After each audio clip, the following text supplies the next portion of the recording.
yourself.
Can you hear me? Can you hear me? Testing. 1, 2, 3. Mike, Mike, Mike.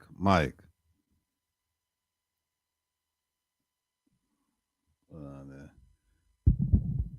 yeah, man. Can you hear me? Oh, Donna say it. Sharon say it. All right, good.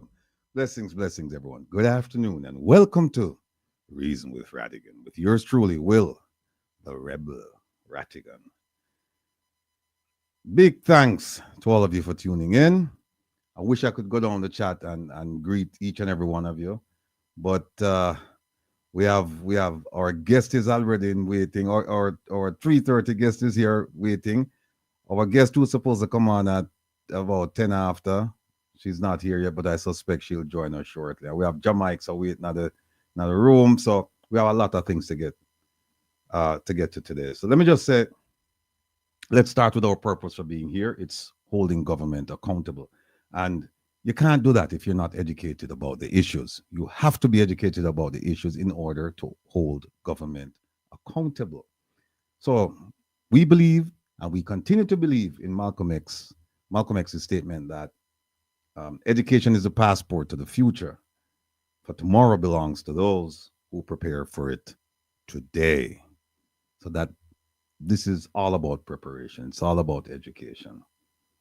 So please, please, I'm asking all of you, brothers and sisters, to view every day as an opportunity to be educated about many things, and including our government, particularly on a Saturday, right? On a Saturday at 3 o'clock, starting at 3. View it as a chance to be educated about what's going on in Jamaica. And from there, you can hold people accountable. Our website, Shaneska, I apologize. It's been weeks now. I'm supposed to get you some information. I promise you, I promise. No, I will get you the information next week. By the way, folks, check out our website, ojldf.net, and provide feedback because this belongs to all of us. Today, let me just jump to, and the reason I'm going to jump to this is because this morning, producer Joan was working her you know what off, and she's been doing it since last night. But today, we were online with Kevin, and Kevin I said, well, y'all work on the program, but you now get to it. I'm gonna say, all right, know that you tell me something now, I'll get to it, and I'll get to it. So, ladies and gentlemen, here it is. See it right there, so. All right. Well, Kevin, hope you feel like you know what now, right? Because this is remember and I put it up. I mean, no say producer Joan then I know I did with laugh, producer Joan say, yeah, the one thing about Rattigan, don't tell him say him can't do it because I then him gonna do it. But you tell him say, I know you can't do it because then he probably won't do it. So that's the program. All right, here's the agenda. It's a very ambitious, like every week, and I can tell you now with 100% certainty, we will not finish this agenda today. I can tell you that because we have Haile Mikhail Kojo who's gonna come on and he's gonna talk about Kevin there. I'm gonna bring on Kevin and Jamaics. The Kojo is gonna come and talk about the Constitution. And you see, in our thing, we said reform or replace because what the government is doing, the government is actually reforming it. And so the structure is still going to be the same because they say in no uncertain terms that they want the parliamentary system, that bastardized Westminster system that we got from England. They said, we're going to leave that in place. Kojo now is coming with a different perspective. He's saying, no, we need to replace the whole thing. So it's going to be an interesting conversation.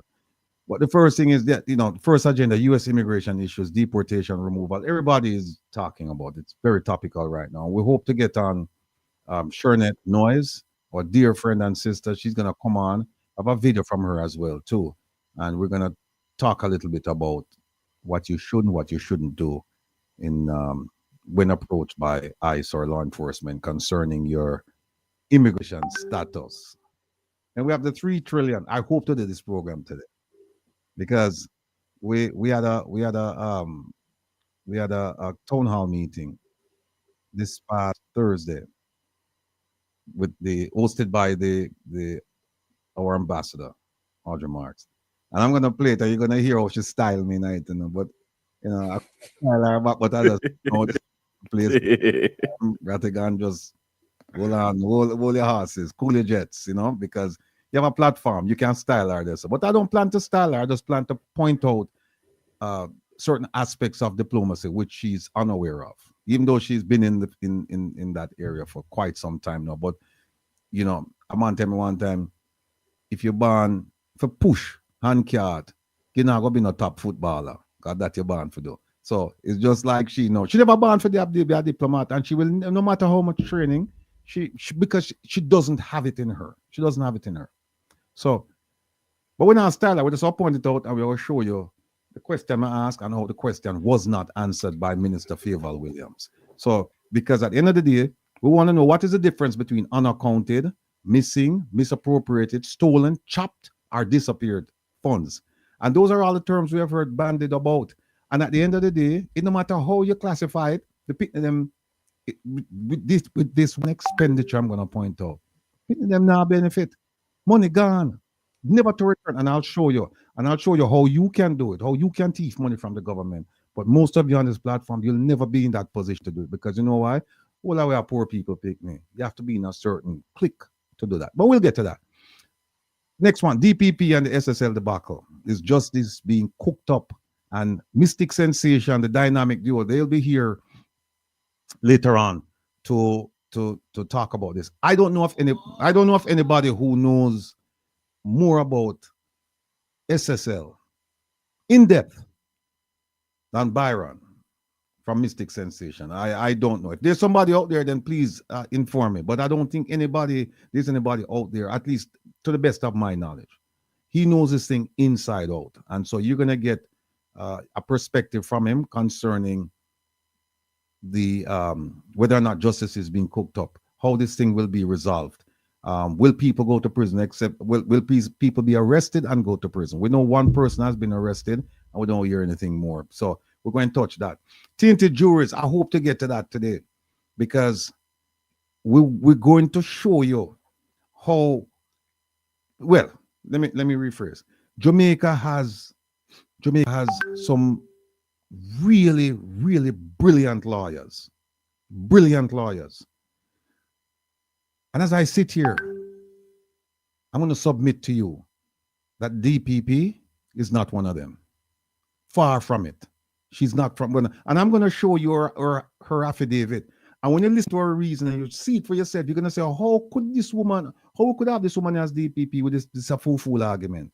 We're going to show you. And then our deputy, Jeremy Taylor, he's another one. He may be brilliant at times, but in this particular time with his affidavit, no brilliance whatsoever. Far from it. If anything, and no disrespect, if anything, they're brilliant fools.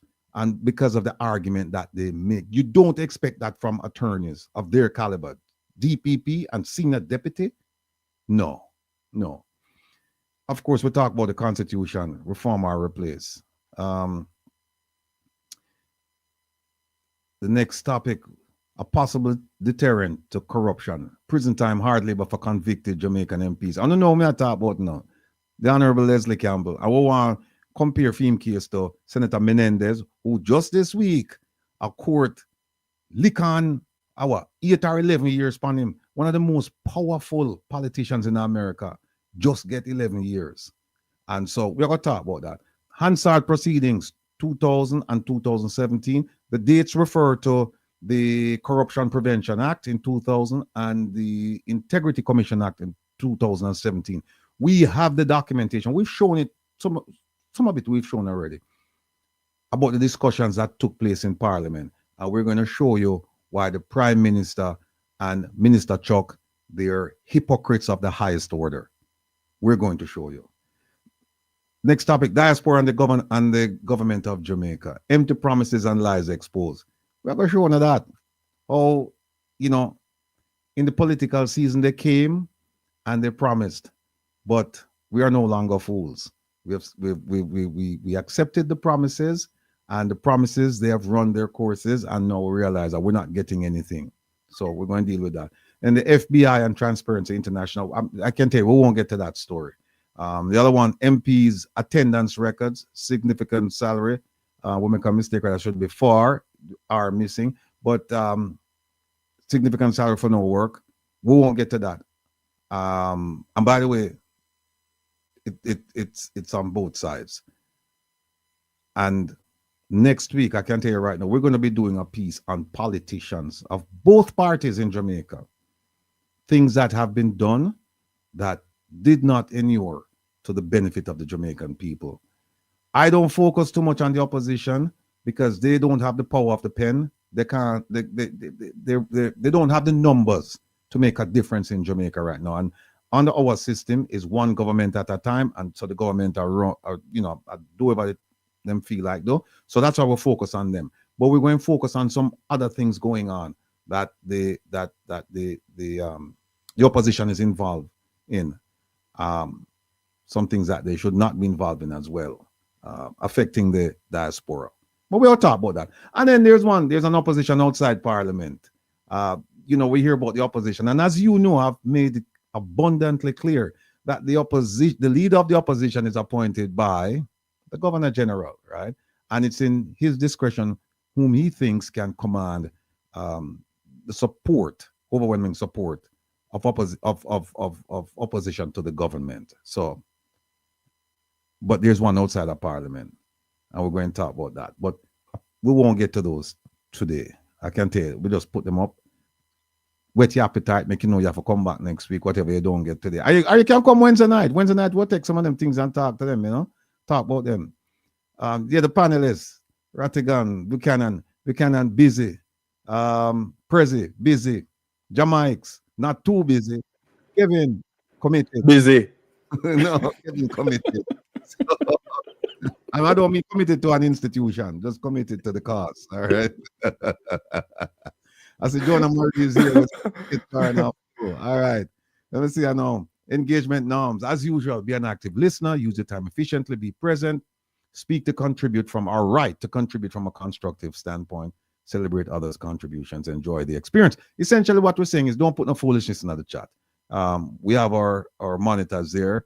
We have OT. We have Elaine and Joe Blogs. So, and of course, every now and again, we look over and as soon as me see something all right, we just remove it. We need not get another bit now where we are argue with people and talk to people. No, the rules are abundantly clear. You don't come here to disrupt. You come here to elevate. So you come here, if you're going to put something in the chat, put something so that we can have a reasonable discussion about it. But don't come in and start cuss people. And like one time somebody come in the chat and tell me what I'm to do with my mother. And we just remove it. But all right, so I don't know about that. We could go on and on. Guess Jonah Murray Robinson, CEO Reggae Global. We call her boss lady, and she really is the boss. She cracked the whip, not tell you, because when she say, "Hey, I want this to be done," if you don't get it done, she depend you like white for rice. So we're not gonna meet her now. We have Haile Mikhail Kojo, community activist. He must come on and we're going to talk up the things about the Constitution. Mystic Sensation coming on later on. And we have Shernet Noise. Yeah, Turner, she's coming on later on. All right. Folks, I want to focus on this thing here. It says, whatever you allow, you can never criticize. Whatever you allow, you can never criticize. So if you allow government to run ramshot over you, you can't criticize because you allow it. And he says, whatever you avoid, you can never change. You have to face up to it and change it. You must become the answer to your prayer for change. Change will not happen if you just sit down and wish it. Like I was telling you, you can't stay at point A and wish to get to point B. You have the intention, but there must be some action. Keep that in mind. Whatever you allow, you can never criticize. And we're not allowing no foolishness around here with government. So we are going to criticize. And whatever you avoid, you can never change. We're not avoiding the tough questions, the tough issues, because we believe that we are the answer to the prayer.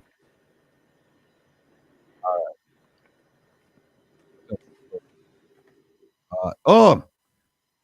Promoter Joan, give me something. She say, Haggai down the sheep wool, but in grunt betray him.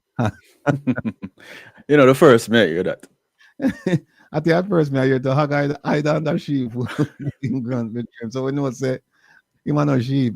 I like the false people, them, I the false people, them. That's similar to wolf in a sheep clothing. That's it. Mm-hmm. A pig will lie down the sheep wool, but his grunt will betray him. Okay, all right.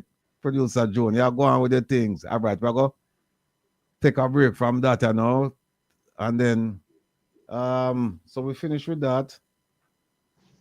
Okay. Last week, we had a fantastic musical jamboree. Somebody said to me, them saying, no, Kevin, them say it wasn't a clash. It wasn't a run, juggling. Them say it was a juggling. We never had a clash with nobody. Yeah, we don't clash, but Mr. Attorney come here and with the intention say more bowl fastball and lick out my jawbone, and people don't know he's coming back, Can not stop calling me, name list right them say more the gym more take time for this now. Mr. Wild, when are you we are talk about? Last night the man called me and tell me say he want to come back and more bowl a ball now. And to him say bowl a fastball last week, and I said, hook it out of the park. Him said, the one you come, it go hit up in my jaw corner. And him said, and your friend Kevin, he Poor me. Poor me. So I call Kevin same time. The man say, my bowl, one ball and lick out the 2 hour jaw bones. So But it was great fun. I mean, those of you who watched it, and you're going to hear from the boss lady know about that particular program last week. Those of you who watched it enjoyed it thoroughly, and we're in the process right now of pulling down, because it was 7 hours, pulling down the tape and doing it in segments, replaying it in segments. So those of you who didn't see it and just heard about it, you can actually watch it. So, and by the way, Mr. Wildman exceeded our expectations, and the enjoyment was shared by all. As I said, people are asking for us to release the show in segments so they can go back and relive the moments, or they can watch it for the first time. The boss lady is here, so I just have couple more things to say before I bring her on. Easy like Sunday with the Rebel. It will not be on tomorrow. We're still working on getting a show with some superstars. We're still talking to people. So as soon as we get that sorted out, we'll let you know. Come Reason with Rattigan, which is the Wednesday night program. This past Wednesday, we dealt with men's issues, and it was well received. The women were in full attendance, I should say. And it's funny because most of the questions were asked by women, not by men. On behalf of men. Yeah, but the week before we had what? We had women's health, and most of the questions asked by women. And this week we had men's health, and most of the questions asked by women. I don't know what the man them did. They were there. They were in attendance, but except Megawatt and a few others.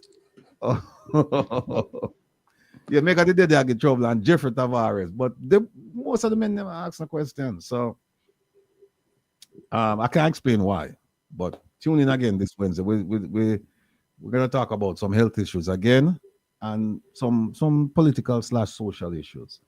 Let me just say, let's continue to pray for a few people: Papa Trevor, Ma P, Ma Jean, Desmond, Paul, Bunny Jump, Boss Lady, Fittest the Hardest Dread, Mrs. Nelson, Bobby D'Souza, Barry.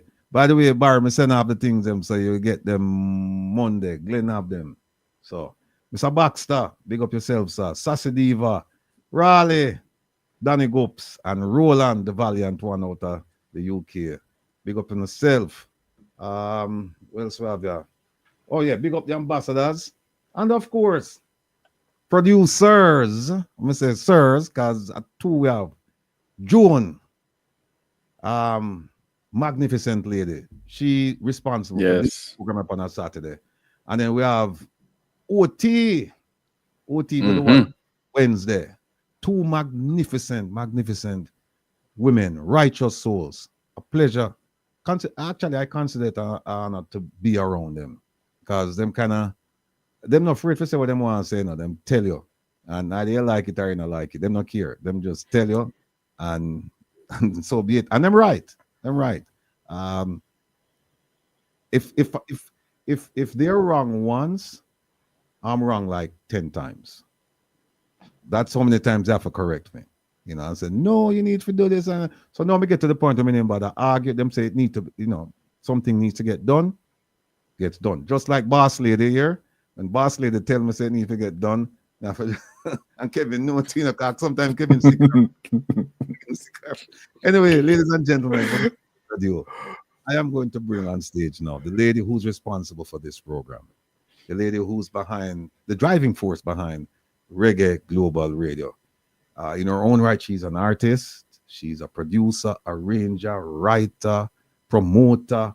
She's everything in the music business. Speak to any artist and just mention her name, and they'll say, yes, they know her. And when I say not in passing acquaintance either, she's worked with them. I saw a video, too bad I don't have the video now, when she performed in front, I think it's like 20,000, 30,000 people down on the waterfront of Miami. Man, you too, girl. Bayfront.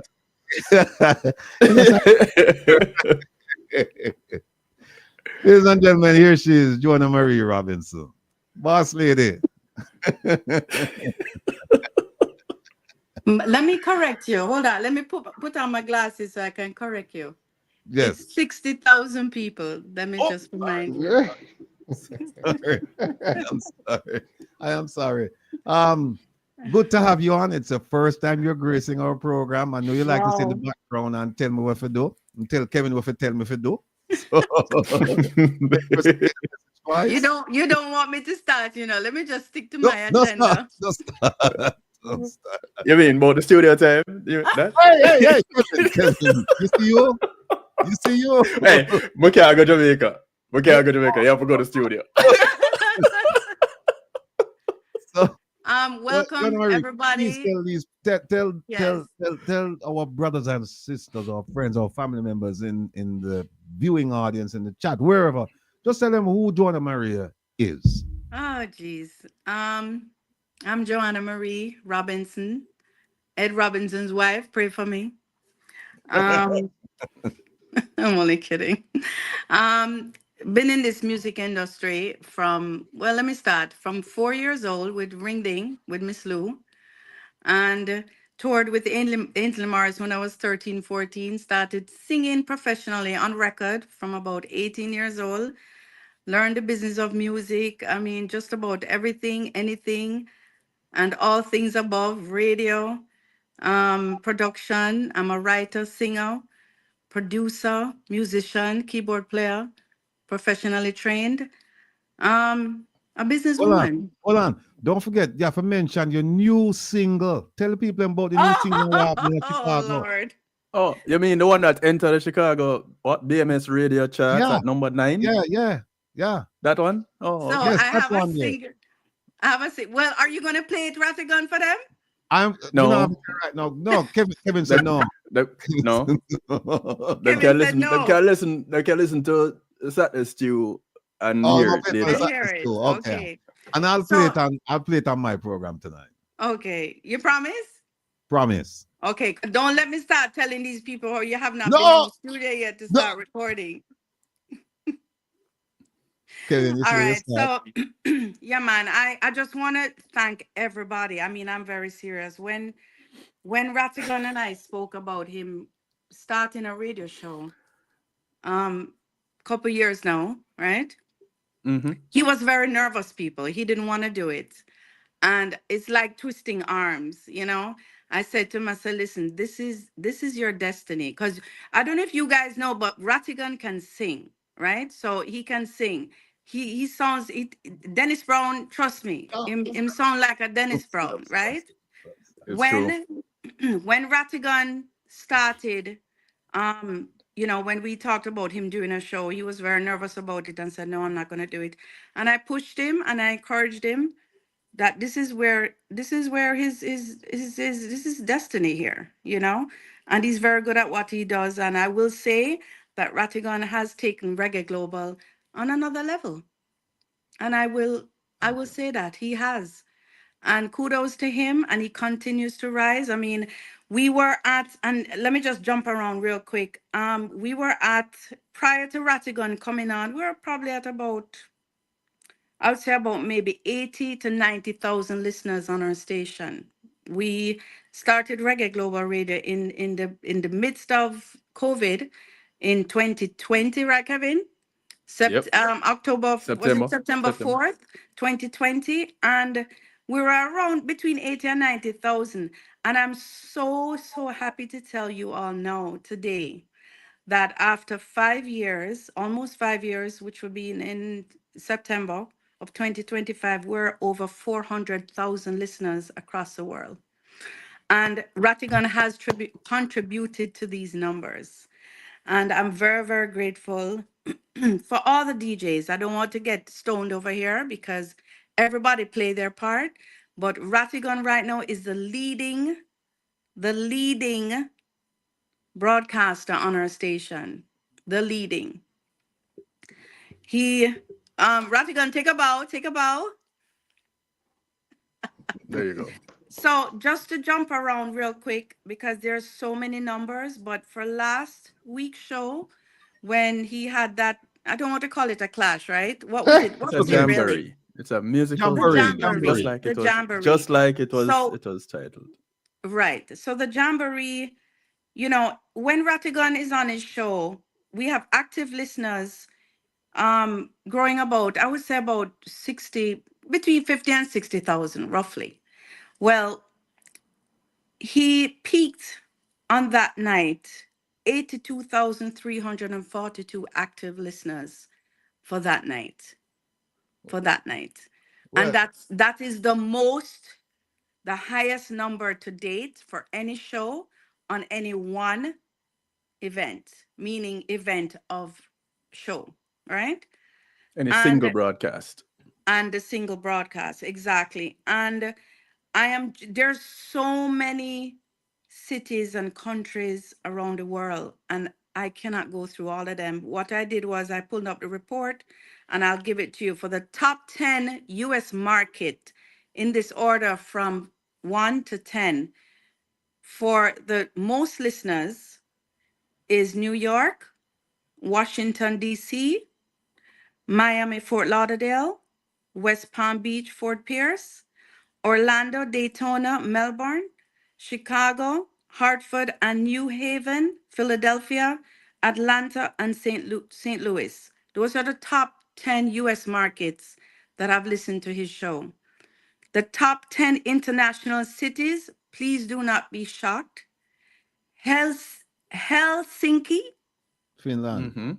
In Finland. Kingston, Quebec, Mandeville, Portmore, Brampton, Birmingham, Newham, Montego Bay, and Port Harcourt. And those are the top 10 international cities that listen to Rattigan. The top 10 countries in this order, of course, United States, Jamaica, Canada, Finland, United Kingdom, South Africa, Brazil, India, Philippines, and Nigeria.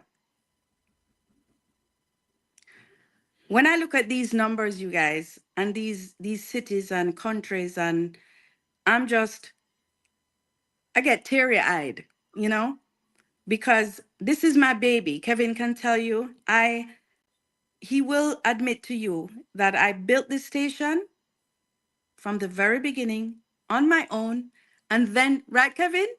Brought Kevin in, and Kevin did the rest to make it go to where it's at today, to go online. Built the site, built everything myself. This is my baby. So I am elated. I am just so happy that Rattigan is on board. And like I said, he brought this station to another level.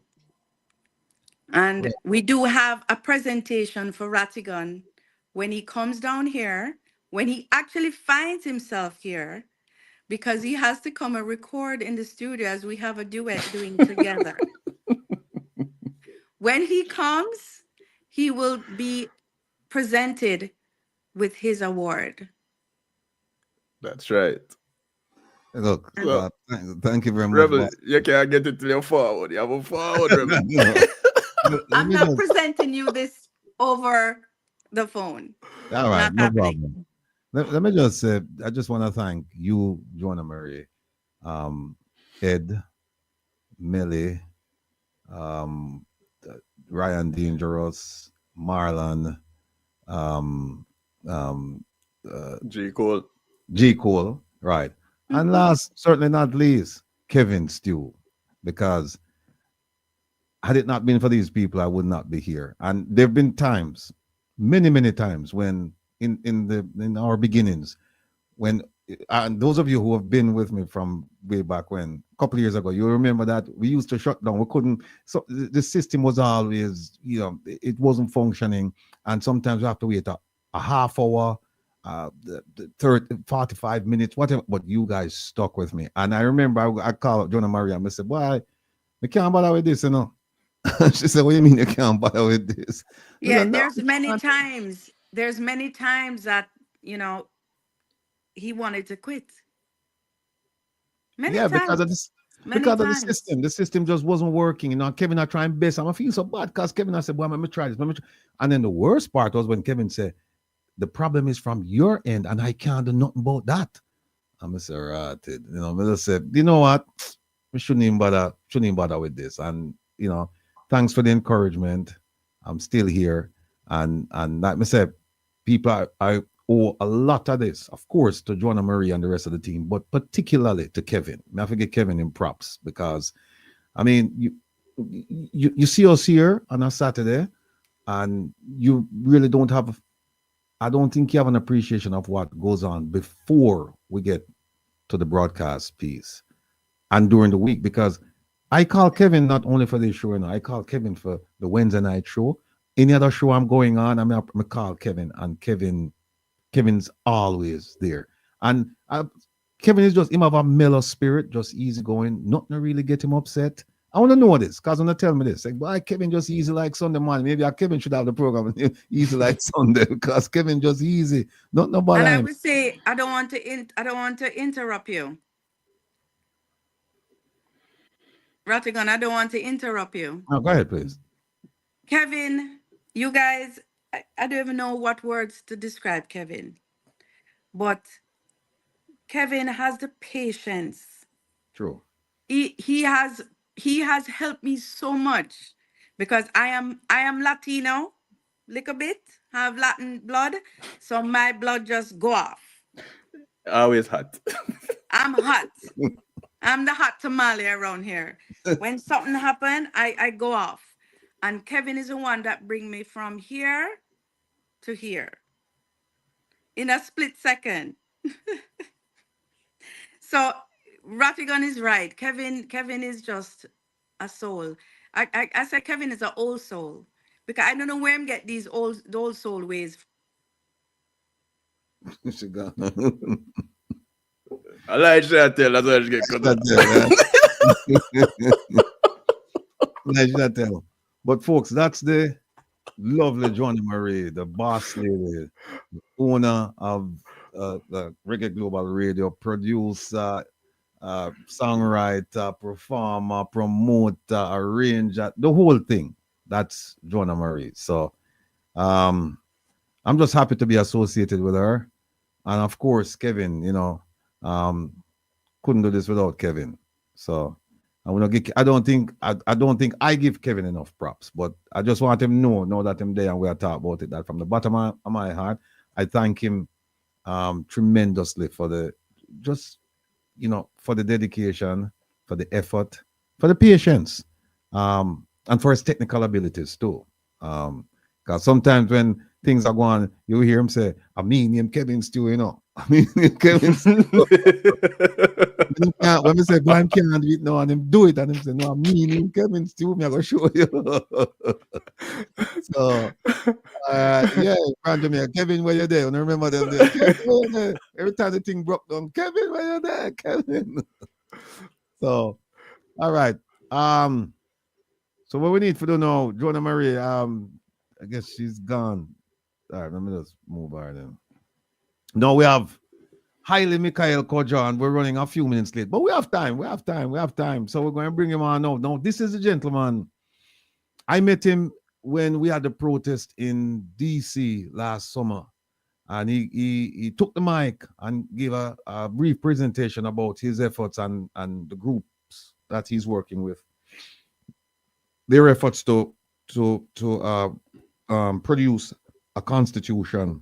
And it was then that I realized that it was serious business, because he had actually provided this constitution to parliamentarians for their input. I don't know. Well, I don't want to steal his thunder. He'll come on and he'll talk to you. He'll give us the history about it. And we're going to ask him some questions, because I have some questions. I've read the constitution. And so I have some questions to ask him. And I'm sure you in the chat, you're going to put some questions in the chat as well. And then, the panelists, Kevin and Jamaica. So without further ado, Haile Mikhail Kojo, welcome, brother. Welcome. Greetings. Before you get started. Yes. Sorry. You hearing me real on? quick. Yeah, we're hearing you loud and clear. Yes, All yes, right, loud and clear. thanks. As Joanna got cut off just now, she just wanted y'all to know that her phone was just ringing off the hook and it got her disconnected. So that's what happened. All right. Okay. Yeah. Haile Mikhail. Blessings. Welcome back. Well, go on, Kevin. I try get him on center stage, but it now. I noticed the picture is not syncing with the sound, but that's okay. We can get on. No, it has sync on our side. We are see it. It sync up. Okay. Wow. All right. Well, I can go ahead now, right? Yeah. Yeah. It's like, yeah, but that's fine. We can't hear you, man. Go ahead. Okay. Kevin, you can put him Just up a brief, in the front and center there, Kevin. just a brief history of this document, which I have called "We the People Proposed Constitution of Republic Jamaica." It was actually released on July 26, 2021 under the name the Proposed Constitution of Republic Jamaica. Now, I've been involved in the constitutional reform program of Jamaica since 1991, when they had a reform committee at that time headed by retired Justice James Carr. I was just 31 years old at that time. And since that, they have had other committees put in place 2005, where they put up this Bill of Rights. And again, in July 2021, Ministers Mike Henry and Oliver Grange decided that Jamaica should get reparations. So they started to talk about reparations. So I decided now that it's best I put forward this document. You know, what happened is that I had met Mike Henry at a funeral at our Ethiopian Orthodox Thewider Church on Maxfield Avenue. And I suggested to him that if we are going to be sure that we are serious about reparation, we should first get rid of the British monarchy. So when in 2001, July, I saw them start up this, I decided to just sit and write the document. Because in 1991, I recommended that we abolish this 1962 document, write a new one based on the Ethiopian Constitution, the United Nations Constitution, and the Holy Bible. 2 weeks after I got the document, the Ethiopian document, and gave it to retired Justice James Carr, he resigned, and then they disbanded the committee. And now, 6 months after this document, I sent this document to Parliament. The Prime Minister formed the Ministry of Legal and Constitutional Affairs to, as they say, attend to his government's constitutional reform aspirations. Now, I don't know exactly what that means because I heard him again saying at his party conference last year that we have achieved freedom and political independence. So I put out a video called "Seriously, Mr. Prime Minister." We have a YouTube channel. Many videos are there that give us information about what this document is doing and what we have been doing to promote it. So the CRC now was established in March 2023, and they have had 1 year of meetings and some consultations, 6 town hall meetings. I went to 5. I presented the minister with a hard copy in May at Mandeville, and when she got it, she said, "Mission accomplished." She's correct, because this is mission accomplished, but they don't want it because it has clauses that take away the power from the people who the British monarchy would like to see over us. That's the two-party system, and give it to we the people, in that the sovereignty is vested in the citizens of Jamaica. So this is one of the things, some of the things that we have problems with the country in terms of moving forward. Now, on December 10, that's last year, the Ministry of Legal and Constitutional Affairs put to Parliament a bill which is representative of the Constitutional Reform Committee's report of May last year as well, which I compared and told them that you have not put anything that we have put forward in this 86 article document in your constitution. What they have proposed is that we keep the Privy Council, which the opposition is not in league with, so they didn't sign the report and they're not going to sign the bill.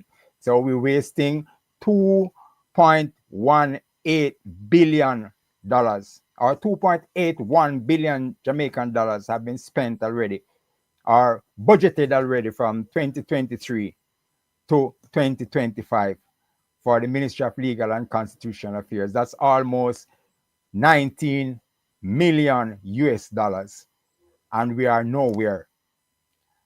Also, I have decided to get through the Access to Information Act, information as to how that spending has been going on. Because I asked the minister herself at a town hall meeting at Emancipation Park, July 26 2025 last year, and she was at pains trying to evade the question. I think you remember seeing that, Will. Yeah, I So, remember. yes. So this Access to Information Act, which I intend to pursue, should give me the information I need as to how this 2.814 billion Jamaican dollars have been spent to reform this constitution. So the CRC now has proposed to revoke or repeal, they say, the constitution of 1962, but they are still retaining it with amendments. So they are going through their proposal 82 article bill to amend the constitution, taking out the governor general and putting the name president, having this appointed, politically appointed person who is the president to be our head of state. That's not what a republic is about. And we are very much certain that that's not what it's about. Now, in terms of this document, again, just to run quickly, the National Library has a copy. I presented them a copy on November 3, 2023 of the original document and the 15th revision dated October 16, 2023. So this is historical documentation now. Lady I met at a meeting told me that that's what I should do, and that's what I have done. I keep telling people this is not about me. I told the CRC at July 14 in Jamaica House when they invited me to discuss this document. I told them that it is not about me, Haile Mikhail Kojo. It is about our eternal Father giving us this document through me for the benefit of our beautiful country and our children who every day they go to primary school, they're saying, Eternal Father, bless our land. So he's blessing us with this. Now, all it needs is 63 signatures from the 63 members of parliament or members of the House of Representatives. None of them seem interested in signing it. So their legacy, if they don't sign, will be that they have forfeited their right to be placed in history as those who led us to true independence. Instead, they will go down as those who tried to stop our march to freedom, which is not going to happen. This march to freedom is going to take place. And I'd like to say to MP Mike Henry, you're leaving office, it seems. I hear you're preparing to resign from parliament, not to contest the next election. My question to you, sir, is this. What is to be your legacy? I've heard you mention Jah Rastafari in your pronouncement at the funeral of our beloved brother who went to Shashamane and got land, Gerald Brissett. Yes? And I have heard that you have said that you are a Rastafarian. Now, this document is based upon the writings of the Emperor Haile Selassie I, who was previously known as Rastafari. What is to be your legacy, Mr. Henry? That you refuse to sign this document, a very purposeful, proper 86 article document that cements the United Nations Declaration of Human Rights, guarantees it to all Jamaicans, as well as the rights of the child to all the children in Jamaica. Is that to be your legacy? It gives us the right to repatriation. And because of all of this, we can now claim real reparation. So, Mr. Henry, you need to do what you need to do. What my duty is to do is to promote this document. Now, leaving the history for a moment, I just leave it with this quote from the Emperor Haile Selassie I himself. It will be self-deceiving and a waste of time to advocate dialogue with those who are not ready to listen, because it is obvious that the freedom of millions is not a commodity subject to bargaining. So I don't intend to spend any more time really on this. You asked me, Will, to review, coming into this meeting, to review the 1962 document, which I've read before, and also the 82-page bill which I started reading, started comparing, and realized that I'm doing something that I did already, because it's the same thing in the report that they did from last year, May, that I rebutted.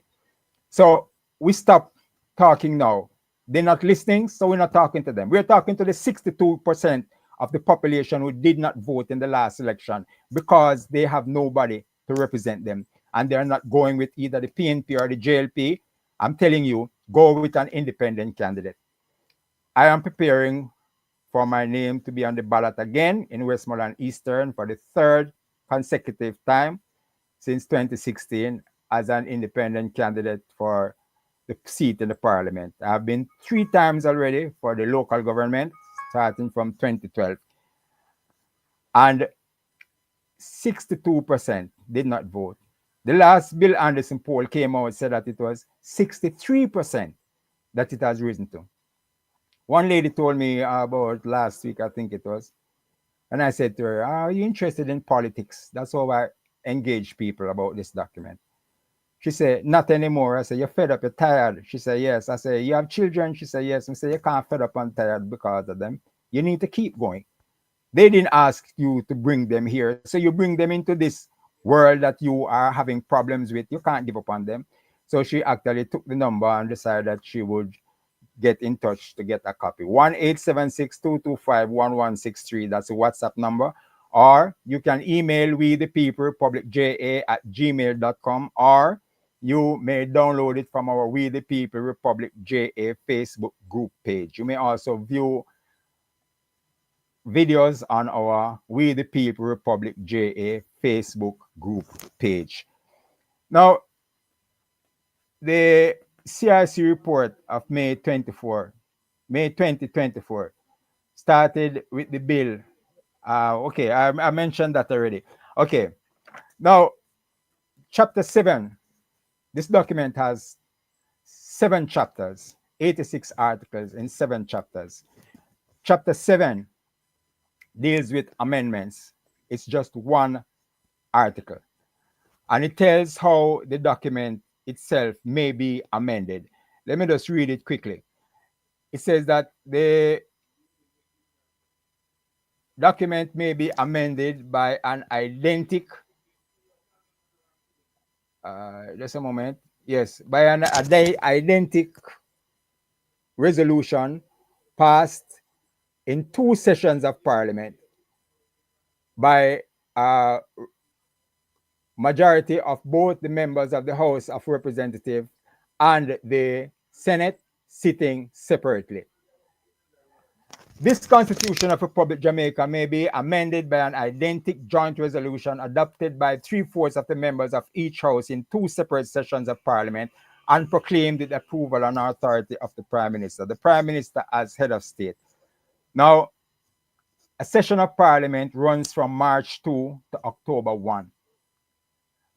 It's interestingly, the US Constitution, which was established in 1788, has been amended 27 times up to May 7, 1992. The first amendment was the Bill of Rights, December 15, 1791, and the 27th Amendment, May 7, 1992. So we don't need to say, oh, we don't have any reason to put this document because it's not perfect. The American Constitution wasn't perfect when they made it, and it's probably still not perfect. But there are ways how you can amend it. Now let's move to chapter 1. Chapter 1 speaks to the rights and duties of the citizens of Jamaica. And it gives what you would call the Bill of Rights. That's what we would call it. It says that this Constitution of Republic Jamaica is the supreme law of the country. Therefore, Parliament nor any organ of the state should not do anything to change it in any way. And that respect for rights and freedoms of others and the requirements of public order and the general welfare shall alone justify any limitations upon the rights guaranteed in the articles of this present chapter. There are 32 articles in this. It says it abolishes all future and present laws legislations and decrees that are not in keeping with it, and it places the sovereignty of the country in the citizens of the country. It also dictates no extradition to any Jamaican citizen who is arrested in Jamaica for crimes committed or allegedly committed overseas.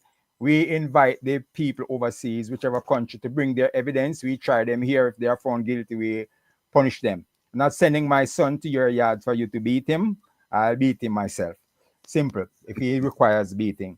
Also, Article 30 shows how this document can be, or rather how we can impeach our leaders, because we have direct vote for the president, the prime minister rather, the members of the House of Representatives, the senators, direct votes for them at various levels. Nationally for the prime minister and the deputy prime minister. Why we call him the prime minister? It's because we have a council of ministers, 10 there. One of them is the office of the prime minister, and each has a deputy minister. Okay, I'll soon get to that in a moment. All right. So there is a clause for impeachment. Also, I have revised this document 16 times up to last year, July. Its third anniversary, July 26, 2024. And I'm in the process of doing another revision to be released March 1 this year. And by going through with information that I got from Jamaicans at home and abroad to make adjustments, I realized that Article 12, which gives the Maroons as indigenous people their exclusive rights to their land that they are not supposed to pay taxes for, but that contradicts the council of the municipal councils rather in Article 84C, which says that the municipal council are to get predominantly funding from property taxes. Now, if, for example, there are two Maroon villages in Portland, one at Moortown, one at Charlestown. If they are not to pay taxes, but yet still the council of the parish is to use property taxes to finance development, then other people will be promoting and facilitating their development, which would be fair. So I've adjusted now Article 84 to remove property taxes completely and to make the presentation or the representation for financing the municipal councils to be in this way. The municipal councils are to get a yearly budget of expenditure that shall not exceed 70% of revenue expected from income tax to be paid by businesses, tradesmen, and workers in the parish. Okay? Income tax. That means a parish like Westmoreland, which has so many hotels, St. James, which has so many hotels, all the hotels will have to give 70% of their income to the municipal councils. Also, if at the end of the year, any municipal council shall be in possession of funds collected but not spent, these also shall be remitted to the Ministry of Finance, along with the 30% of taxes that were generated by income. So that is how I have realized we can do this. Now, when I say I'm keeping to remind people that it's not about me. I am, call it the secretary or whatever if you want. But the CEO, our eternal Father, has instructed me and given me all of this. What I just explained to you, I realize that it forms part of the UIC, United Independence Congress's 10-point plan, which I've read and rebutted. And I didn't realize until I did this. So I sent to the UIC members who I have contact for, including President Joseph Patterson, that this has been now adjusted. One gave me a thumbs up because apparently he's happy that one point of their 10-point plan has now found its way into this document. I'm encouraging people to get a copy, read it, share it, because what is happening in Garden House has nothing to do with us. It is about serving the people who are already there. We, the people, need true representation. And ironically, sadly, these same people will be looking forward to us helping them in the long run, because no man is an island. And I've called this document a bloodless revolution. Minister Malahuford told me that, oh, if we are going to follow the rule of law, we have to, if we are going to defend law, we must follow the rule of law. I say, yeah, but the law is flawed. That's why we're trying to change it. And if you use the terms of reference of this document to change it, you're going to get another document like unto it, which is what is happening now. Those of you who have read the bill that has been proposed to Parliament will realize that it's the same old, just a matter of changing Governor General to President, but it's the same process. Okay? And we're getting nowhere. So this revolution, I told the CRC, can happen one of two ways. Either the MPs sign it, which if the 63 don't want to sign, we can vote in 63 who will sign. Or we wait on the people until they can't take anymore and then they explode. And we have a bloody revolution. We don't need a bloody revolution in Jamaica. I'm not going to take up a gun to shoot another Jamaican. I'm not interested in fighting another Jamaican for what? Doesn't make sense. Dennis Brown sings, if you want to live forever, love your brother. That's his term of reference for a revolution. Bob Marley say, if a fire make it burn, if a blood make it run. That don't make any sense right now. So these are some of the things that are involved in the Constitution that I have proposed. And this is the first chapter. Let me just run down a few things quickly. The sovereignty, the Jamaican national shall be a person born in Jamaica or a person who has applied for and has been granted citizenship. However, only Jamaican nationals who were born here shall stand in any election for Prime Minister, Deputy Prime Minister, Senator, Member of the House or Representative, or to be appointed to the Council of Ministers or to the Judiciary or to any department of government. No one shall be deprived the equal protection of the law. There shall be no discrimination against Jamaicans who, in respect of having access to the law. There will be no interference with the exercise of the rights of any religion, providing it is not used for political activity or to commercial gain, otherwise authorized by law. Freedom of speech and of the press is guaranteed throughout the country. And our indigenous language, Patwa Jengit names it, is the accepted mode of expression throughout the country. Okay? That means the indecent language law is immediately abolished through that. Citizens are guaranteed the right of access to official documents held by the government of Republic Jamaica, its agencies, ministries, departments, statutory bodies, municipal corporations, and companies, wheresoever and howsoever constituted. Therefore, I wouldn't have to be going through an access of information process to get from the Ministry of Legal and Constitutional Affairs the spending of our money. It would have been posted there on a website someplace for the whole world to see. It's not a secret. If it was a secret, then you would keep it in your house. This is not a secret. This is our Jamaican people doing what we have to do. Correspondence shall be subject to no censorship except in times of declared national emergency. No one shall be deprived of property due to without due process of the law. As we say, the Maroons have their land and they are to have, because of that, designated seats in the parliament of the country. Now, I know I have a good friend who claims that he's nothing any business with the Maroons because they are sellouts. They sold out Taki, they sold out Sam Sharp, they sold out Paul Bogle. However, it wasn't every Maroon who was involved in such activity.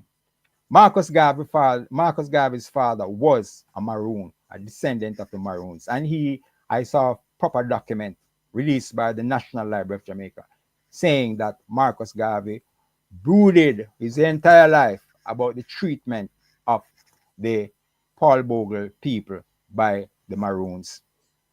He was not pleased about it. So Marcus Garvey was a Maroon. So what are we going to do? Kill Marcus Garvey too? It doesn't make sense. Nobody living in Jamaica right now was alive in 1865.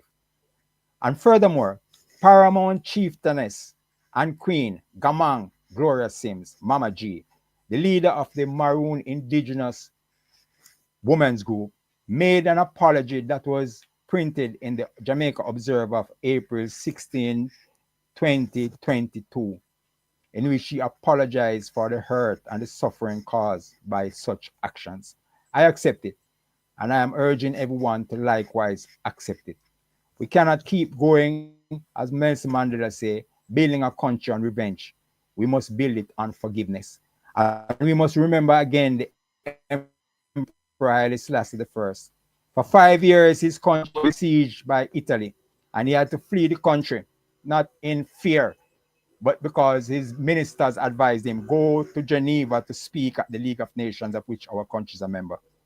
And when he got back into his country, he said, this is a glorious day for Ethiopia. We shall not commit any acts that are worthy of the enemy. We shall take the weapons and let them return the way they came. The world looked on in disbelief because they were expecting the emperor to do what would be called the expected thing, murder people, kill off all the Italians we found. But no, he sent them away. Some of them stayed to help rebuild the country because they couldn't go back to Italy.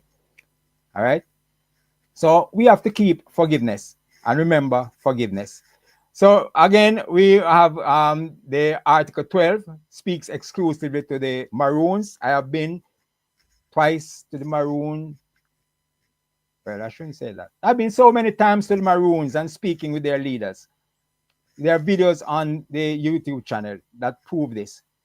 All right. And I'm encouraging them once more to meet together, as I'm encouraging every group, every individual, and every organization to meet together, discuss this document, and demand of your MP his signature or her signature. And if they don't want to sign it, vote them out, vote in someone who will sign it. Westmoreland Eastern, you all know me. I'm teaching PE and sport. I'm sports. I'm on radio.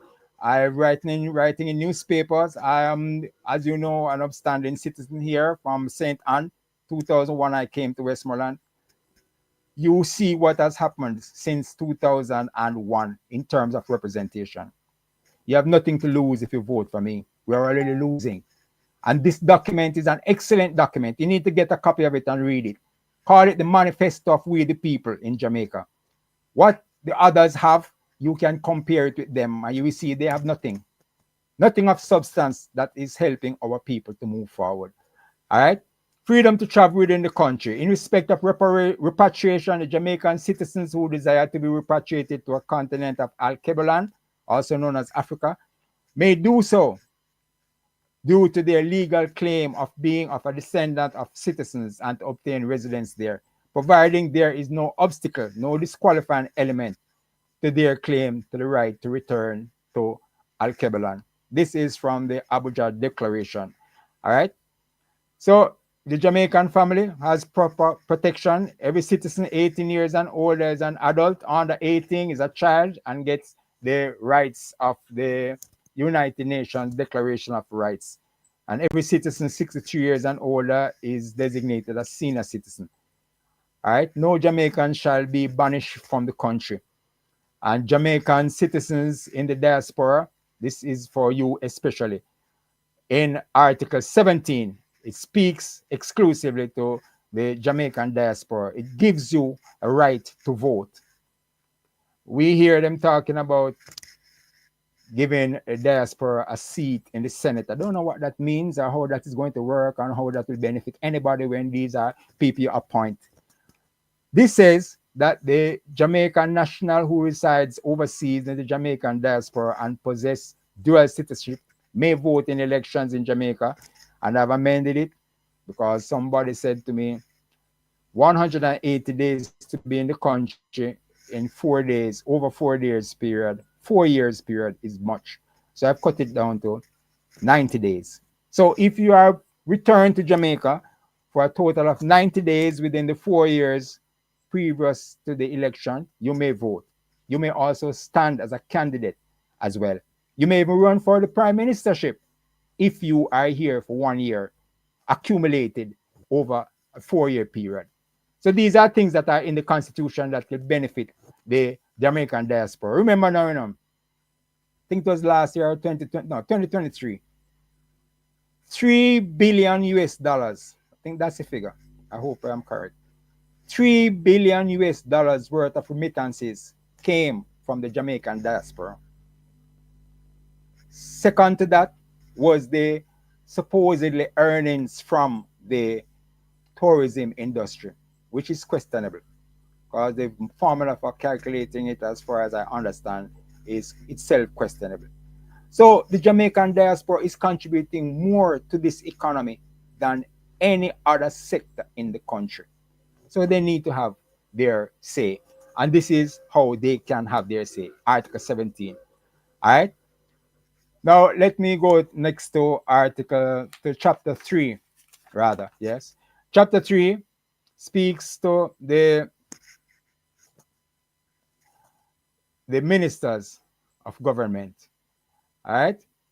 It starts ministers of government and their rights and duties. It begins with the prime minister. It says the sovereignty of the country vested in the citizens of Jamaica is upheld by the duly elected prime minister, he being the head of state of the country.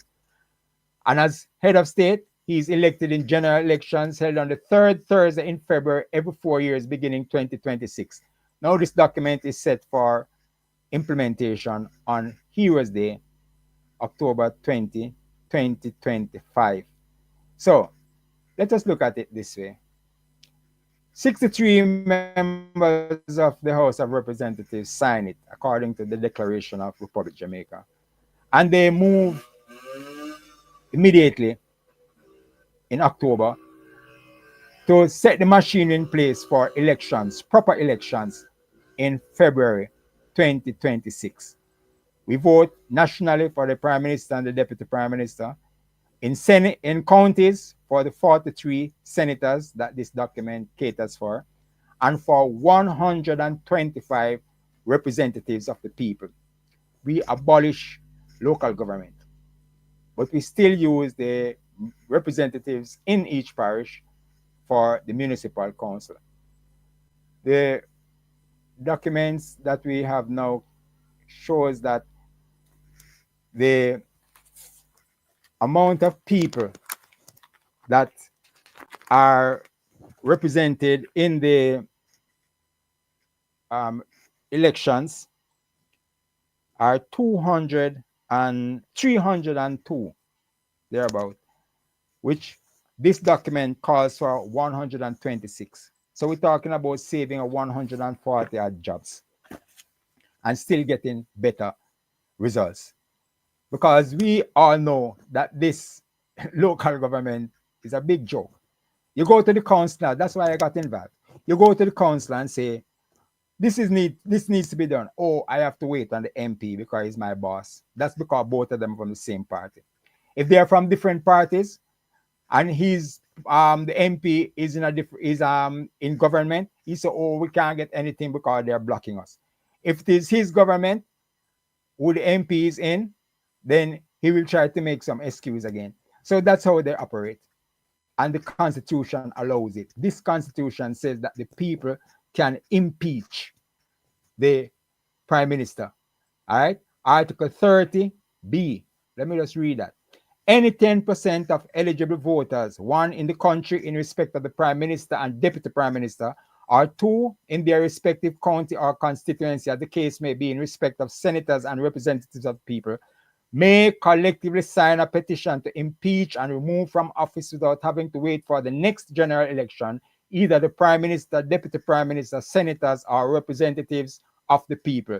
In such cases, the first 20 signees shall be deemed the principal petitioners and shall be liable, should their petition fail, to pay all related costs and be also eligible to be collectively countersued. So it's not that people can just jump up and sue. Okay? First 20 petitioners, they are responsible. All right? But the fact is, if they have a good case, like some of what is happening right now in the country, if this document was in place, a whole lot of people gone to prison already. You know? Yeah, I'm sure you realize that. And everybody listening should realize that. All right? So these are some of the things why those who are there now don't want this document, but we, the people, need it. So you 62% who did not vote, get a copy of it. 1-876-225-1163 WhatsApp, email We the People Republic JA@gmail.com, or download it from our We the People Republic JA Facebook group page. The Prime Minister shall, with or without the advice and or consent of anyone else, appoint the ministers and deputy ministers of the 9 other ministries that form the Council of Ministers from among the entire citizen of the country, that includes the diaspora, excepting that the Minister of Finance shall be a member of the House of Representatives. These persons so appointed shall be known to be of the highest character, possess the requisite technical capacity for the proper execution of their respective ministry, and shall reside in the country for the duration of their appointment and up to 2 years thereafter. However, a majority of the members of the House of Representatives and the Senate can petition the Supreme Court to remove any of these ministers if they are proven to be incompetent for whatever reason. All right, so we have checks and balances in this document. All right, let us go now to the Deputy Prime Minister. Deputy Prime Minister replaces the Prime Minister if he dies or if he is incapacitated in whatever way, or if he resigns. There's also a position where the Speaker of the House of Representatives automatically becomes the Deputy Prime Minister if that happens. However, no One second, Speaker Mr. of the House. Kojo. 1 second, Mr. Kojo.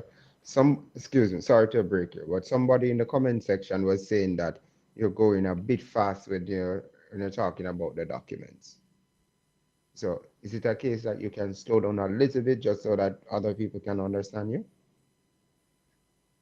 If we are talking about this document? No, I'm saying Yes. there's somebody in the comment section say when you're explaining the document, they're not hearing, you're going a little bit too fast. So it's a case that you can slow down a bit? All right.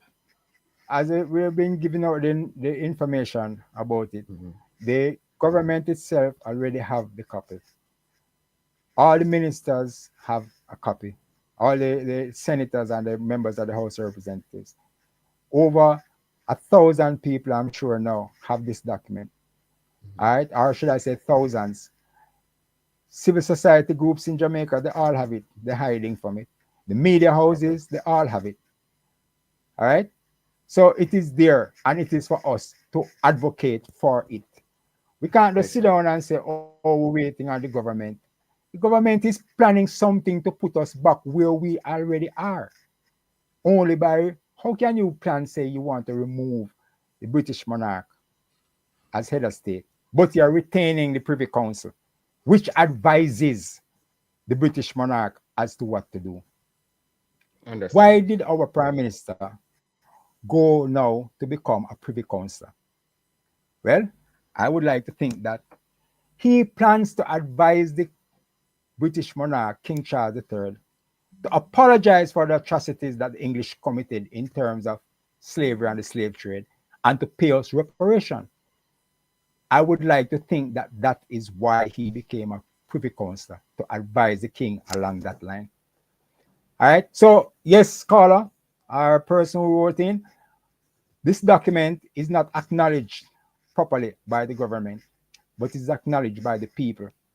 People from Ghana, some Jamaican from Ghana in the US, UK, Caribbean, have been given advice towards it. Yes?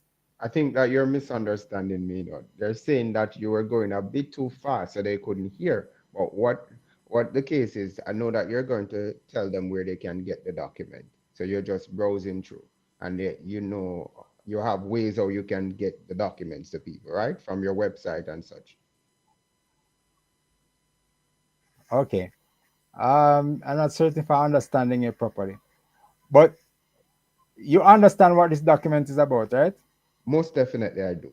Now I'm asking, you're hearing me properly though? Uh-huh. Are you hearing me properly? Repeat what you just said a while ago. All right. Hold on. I'm asking if you're hearing me properly. You're hearing me properly?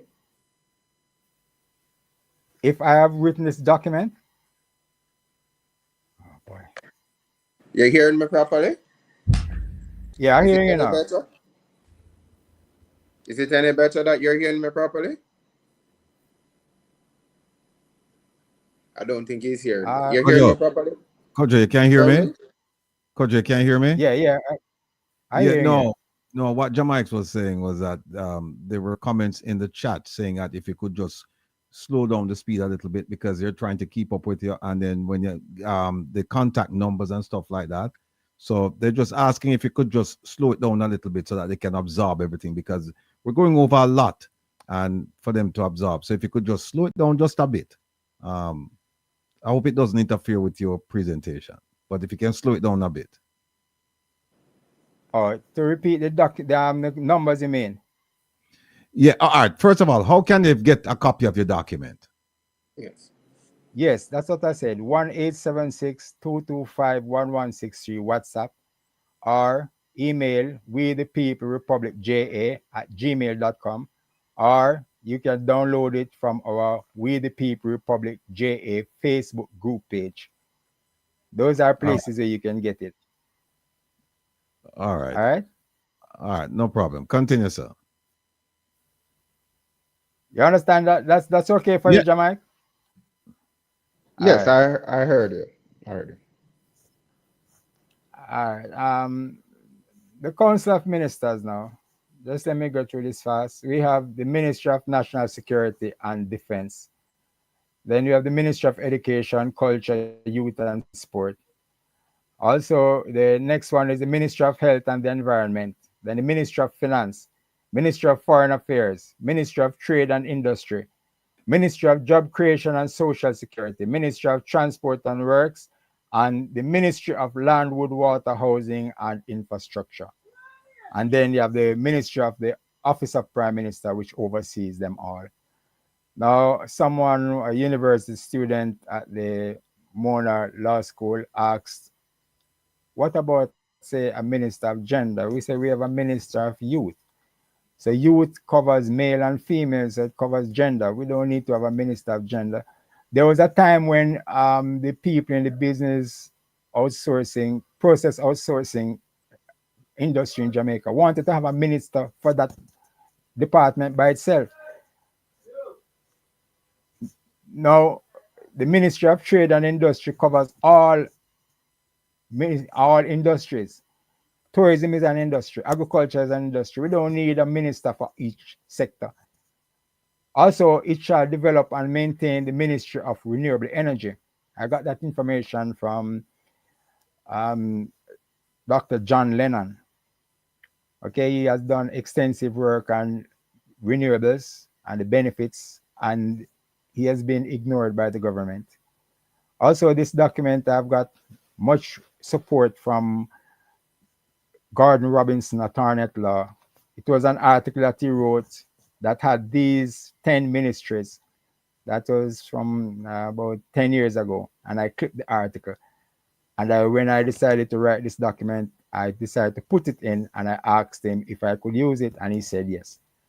So it's not just a fly-by-night horror come-up thing. When he read it, a lawyer told me once that this document is like 20 lawyers at the bottom of the sea, meaning that this document sunk 20 lawyers. I'm not certain how many are in Parliament, but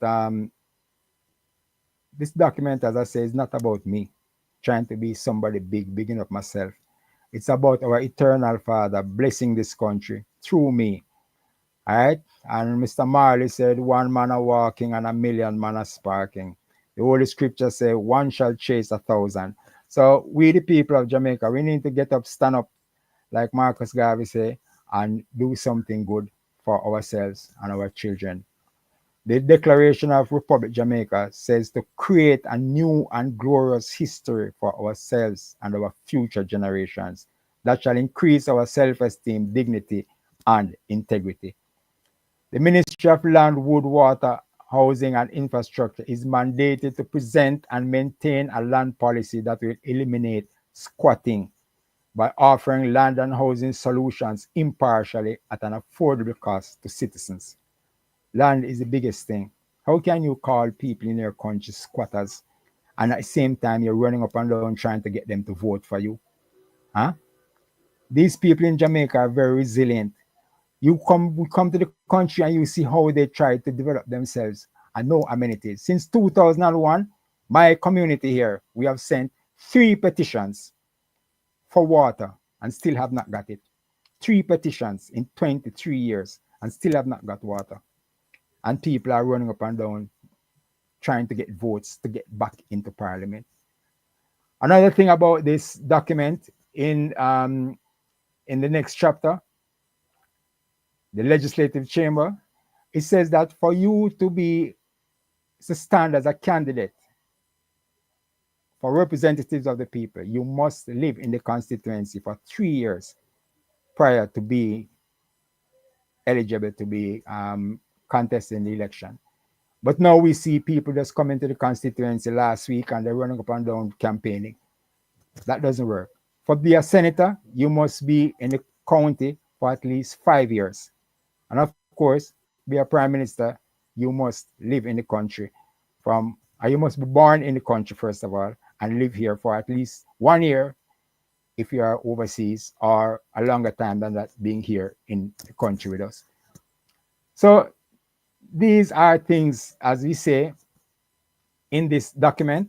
We go now, the House of Representatives shall consist, as we say, 125 representatives of the people who shall be elected by citizens in general elections held on the 3rd Thursday in February every 4 years beginning 2028. However, notwithstanding the provisions of that article I just read, 48B, the initial general elections for representatives of the people shall be held on Thursday, February 19, 2026, for which nomination day shall be conducted on Thursday, January 8, 2026. So, this is the play. Prime Minister, Deputy Prime Minister, and Senators are elected in one election cycle. 2 years after, for 4 years. 2 years after that, we have the representatives of the people being elected for 4 years. So every 2 years, we have an election. All right? That definitely eliminates the two-party system, the opposition and government system. Okay? We have 125 people, whether they are connected to a party, yes or no, whether they collude with each other on bills to be passed, yes or no, that's immaterial. What is relevant is that they are there supposedly to defend the people's rights in looking at law bills that are passed, or proposed rather. It also says that representatives of the people shall be limited to 1, passing laws, 2, vetting nominees for important public service roles, 3, being eligible to be nominated to the Council of Ministers, 4, overseeing government's operations, and 5, executing proper administration and development of their respective constituencies and its peoples. They shall be part of the policy-making arm of the municipal council for their parish, in accordance with Article 84B(1), with 1 serving as vice chairman. So that is job description. Up to now, the parliament that we have is fighting hard to try to find the job descriptions for these parliamentarians. This is it. It is here. No meeting of the House of Representatives or the Senate shall be closed to the public. So this is another part of our accountability aspect. Every house shall determine its own rules of procedure and internal discipline. One lawyer, when he read Article 54, which I'm going to read now, he said he loved the second part. Listen. Representatives of the people and senators shall receive salaries, full stop. Any law increasing the salaries of members of parliament shall be effective only from the date of the election of the next parliament. Therefore, what happened 2 years ago where parliamentarians give themselves this big raise and nobody from the opposition opposed, nobody from the government side opposed. The people had demonstration, blocking roads and lying down in the street and all that, making up noise. Went nowhere. They're still collecting their pay.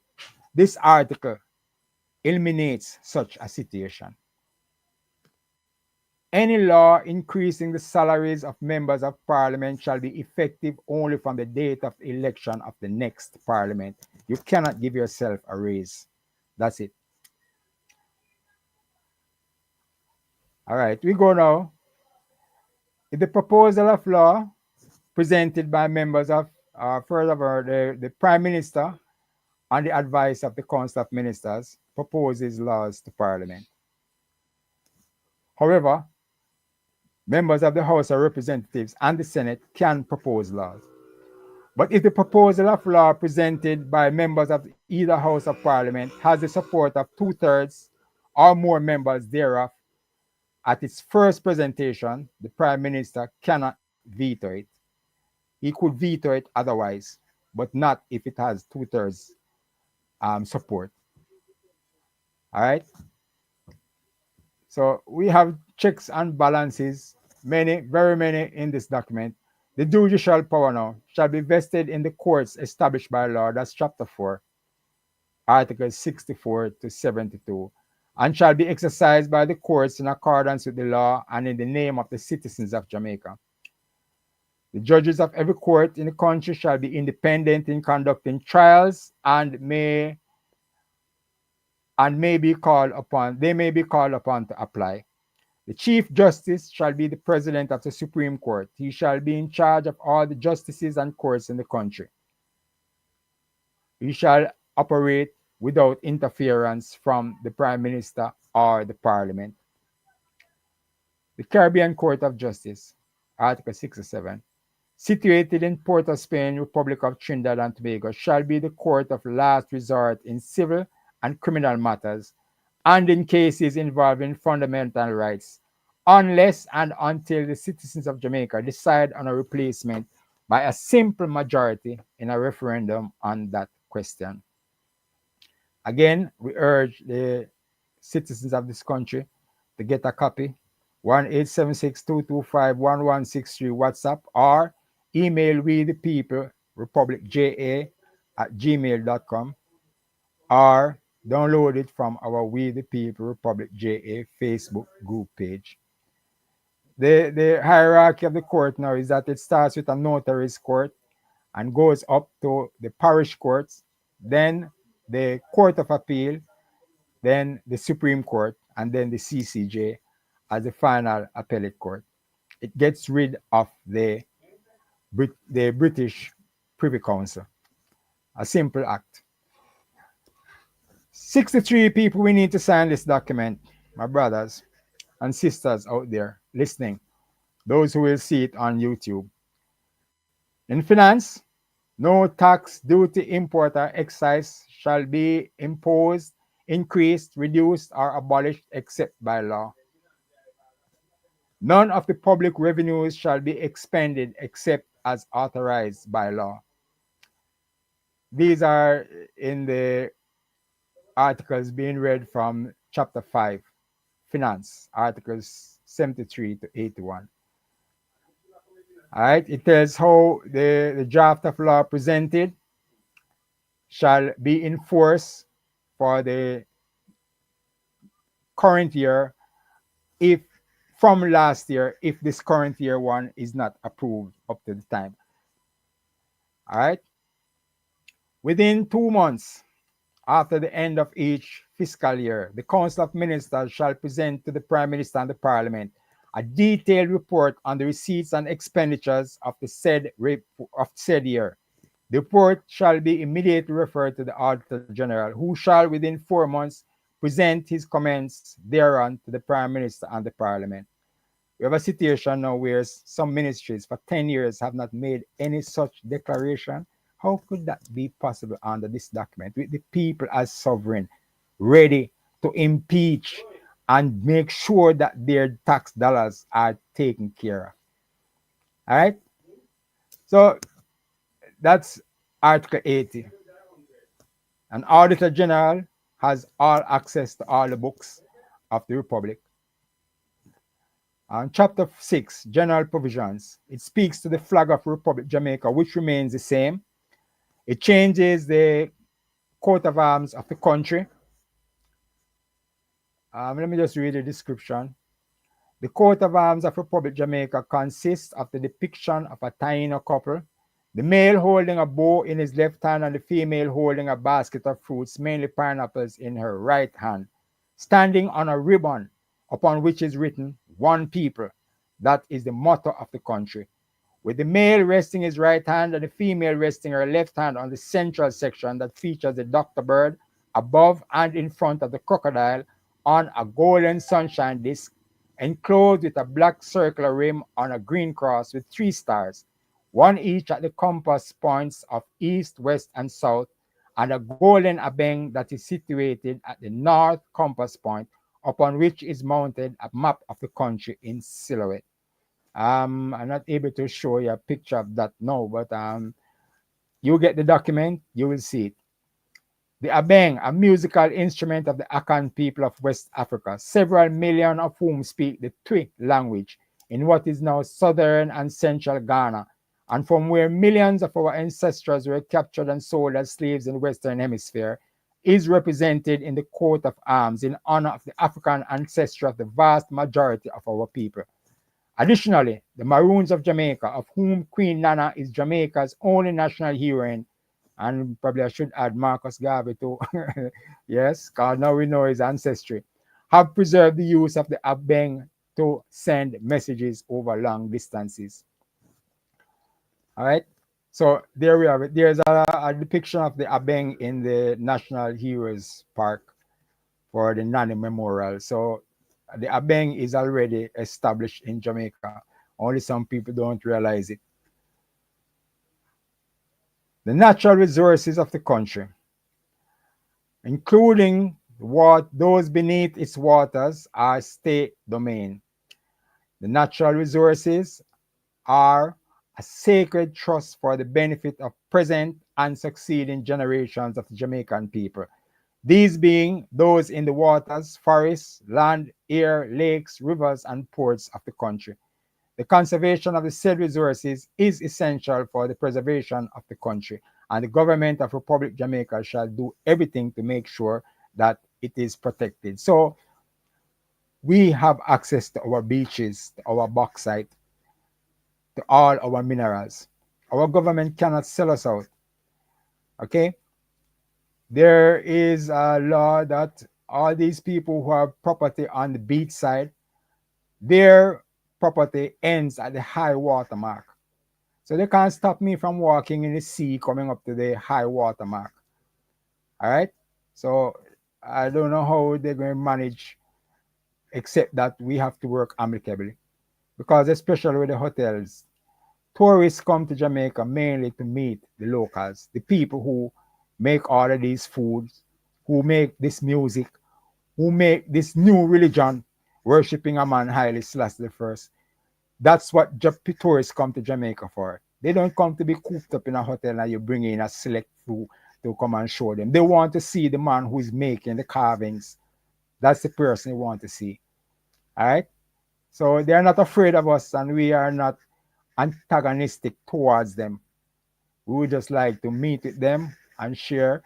And the hotels, they earn US dollars. They pay in Jamaican dollars, if they pay. Some don't pay much, but those things have to be stopped. This document is a very good document, and as you say, Chapter 7 has provision for amendments. I'm revising for the 1st of March, the 17th revision. I've been advised to put in a glossary. It already has an index, a contents, but I'm advised to put a glossary so people know what the words mean that we use throughout the document. I just want to close. I see you're heading to hide me out and I'm heading to go as well. I just want to close by reading the Declaration of Republic Jamaica.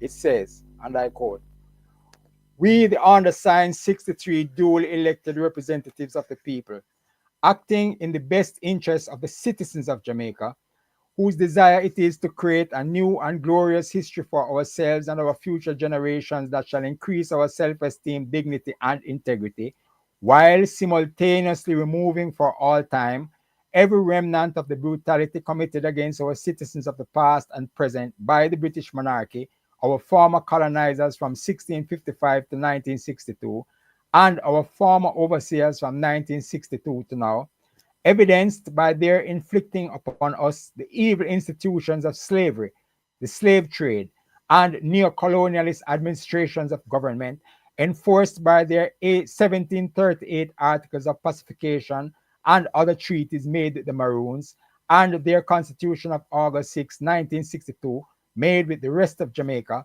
that are contrary to the third line of our national anthem that states, "Keep us free from evil powers," do hereby abolish all those documents, and instead thereof institute, establish, and ordain this Constitution of Republic Jamaica that is effective onward from the 20th day of October in the year of our Lord 2025, 20th October 2025 AD, our Independent Republic Day, by virtue of it having been already established as our National Heroes Day.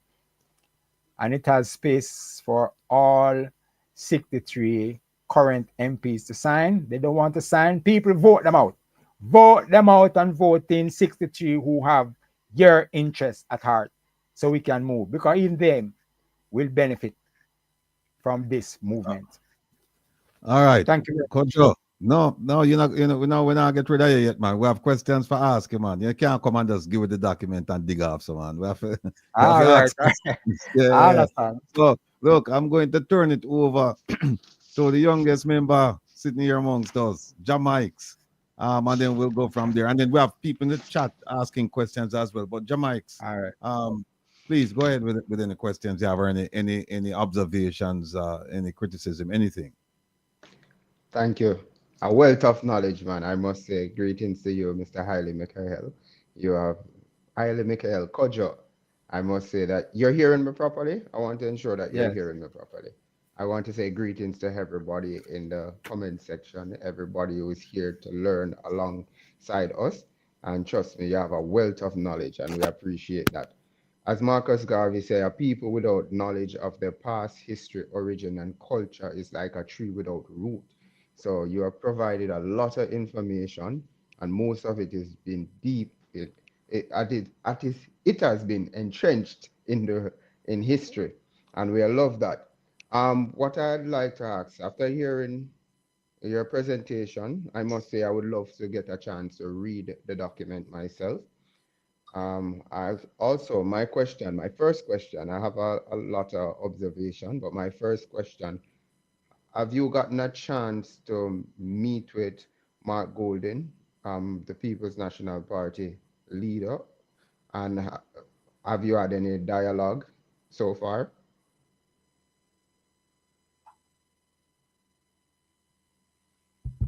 Not hearing you. No, I hear you. No, I hear you. Unmute. Oh, you unmute. had muted.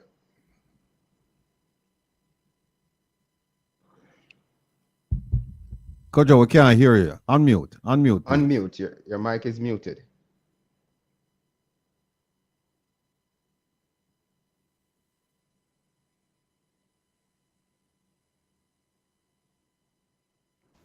You hear me now? Yeah. Oh, sorry, I did something and muted my mic.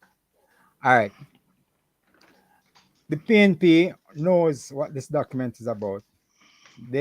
I stopped the day after their conference, 2023, at their Old Hope Road headquarters, left a written note for the party leader, Mr. Golding, asking him to contact me about it.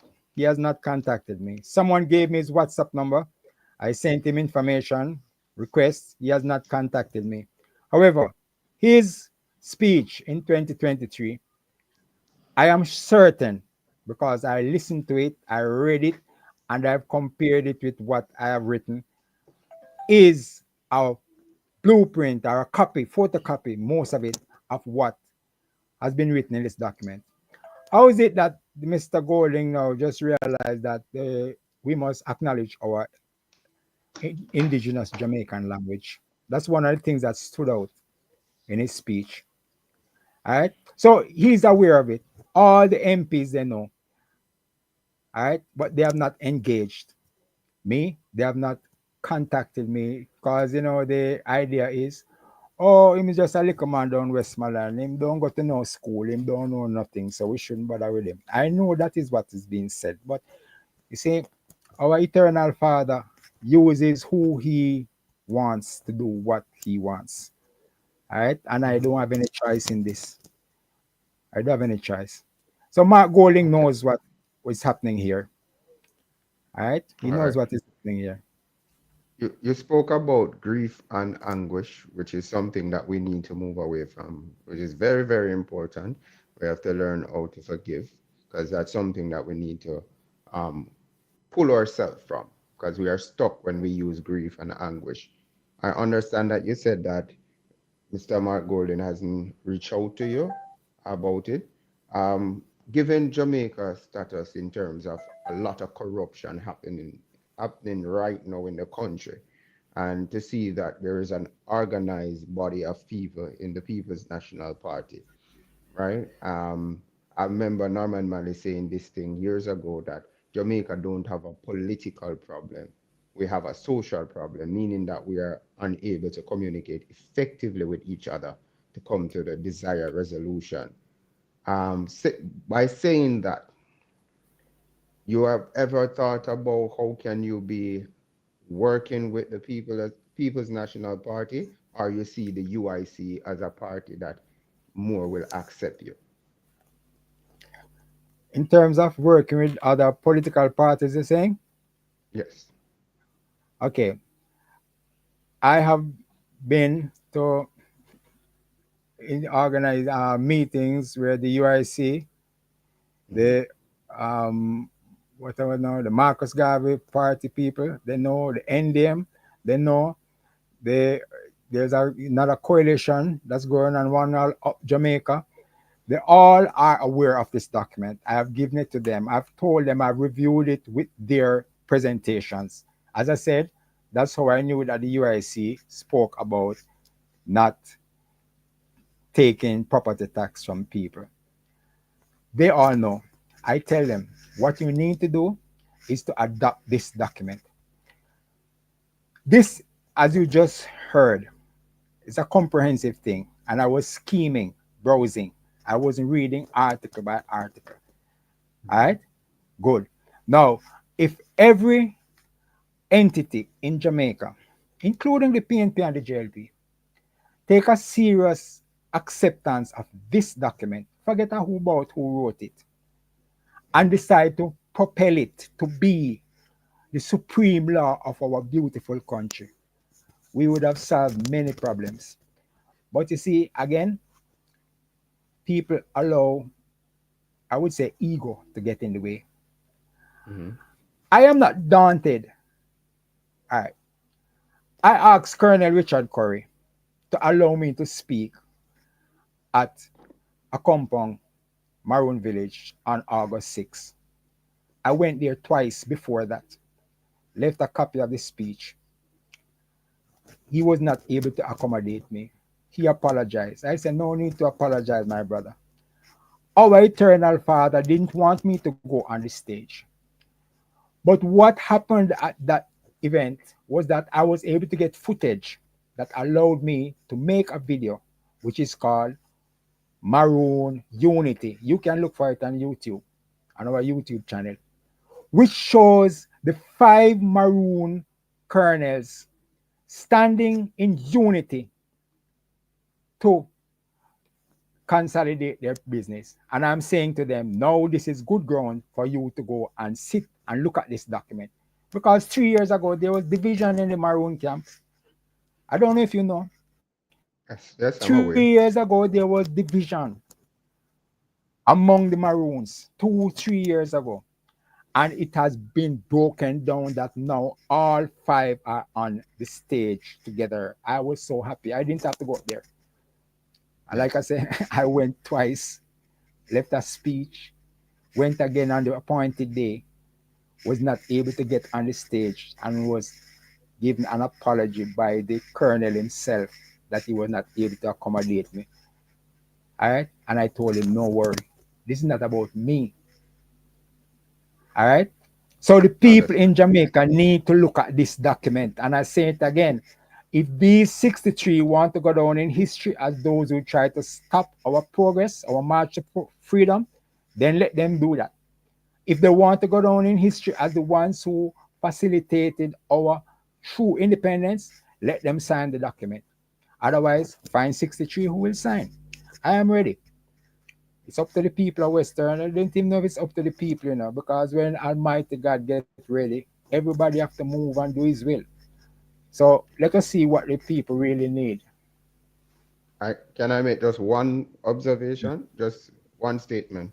I heard you make mention of nobody from the opposition had opposed to the salary increase, but what I can point out to you that Mr. Mark Golden he had opposed and he was outside with protesters, and also Mr. Robert Morgan, whilst he was Minister of Information, he came on Radio Jamaica to outline the legality as it couldn't be reversed, right? And that would have caused the pay increase to continue. So there is video evidence of that you can have a look at. I appreciate when you made mention of the $2.814 billion that is being used for the constitutional reform. We must have transparency about that. I'm happy that you brought attention to that. That is very good. And one thing I would say, when you said the member of parliament, in order to run for member of parliament, the person would have to live in the constituency for 3 years. And I would say for that, I would have a bit of a issue with to say that, once you're Jamaican, because sometimes you can't find the right person for the constituency to reflect the people's wants or needs. And if you have another Jamaican that can come in and do the job, I believe that that could be welcomed. So as I said, thank you ever so much for bringing so much information. Thank you for answering my questions. Mr. Rattigan, over to you. Yeah, thank you. Roger, let me All put right. up your. Let me put You up want me to your. respond to that, Jamaica? Yeah, go ahead. Let me just, you asked me two things basically. It says that any qualified citizen may stand as a candidate in any election for representative of the people, providing he has been domiciled in the constituency he seeks to represent for at least 3 years, immediately prior to the date of the election. If elected, he shall reside in the constituency for the duration of his term in office, which is 4 years, and up to 2 years thereafter. That's Article 48F. All right. It also says about senators. Now, concerning the money spent by the Ministry of Legal and Constitutional Affairs, listen to good now. The minister herself was being interviewed by the Public Affairs and Accounts, Public Appropriations and Accounts Committee in Parliament, and she said, we are spending $4.5 million on rental of office space, and admitting that they only have 30% staff complement. So they're spending $4.5 million a month for 30% staff complement. And she said, for example, we only have one constitutional officer, reform officer, of 5 posts that are available. Okay? Now, 2 things happening there. I sent them a message on X, because I'm on X also too, That was Twitter, as you know, saying that this document has not spent $4 million up to now. And then, because she said we only have 1 of 5 officers, I wrote an application for an office of the constitutional officer. It was acknowledged as being received in the office of the permanent secretary, Mr. Wayne Robertson. To date, that's over a year now, I have not had a call for an interview. Okay? I was interviewed on Best FM by noted attorney at law, Michael Lorne. Anybody might know him? Miguel? All right. He referred to me as the constitutional master. No need to big my chest and big it up. But there's a prominent lawyer saying that he recognized the work that I have done. All right? Good. And they don't hire me for the job, but they are spending 2.814 billion Jamaican dollars doing what? Having stage show around the island. Everywhere they go, I go and I tell the people, this document is older than this process. This document contains this, that, and the other, just like I've been reading. Some places they go say, oh, you're talking too much, stop now. All right? I've been to many. Jamaicans for Justice had a series of 3 town hall meetings, one in Orchard, one in Montego Bay, one in Kingston. I was at all 3.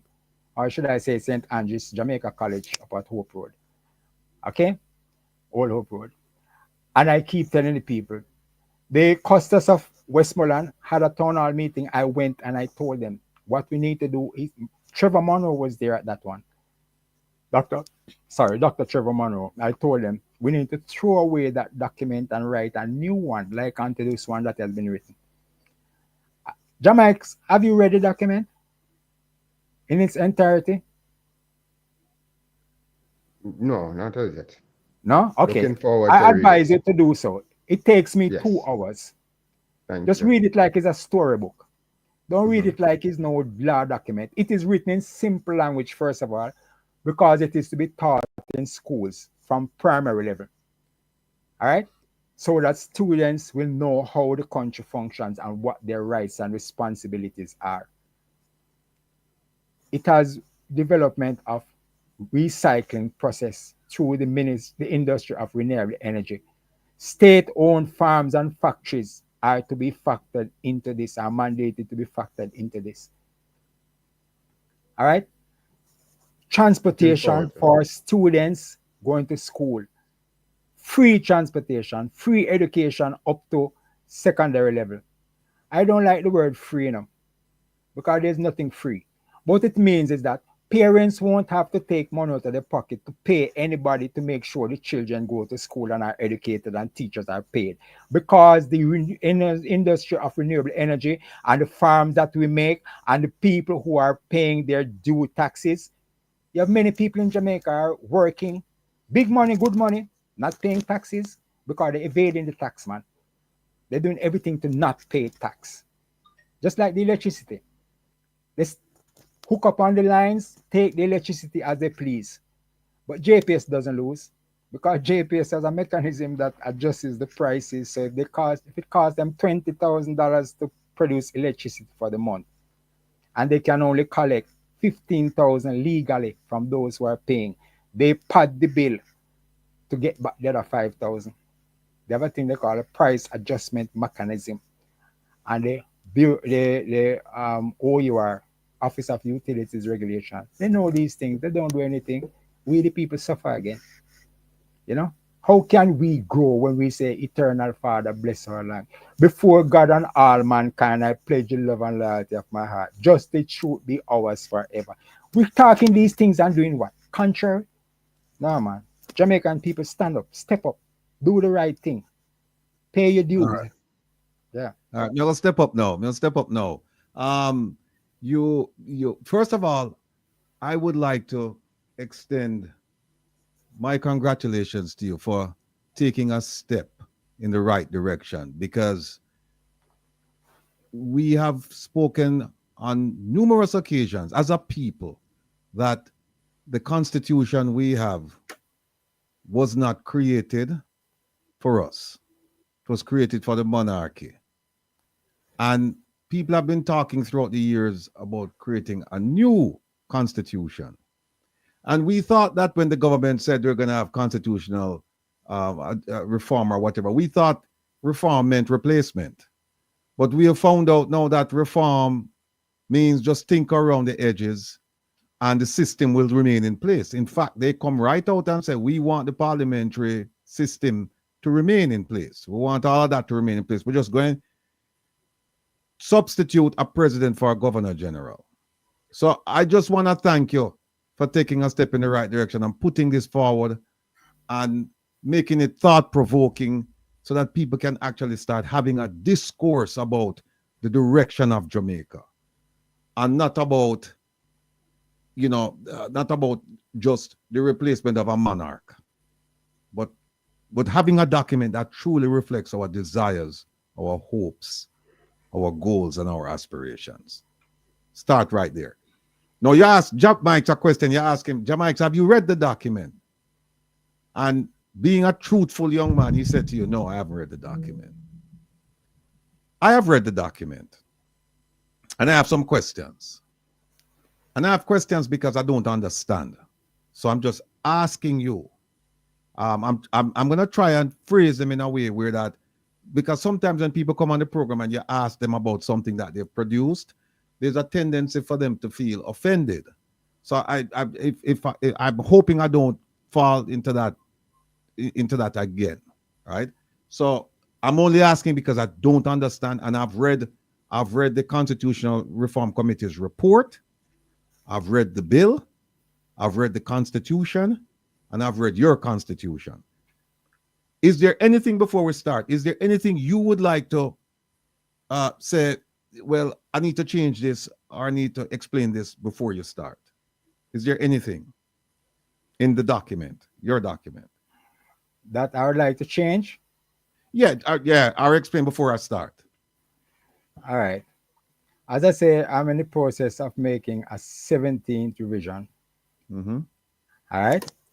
Now, one of the things in the one of the amendments, if you want to call it that I have put forward for the 17th revision, I just mentioned a while ago about the 90 days. Yes, about the financing of the municipal corporation. Mm-hmm. I think that was the main thing. The other one was that the Maroons, they have their name for their Trelawney Town. They say it's Flagstaff, so I shouldn't refer to it as Trelawney Town, which I actually had Flagstaff at one point. I put the names of the 3 people who were elected by by election recently.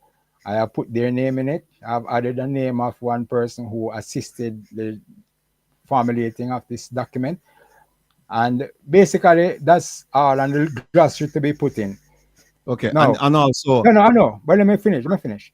Sure. Interestingly, on July 14, 2023, when the Constitutional Reform Committee interviewed me at Jamaica House, extensively, I would say, about this document. And I was explaining the court structure of this document, starting with the parish courts, going up to the appeal court, then the Supreme Court.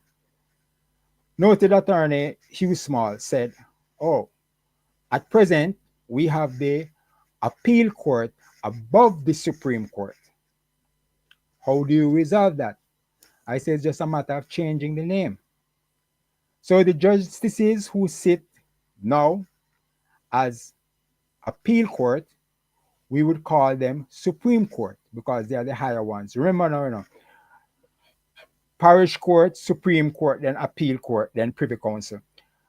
The Supreme Court, you appeal to the people who are vetting you to go to the Privy Council. But logically, if you have a parish court and you move up to the next level, you're going to appeal to who? Must the Court of Appeal. Then you go to the Supreme Court, which is the highest. Then you go to the CCJ and external court. Minister Malawu Fort made the point. She said, at present, we start at the Petty Session Court, which is run by the Justices of the Peace. I said immediately and took up my pen and started to write while I was talking. I said, that is true. I omitted that fact when I was writing this document. I have to put that in the next revision. Everybody in the room silent and was looking at me. And I have since put in a notary's court, and I've improved the capacity of the notary's court compared to what we now have as petty session court, because at present, 2 justices of the peace sit and adjudicate. In this document, we have 3 notaries public sitting to adjudicate cases given to them by the chief parish judge based on law, and a majority vote carries. Why I say based on law? Can't expect a petty session court to deal with probably pre-deal larceny or murder or manslaughter. So the law is going to determine which cases this notary's court can deal with. All right, and 3 sit.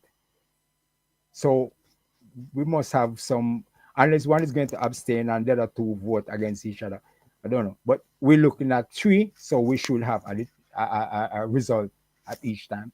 So this is the CRC saying to me something that I put into this constitution. So nobody can say I'm trying to be nobody over nobody. I'm putting everything together. I've read the Jamaican constitution and things that are in it.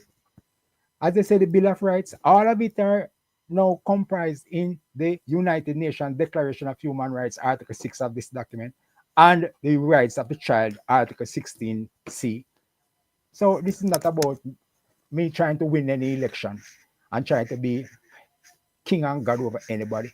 It's about our eternal Father putting it something. I have nothing to gain, but I have everything to lose, because I've gone back my religion now.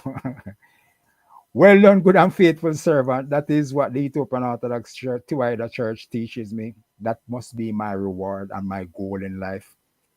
Emperor Haile Selassie sent the church here with the understanding of the Holy Synod to teach us how to be Christian people, real Christian people. Yes, the European came and he gave us his brand of Christianity. Emperor Haile Selassie gave us Ethiopia's brand of Christianity. You can compare them for yourself and choose which you want. But remember, there's a fact of history that this man was born, was crucified by the Romans, and was disappeared out of his grave. And they say that his apostles stole his body. All right? But the apostles say otherwise. They say he was resurrected. So let us just be real. This is religion. Emperor Haile Selassie I say is personal. The country, the state rather, is for everybody. All right? So let us deal with what we want to deal with. But don't antagonize each other. It doesn't make sense. Okay. Yeah. All right. You believe that a constitution is a living document, though? Yes. That it breeds the life of the people, and that it's not stagnant, and that it whatever it says today, for a generation to come, it should also reflect some change, or at least have avenues where you can accept and reflect those changes. Yes. Right. Okay. All right. Yeah. Now let me go to this is just something I saw when I was reading the thing. I just want to point out it's a minor thing, but I'm just a stickler. You know, my first language is Patois, but I like English language, and I just want to throw this out to you. You can do with it whatever you want to do with it, but here it is.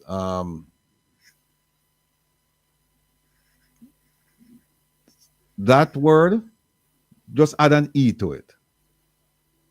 You see? All right. I did some check the other day how much 1,000 words was in this document, and this one slip up. That I eat it. All right. All right. Okay. So any other typo?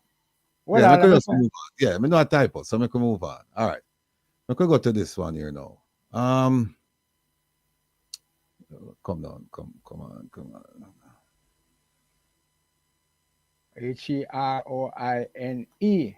Yes. Thank you, sir. No worries, man. All right. All Found another one? No. We are getting to the substance now, but hold on. Come on.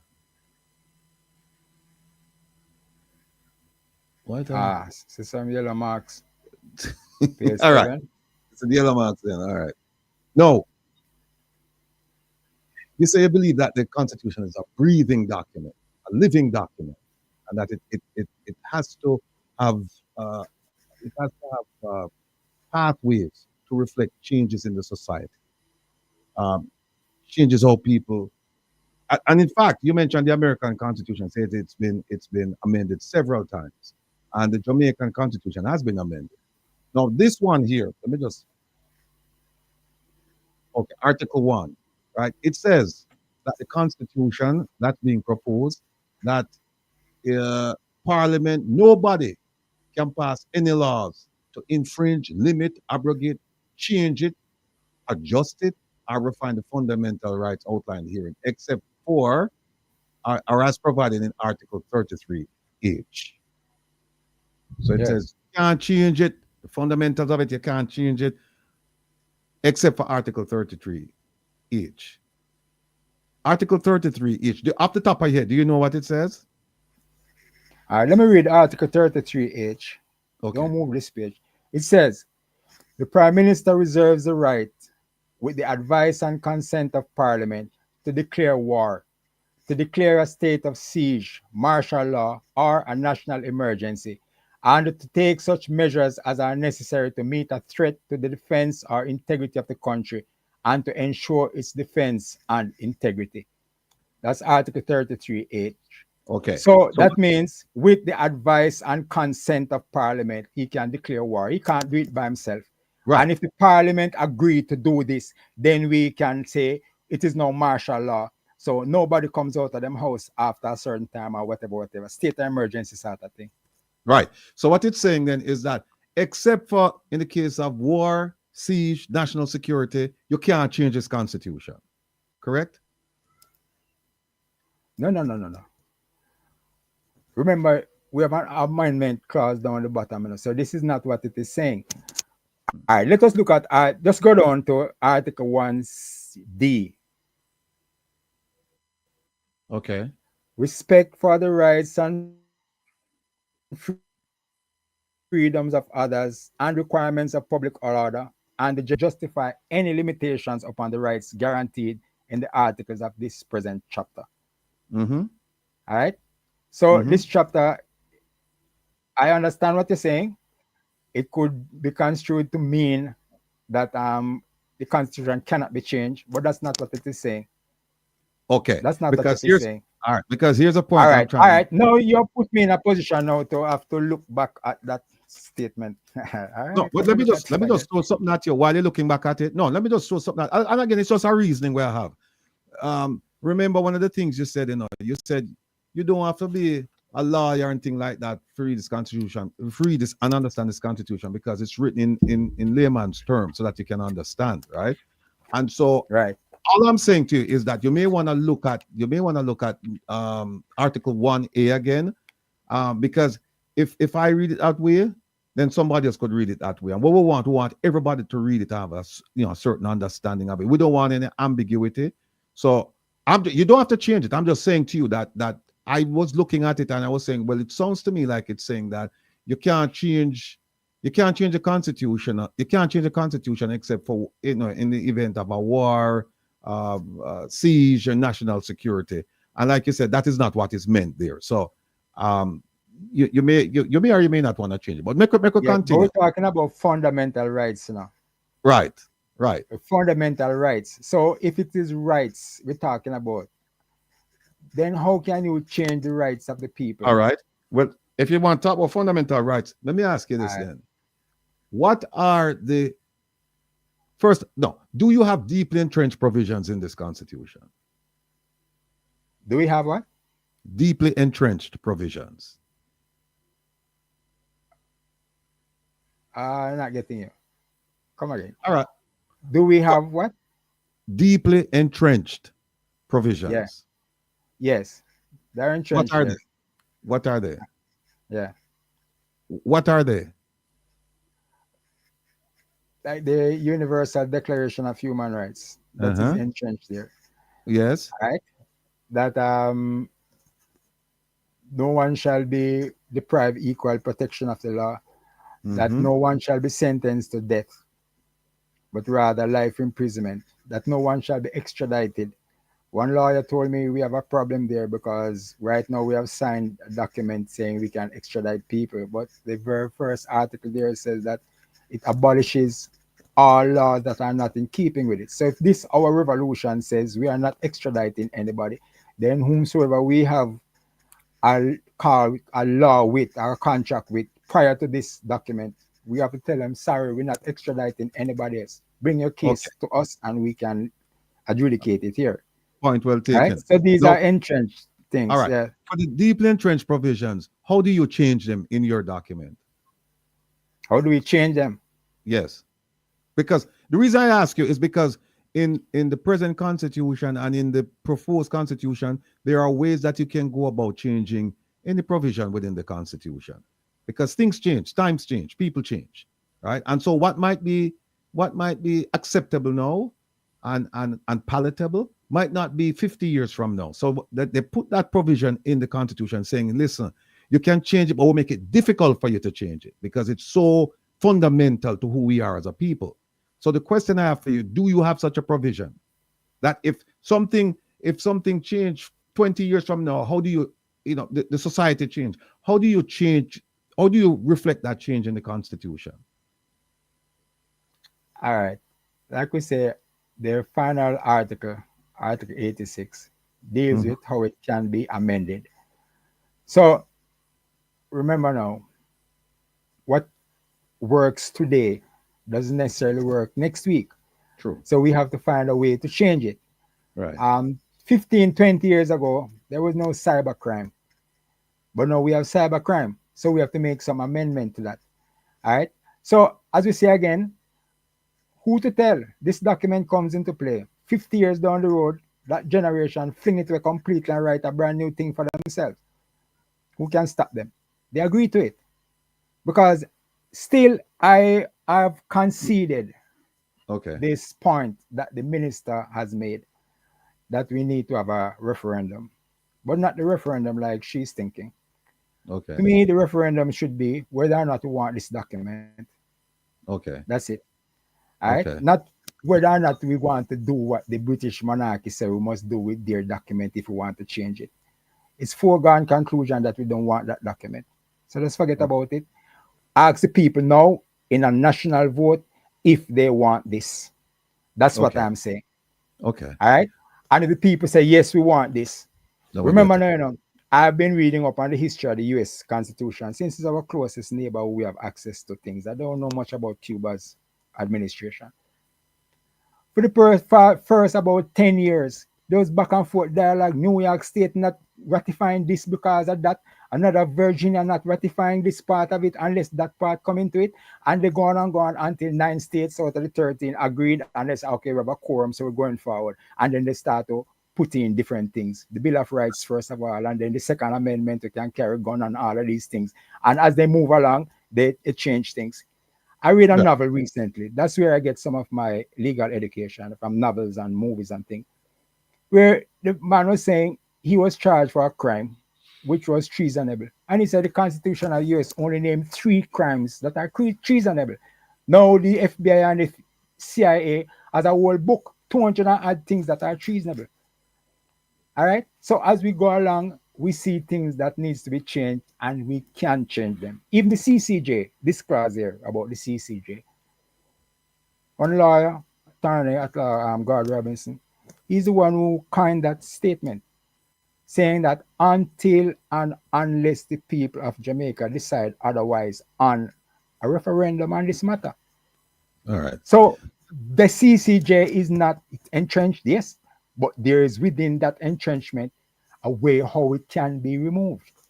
Right. Right? And that would be fundamental. And that's why I was asking you right here, that one is not clear to me, because it sounds like what you're saying is that you know, some things you cannot change.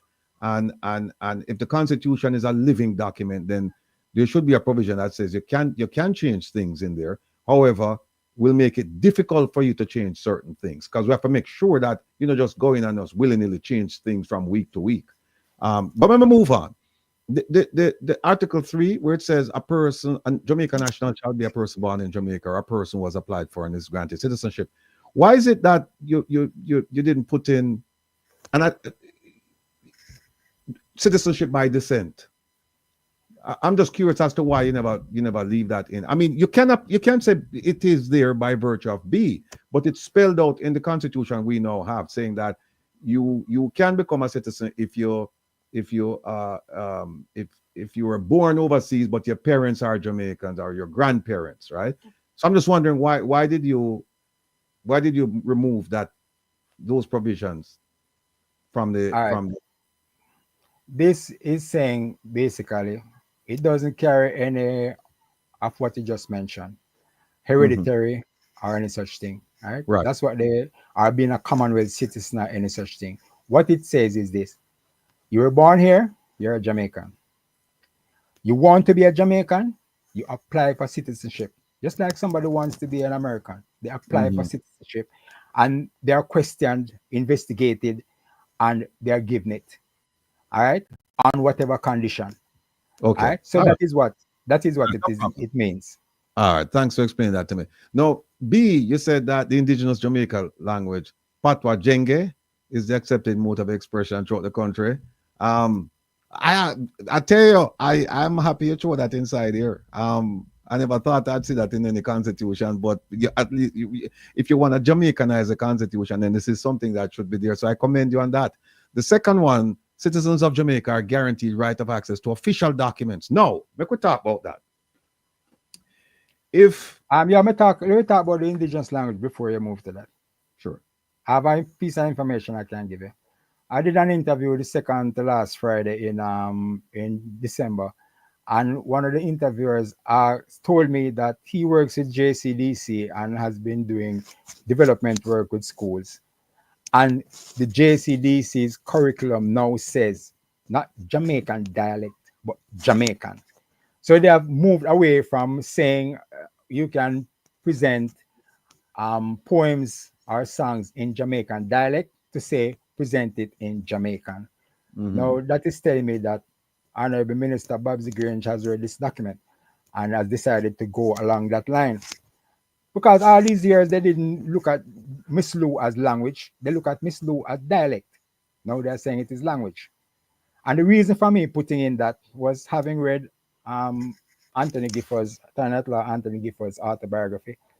He said when he came to Jamaica, when the lawyers realized and the clerk of courts and all these people realized that he doesn't understand Patois, they would purposely speak Patois in the courts to confuse him. So that's why I say, unless in international relations you use the English language. All right. And the other point that you're touched now. Oh, the other point I'm touching has to do with the release of documents. Access to documents. Yes. There is an Access to Information Act. Well, hold on. Let me set it up. Let me set it up for you. You are Haile Mikhail Kodjo is the Prime Minister of Jamaica, and Haile Mikhail Kodjo is involved in some high-level discussions with the leader of a foreign country regarding geopolitical affairs, things that the other country regards as being confidential, right? And so they're speaking to you on that level, not on the level where you can go out and publicize it, but they're talking to you and say, listen, we're working out a solution regarding the political spectrum in the Caribbean, and we want to. Do you think that information should be freely available to the public? I say yes. You know why? The sovereignty is vested in the citizens of Jamaica and upheld by the Prime Minister who acts on their behalf. So whatever he's doing is for the people to know. All right. Listen, if the foreign country is planning something that is dubious and the Prime Minister don't realize it, and because of this statement, he publicizes it, and somebody can pinch him and say, no, this is what is going to happen down the road. It's our country, and it's not the Prime Minister's country. True, but here's the thing. And this is just my thought based on my experience. Once you start doing that, where nothing is secret, I'm not saying that you should keep every single thing. What I'm saying is that the moment you go out and you say, no information that we get from anywhere will be kept secret or confidential, we're going to expose it and we're going to tell the people. What you have done essentially is you have ostracized yourself from the international community, because they all operate under that belief that certain things we just keep it at a certain level. We don't expose it to the public. And so what will happen is that people won't talk to you. If they know that if anything I say to this man, you know, is going to be out in the public tomorrow, they will not talk to you. All right. Bring up the document on the screen again. Sorry. No, man, no apologies. Necessary. All right. A guaranteed right of access to official documents. That means something has been written, stated. Mm-hmm. Some people have it. So why can't the people get it? It's not like you and I sitting around a coffee table at a hotel or in a residence and discussing something that is good for the country that we would like to put to Parliament. This is something that has already been put to Parliament and documented. The people have a right to it. All right, let me tell you something. Their countries provide protection to certain transmissions, verbal written, because they want to protect sources, they want to protect methods, they want to protect a range of things. Because if I give you something that came from somebody that from a source, right? That is information came from a source that is singular in nature, meaning that once you tell anybody, everybody are gonna know who the person who gave me that information. Right. And I give that information to you. I come to you as Prime Minister of Jamaica, and I say, Kojo, you know, the president of Cuba, you know, he might make a plan for invade Jamaica. I'm just telling you this now, right? I'm writing, I'm sending you a cable. And then you take it out and you run out and say, press conference, people. I just got information that blah, blah, blah, blah, blah is coming here trying to immediately everybody know where the information come from. You jeopardize sources. You jeopardize methods of obtaining information. And once you do that, I'm telling you, Kojo, people won't talk to you. People will not talk to you. So you could have a piece of information out there that would be very, very helpful to Jamaica. But because of your stance on this, people just say, you know what, we're not saying anything. Because if we tell him, he might go out and tell everybody how he get it from. All right. It seems I've got to put the word documents inside of the glossary to determine what a document is. Guaranteed right of access to official documents. All right. The budget is an official document. Spending by the ministries are official documents. True. All right. You understand what I'm saying? Good. Yes. An agreement between nations is official document. Yes. Discussions taking place between two governments are not official documents. They are just discussions taking place. No. The discussions, if they're manifested in written form, like minutes. People go to meetings and them talk, but somebody will take notes and then that is converted into a written document to say this is what was said on this date between these parties. So we're not just talking about a discussion.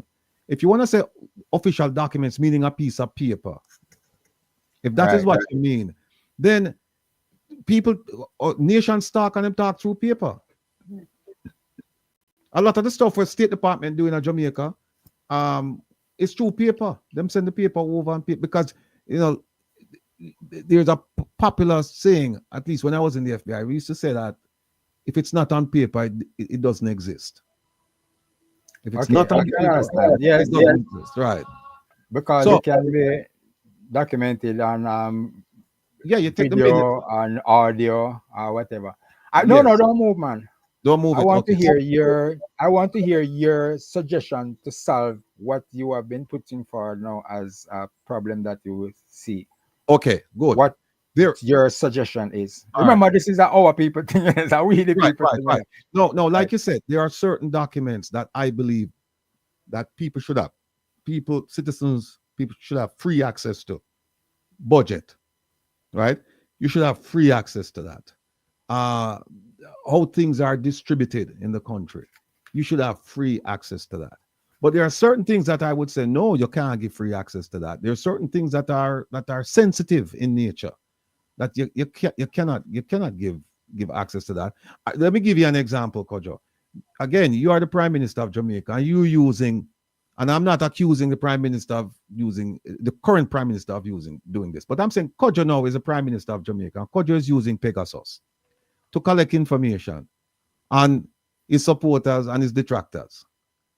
Kojo, do you think that information now should be passed on to the public? So, because what you do with it, when you use Pegasus, you get their text messages, you get their emails, documents, right?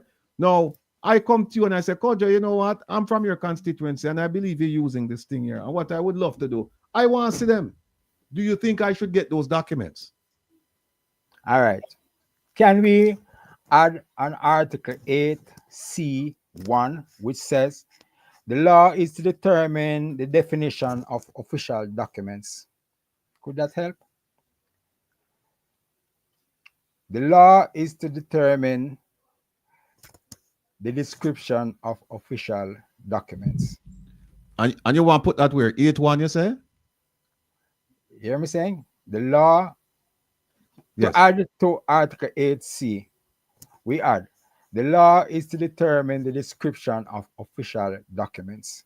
Just All like right. you mentioned, the budget is public, Right. but certain sensitive, other sensitive security Right. matters, then Security matters, right. the law will determine which, just as I said earlier, the law will determine what cases the notary courts are to deal with.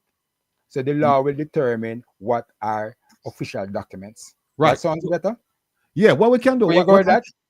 No, what I can do is this. What I can do is, because it sounds rudimentary, what we need to do, I think we need to refine it. And you can find a refinement even in the ATI, even the Access to Information Act. You can see how they define sensitive and confidential. You can see how they define information that should not be released to the general public. So you and I, we can work on that. Not any problems with that. But let me show you, because we don't have much time, but there's something here. And you have to come back, because I have 20 questions. And we won't get to them today. But here is something. No, before you go, Wilfred, before you go, can we add this as to Article 8C? The law shall determine the description of official documents. Or you could say, or what you could say, you could say. Let me hear yours. No, what you could say is that the definition of official documents, or sensitive documents, or secret documents, will be defined by legislation. All right, so, good. Right. Okay, good. So you leave that up to the parliament and to sit down and have a discussion and decide what them kind of define. Right. But good. Continue now. Yeah, let me show something at you. You did make a change though with the you did make a change with the diaspora voting, because it was supposed to be, I think it's 6 months, but you moved it to 90 days. Remember? Yeah, you moved that. All right. That's 3 months. Yeah. But because some people haven't been to Jamaica in the past 10, 15 years. Let me just quickly go to Article 33, because I like the fact that you put in there term limits, right?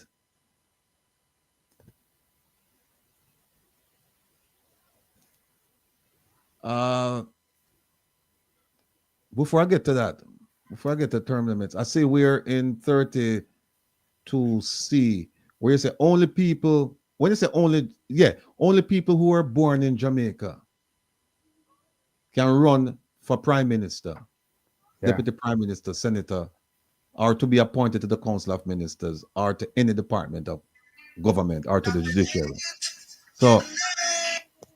So no person who acquired citizenship through descent or marriage can serve in the government. Right. Okay. That's the idea. And interestingly, I had put this in, I don't remember where I got it from, and conversing with African American, they call themselves, who has become a Jamaican citizen. She told me that I should put this in it, that only Jamaican born people can hold certain office. I told her it's already there.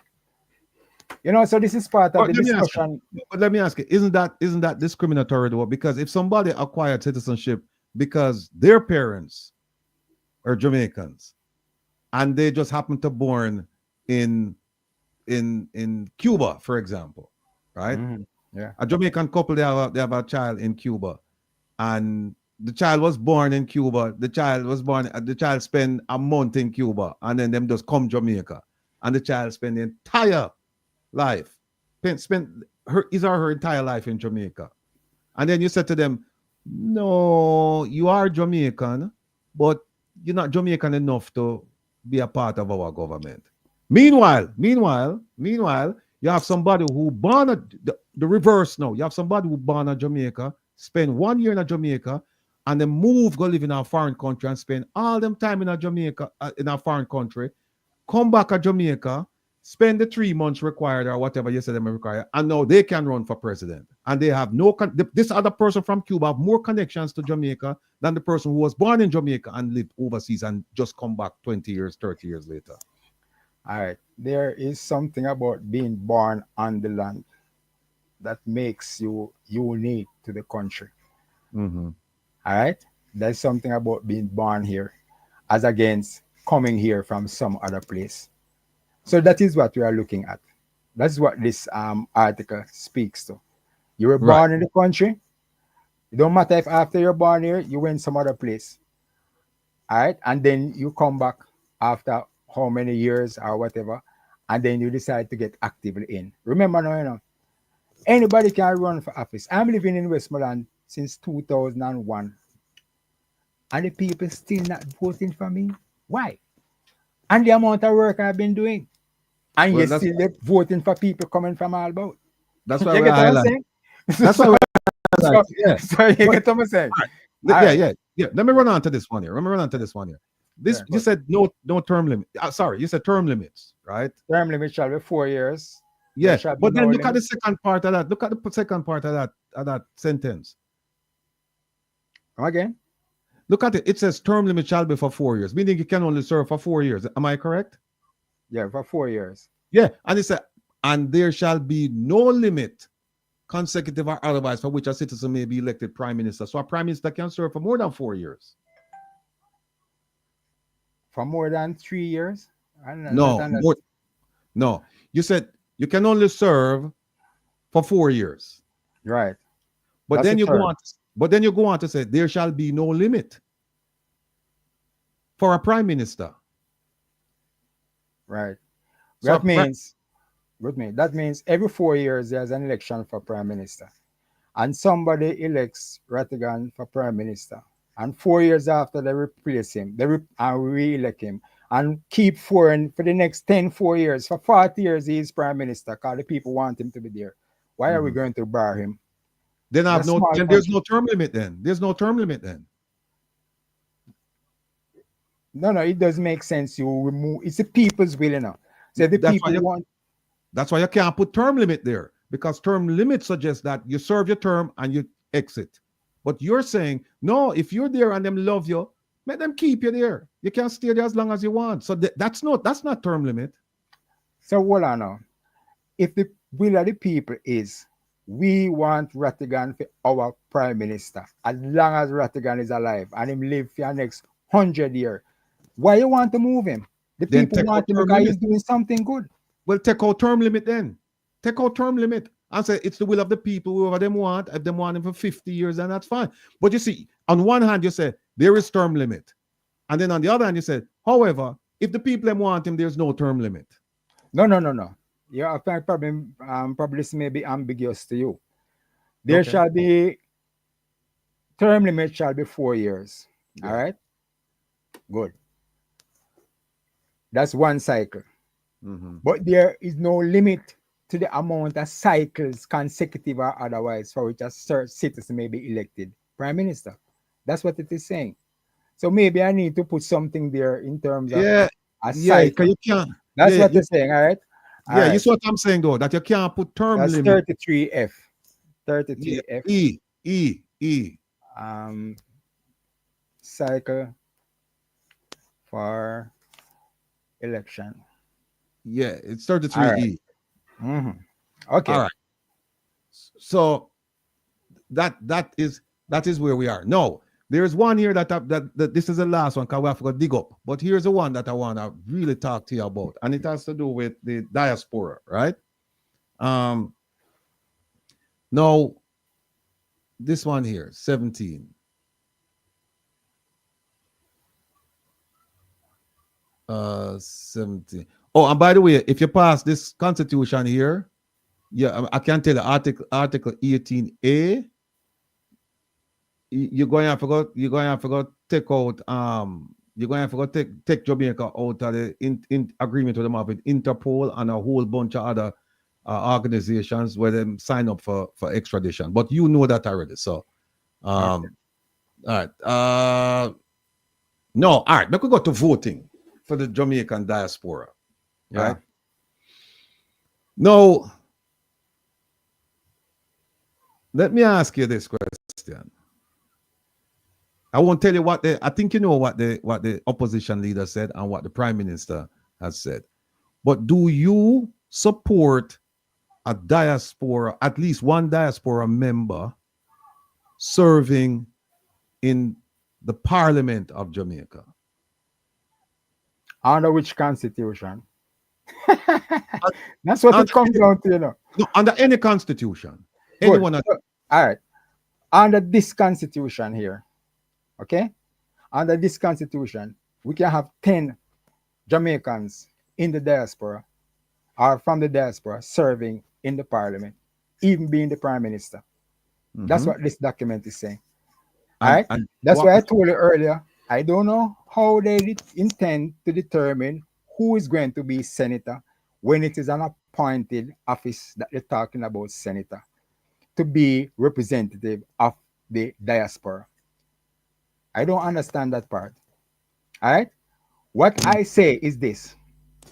It is estimated that 3 million people live in Jamaica. It is also estimated that another 3 million or more live outside are Jamaicans who live overseas. Right. It is a known fact that 2023, over $3 billion US were remitted to Jamaica. We don't need nobody to tell us must take care of people that are foreign, boss. What kind of love do we have for the people who live foreign was cool right now? What do you write me a text now? I forgot pass now. I say it cowl, C-O-W-N. That's how you spell it. It cowl. True. And we now go respect that. I purposely, you see, try to avoid asking people in the diaspora for financial assistance. I do at times. But I tell you, I know what it is. Okay? I have a conscience. So what we're talking about, we're not doing nothing special for people up now foreign who support Jamaica. No, man. All right. Take a look at this. Well, I'm not finished yet, man. Okay, I remember moving. On the sporting scene, who you think Ghana Olympics and Ghana football match are wear Jamaican colors? People from Jamaica, I better watch that on TV. All right? Foreign people are going to go support the reggae boys and we sunshine girls and we athletes and we everybody up there. So what are we doing about showing respect to that and defending that, making it easier for them to come into the island, to have security when they come here? We have to do better than that, my brother. We have to have more love than that. Yeah. All right. I agree. Good. Now, look on this here. This one says, if you're a diaspora member, be prepared to give up your citizenship of wherever you come from in order to serve in Jamaica. Yeah. Only Jamaican nationals were born here and who do not at the time possess dual citizenship. So a man like you now, who probably come Jamaica regularly and decide, say, well, you want to run for office and you qualify based on all this, you have to give up your dual citizenship. You have to show allegiance to this country and this country alone. That's what it's saying. If I have to term up, All right, let me run something by you. And you mentioned in here, in this document, that the prime minister can pick all our ministers, them, right?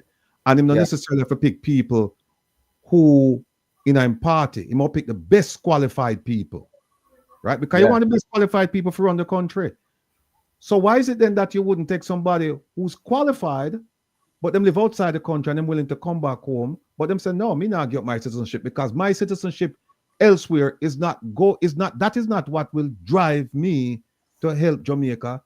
What will drive me to help Jamaica is my love for Jamaica. My citizenship shouldn't matter. And here's another reason. We hire consultants from outside for cover Jamaica, to come work and develop Jamaica. So why is it that you can't get a Jamaican then from outside for come in and say, well, you know what happened? No, get involved in the mix and do whatever is necessary for the development of my country. Why wouldn't that argument be persuasive for you? All right, I mentioned earlier that there's something about being born on the land. Yes. Now, you are born in Jamaica. You have expertise in a particular area. I am the Prime Minister, and I want you in my Council of Ministers. I invite you to come. The terms of conditions, you're going to be appointed for 4 years. That's my duration. If after that, if I'm re-elected and I want to appoint you again for another 4 years, or if I'm not re-elected, but the person who becomes Prime Minister wants to keep you on, then they reappoint you. However, you have to give up your dual citizenship. Boss, you're in the cabinet. You're in the Council of Ministers. Yes. Who can say anything? You were born here. You went Right. overseas and you got big education and you have something to contribute to the country. Furthermore, you have been sending money down here.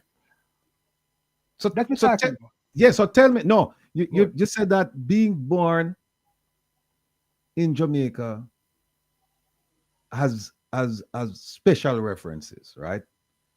I agree. So if because I was born in Jamaica and I grew up in Jamaica, why should another citizenship, why should that be troubling to you then as a Prime Minister? Why should you have to give up that dual Why, citizenship? why do you find it troubling then that, you know what, him coming here and I don't want him have another citizenship. I just want him come and just be, I just want him come give up everything and then him fully committed to it. Why is that troubling if I said no? We're talking about commitment here now. All Okay. right? And as they say, justice must not only be done, but must appear to have been done. If you are a Jamaican with only one nationality, Jamaican, and you make a mistake someplace, it will be easier for us to overlook that than if you have dual citizenship and make the same mistake. It might seem as if you were doing on behalf of the outside country. That doesn't mean that you can be a born Jamaican and sell out. You know? You get what I'm saying? Right. But it's a perception. And as I say, it demands loyalty. There's an article inside there. Yeah. Let me ask you a question. I'm glad you raised that point about loyalty. Yeah. Because do you believe that there are no sellouts in the parliament? There is no one in the parliament reporting to a foreign government about meetings taking place in Jamaica, confidential meetings. Do you believe that there is no one, no politician? Because now we're talking about loyalty and you're talking about people who were born, raised, educated in Jamaica. So if the idea is loyalty, right? Why is it then that we see so many reports coming out of Jamaica through the State Department concerning meetings that are confidential, and we know that certain people were in those meetings, and tell you what, none of the people in that meeting, they are foreigner. None of them are foreigner. All right. I said earlier that we're not going down there with them on this 1962 thing that allowed them to do all of these things. You know, we're talking about a new and create a new and glorious history for ourselves. Get rid of those kind of people and their attitude and the document that allow them to do it. All right. How can you have a country running and the people don't know when the next election going to be? I agree. And the Constitution allow that. I agree Right with now, the next Olympics and the next World Cup, them have the every dates already. team knows which position they're going to be in if they reach the quarterfinal or the semifinal. And we down here don't know when the next election going to happen for our country. So these are the things. I don't want to get what seem passionate or whatever, but I just want to tell you These are the things and these are the people we need to take for themselves out of this administration of the country. And this document facilitates moving them. And that is why they don't want to have it. And that is why I'm telling the people of Jamaica again, vote them out. We're not shooting nobody. We're not chopping up nobody to get them out. Because if you ever try that, the Chinese have investment. The Americans want investment down here. Other people coming, everybody come, and all of a sudden it's a military state and fire a gunshot and everybody have fight against one another to try to take over the country, and the whole will become slave again under foreign entity, we then call peacekeeping mission. For what? Just vote the right vote. Mike Henry, I'm calling name already, I'm calling name again. What is to be your legacy? You are one of them who have been talking all this time about the Emperor Haile Selassie. Here's a document based on his document. What are you doing about it? What is to be your legacy, Mr. Minister Mike Henry? Minister of Transport. Tell me. That is it, Mr. Henry. I'm talking to you. Well, listen, Kojo, you have every right to call out whomever you want to call out regarding their stance on certain things. What I'll say to you is this, and I said it before, I congratulate you on the effort that you have expended. Glory be to God. And bringing to the fore to let people know that we don't need to reform a constitution that was not intended for us to benefit us in the first place. We need a brand new one. We need a replacement. I agree with you. And that thing about fixed dates and all those things, I agree with you. All I'm saying to you is that we need to buckle down a little bit more and kind of refine it. And like you said, and you have and it shows that you agree to that because you have done the refinement over 15 times already. I think you're on the 16th now. 16 times, and I'm on the 17th revision. Right. So all I'm saying, we could get together, we could put words together. We have a lot of talented people in Jamaica and outside of Jamaica. What I would suggest to you, my brother, is get a little committee. Get a little committee. You know, enough of being a big committee. Get a committee of people and then say, all right, send them the document and say, listen, I need you guys to come in now and talk to me about this document. This is my first stab at it. Give me a sense. And what you might want, though, because I sense your passion and I sense your commitment. What you might want, though, is you may want to have maybe 2 small groups so that you can compare notes. You know, just want to hear from just one set of people. And then you can refine it because I'm telling you, there's a lot of good in this document. I support the document, but all I'm saying is that it needs some refinement. But I support you 100% what you're doing. I say replacement, not reformation. That's my argument. Replacement, not reformation. And I can tell you that you are the first and probably the only person I know of who have seen it fit to take that step to produce something. You not only talk about it, but you produced it. And people cannot fight, cannot argue with you. All I'm saying, my brothers, make we refine it. All right, don't move. It's not like you stick me up. Hold on. You don't move. Don't move. Listen, let's don't move. Sir. You and Jamaics in this program have given me Article 8C1, which says the description of official documents is to be determined by legislation, and Article 33F1 to add cycle for election in terms of removing the ambiguity in terms of the Prime Minister. Term limits. Right? Good. Yeah. So you are part of the committee, my brother? No, I'm talking official committee. No, I'm talking official. You're part of the committee. The official committee or just that you're telling me to get. You are part of it. All right. Let us look at this economically. All right. Hold on. Let us look at it economically. Hold on. Let me show you something. Hold on. Kojo, let me show you something. I went through your document, you know, and there are certain parts I skipped over. But the parts that I actually went, I can't tell you which part. I skipped over like the role and the responsibility of the ministries and things like that because that's fairly straightforward. So I skipped over that part. But the part that would be like controversial or would need refinement, I went over it and look, I have 1, 2, 3, 4, 5, 6, 7, 8, 9, 10, 11, 12, 13, 14, 15, 16 points. 16. So I'm ready. Whenever you're ready to discuss this, brethren, I am ready. Good. So you're coming to Jamaica. I must come up to the couch. No, them no want me down there. Them no want me down there. You know that. You know that, coach. You don't know what. Good. So all I'm saying to you is this: you have concerns. We came to understanding about 2 of them. Send your concerns to me, and then I can look back into it and we can do. it's not me, as I say. I am the secretary. The CEO is our eternal father, and everybody who assists is part of the committee. The little Okay. lady who picked me up coming from the People's Anti-Corruption Movement meeting at University of West Indies and said, pop in. I said, I don't have no money for pop in ride, you know. So I go and walk to pop in and take a bus, JUTC bus, go down to half a tree. She said, I'm not going to charge her. Spirit said, must pick you up. And she came to half a tree. I tell her, I said, Okay. you are part of the committee. You facilitate my transportation. So this is what it is about. Understand? What the people of Jamaica need to do is what you have been doing since the past 2.5 hours. Going through this document with me or by yourself within your communities, and then saying to Haile, ratify this, change that, do that, so that by time election call, we can put in 63 who decide I'm going to sign it. Kojo. Simple. Kojo, Yeah. somebody say you must call me at night time coming to sleep. But listen, Kojo, so Andrea said that. But Kojo, here's what I'm going to do.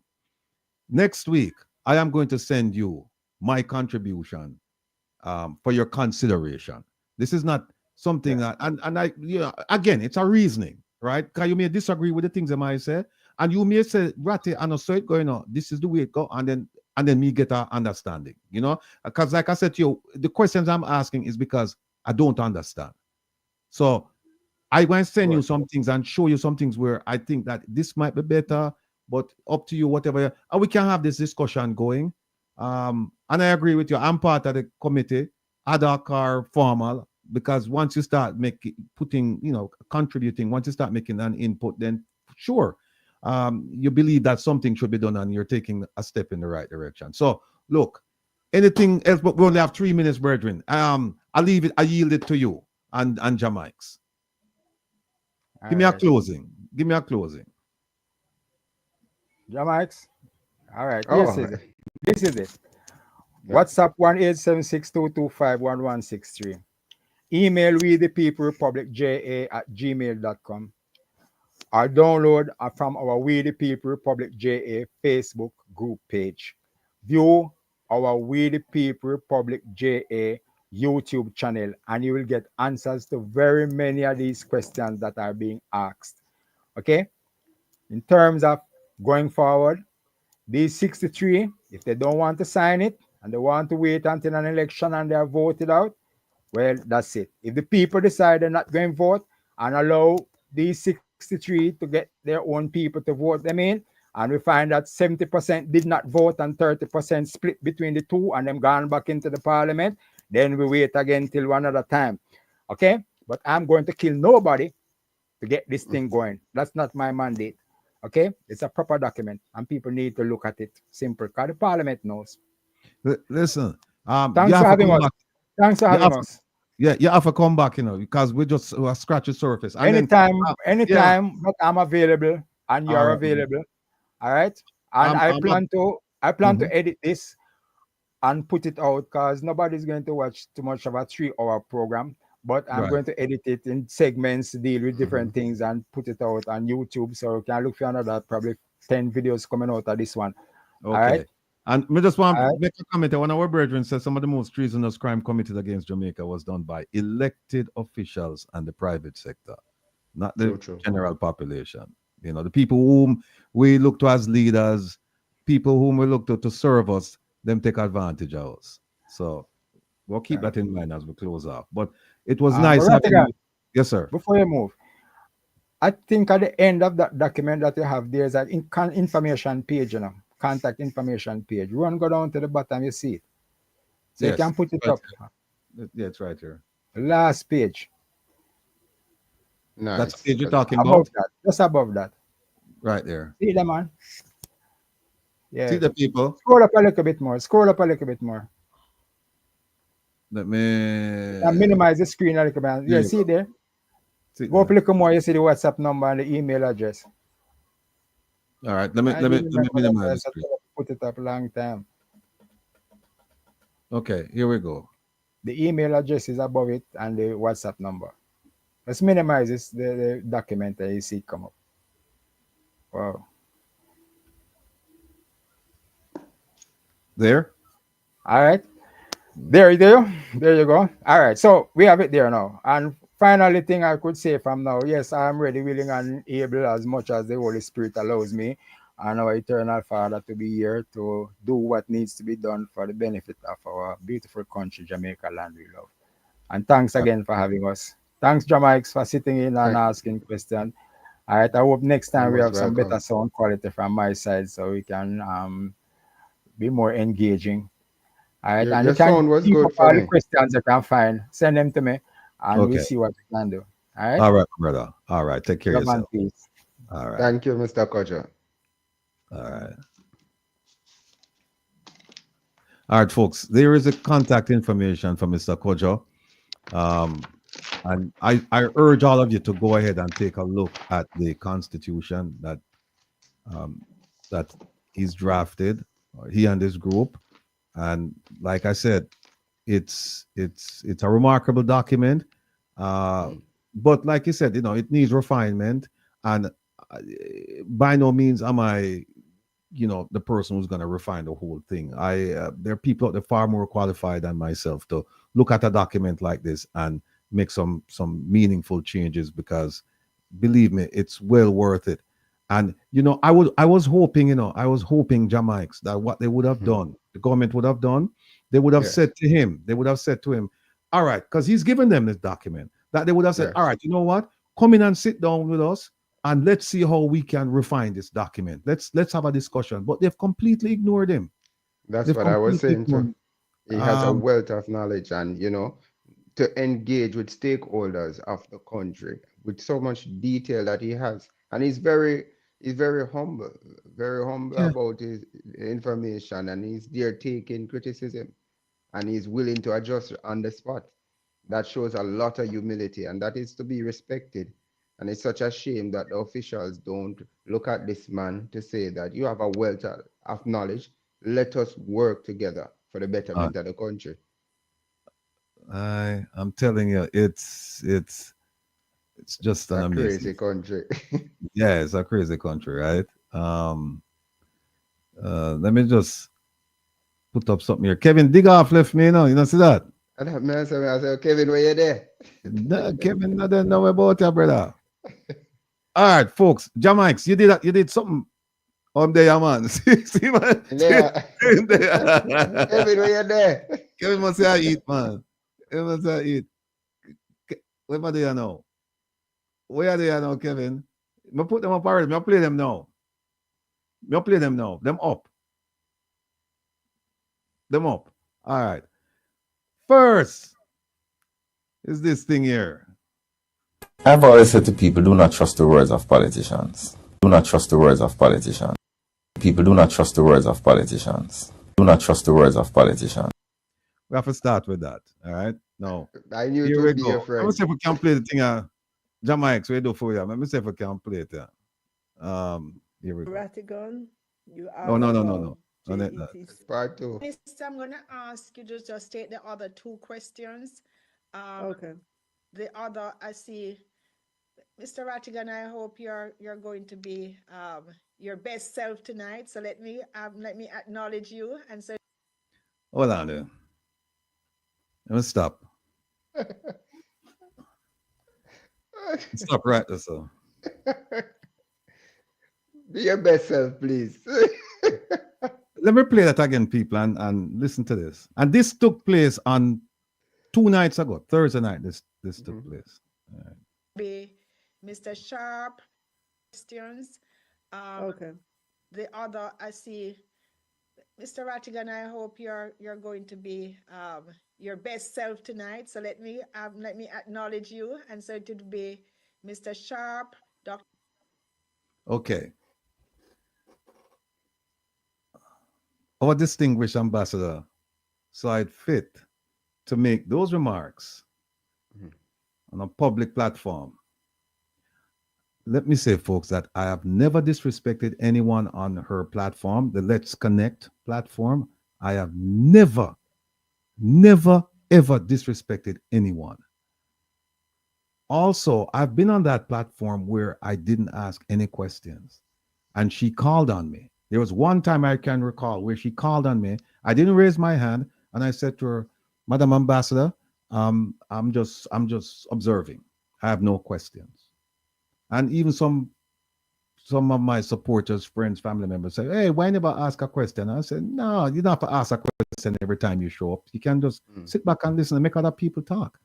So for her to come out and say that I'll be my best self or something to that effect, it's befuddling to me. I'm trying to think, where did that come from? And it didn't come from my presence there on Thursday night. It came from somewhere else. So true. And when she asked the question, my immediate reaction, or was what I thought immediately, was respond. But I said, no, I would be brought down to her level. You can't do that. That's not the place. That's not the time nor the forum for something like that. She made a remark that's unfortunate. Move on and ask a question. Leave it for another day. And I have a platform, so I could come over here and curse her out. But I'm not going to curse her out. I'm not going to tell her that she should be diplomatic. She should display some of the best tendencies that her office should display. I'm not going to tell her. And by saying I'm not going to tell her, I'm telling her. But when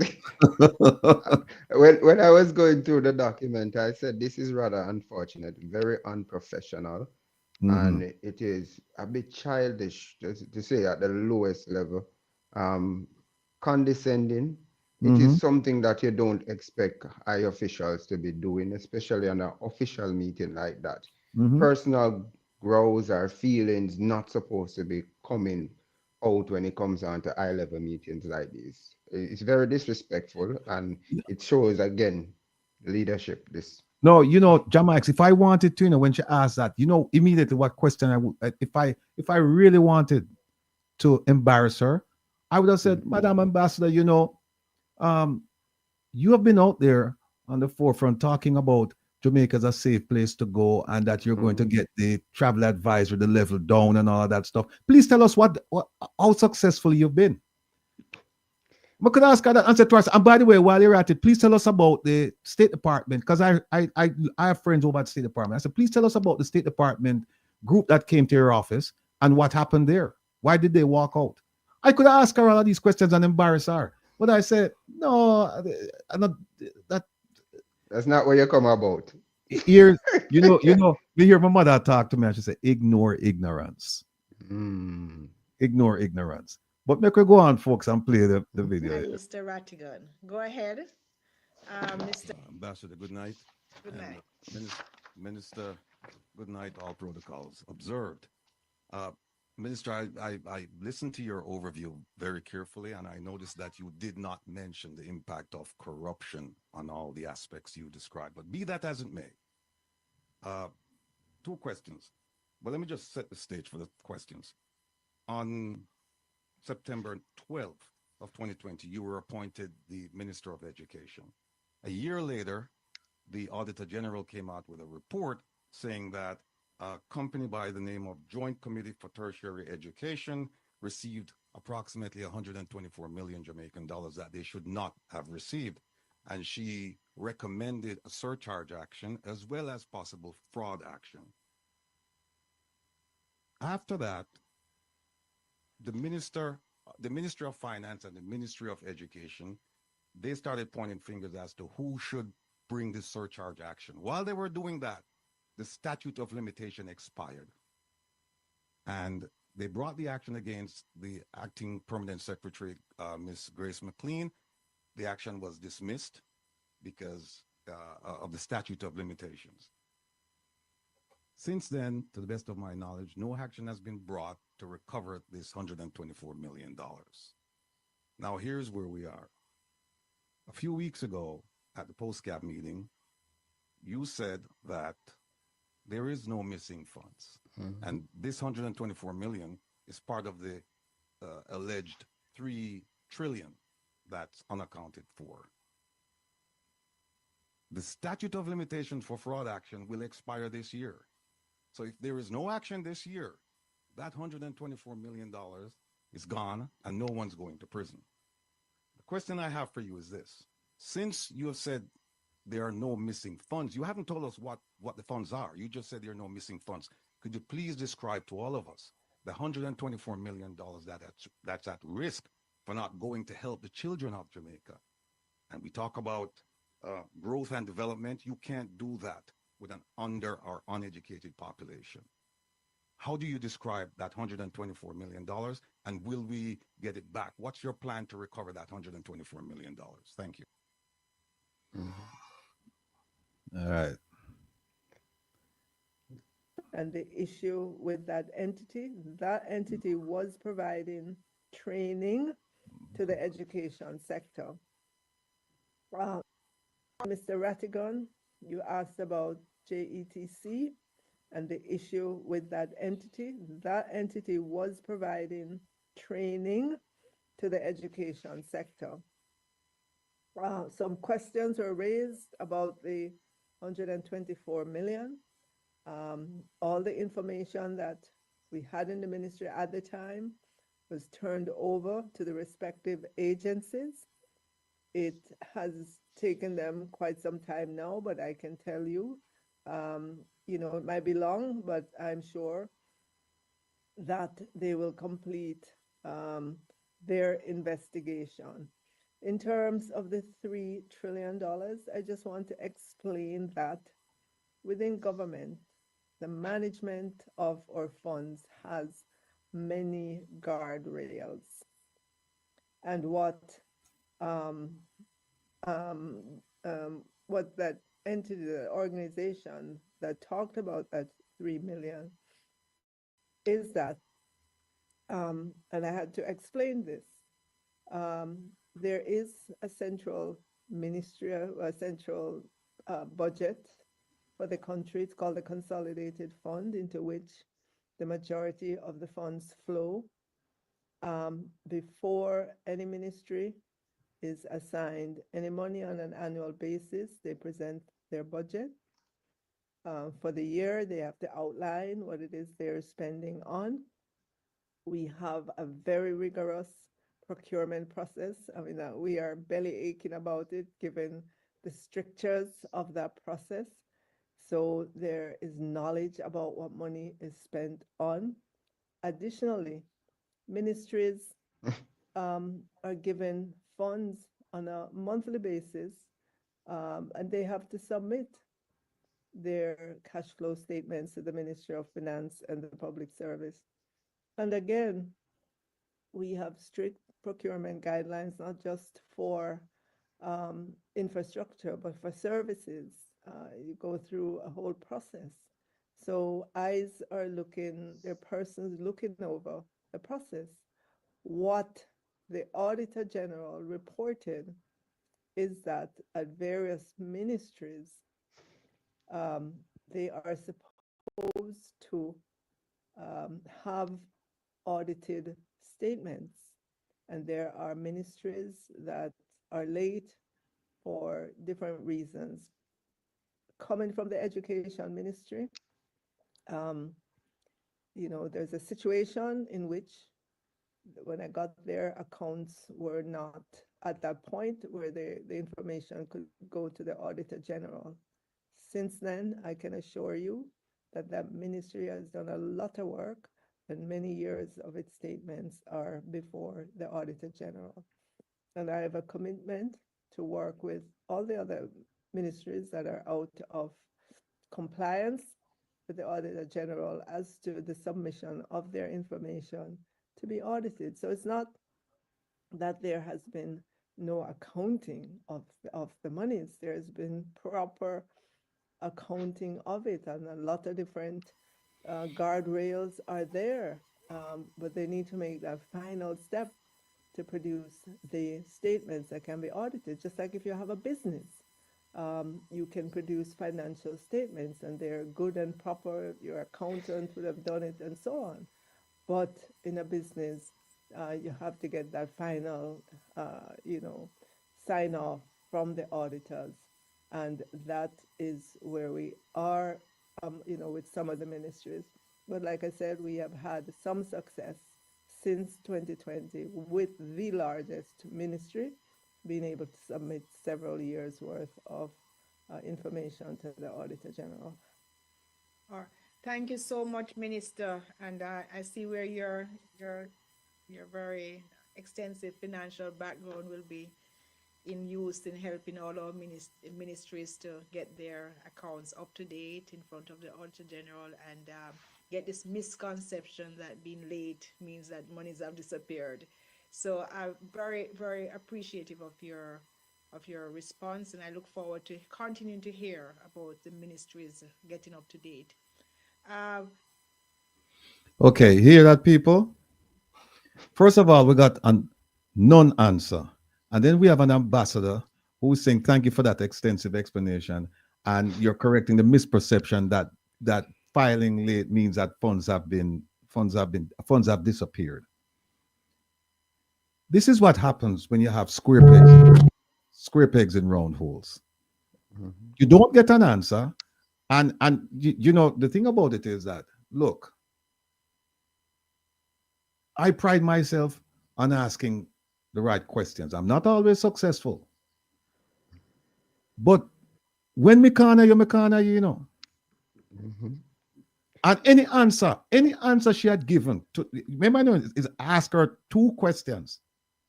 How do you describe the funds that you claim are not missing? Tell us what those funds are. And the second one is, what is your plan to get back the $124 million? And did any of you here to provide an answer regarding that?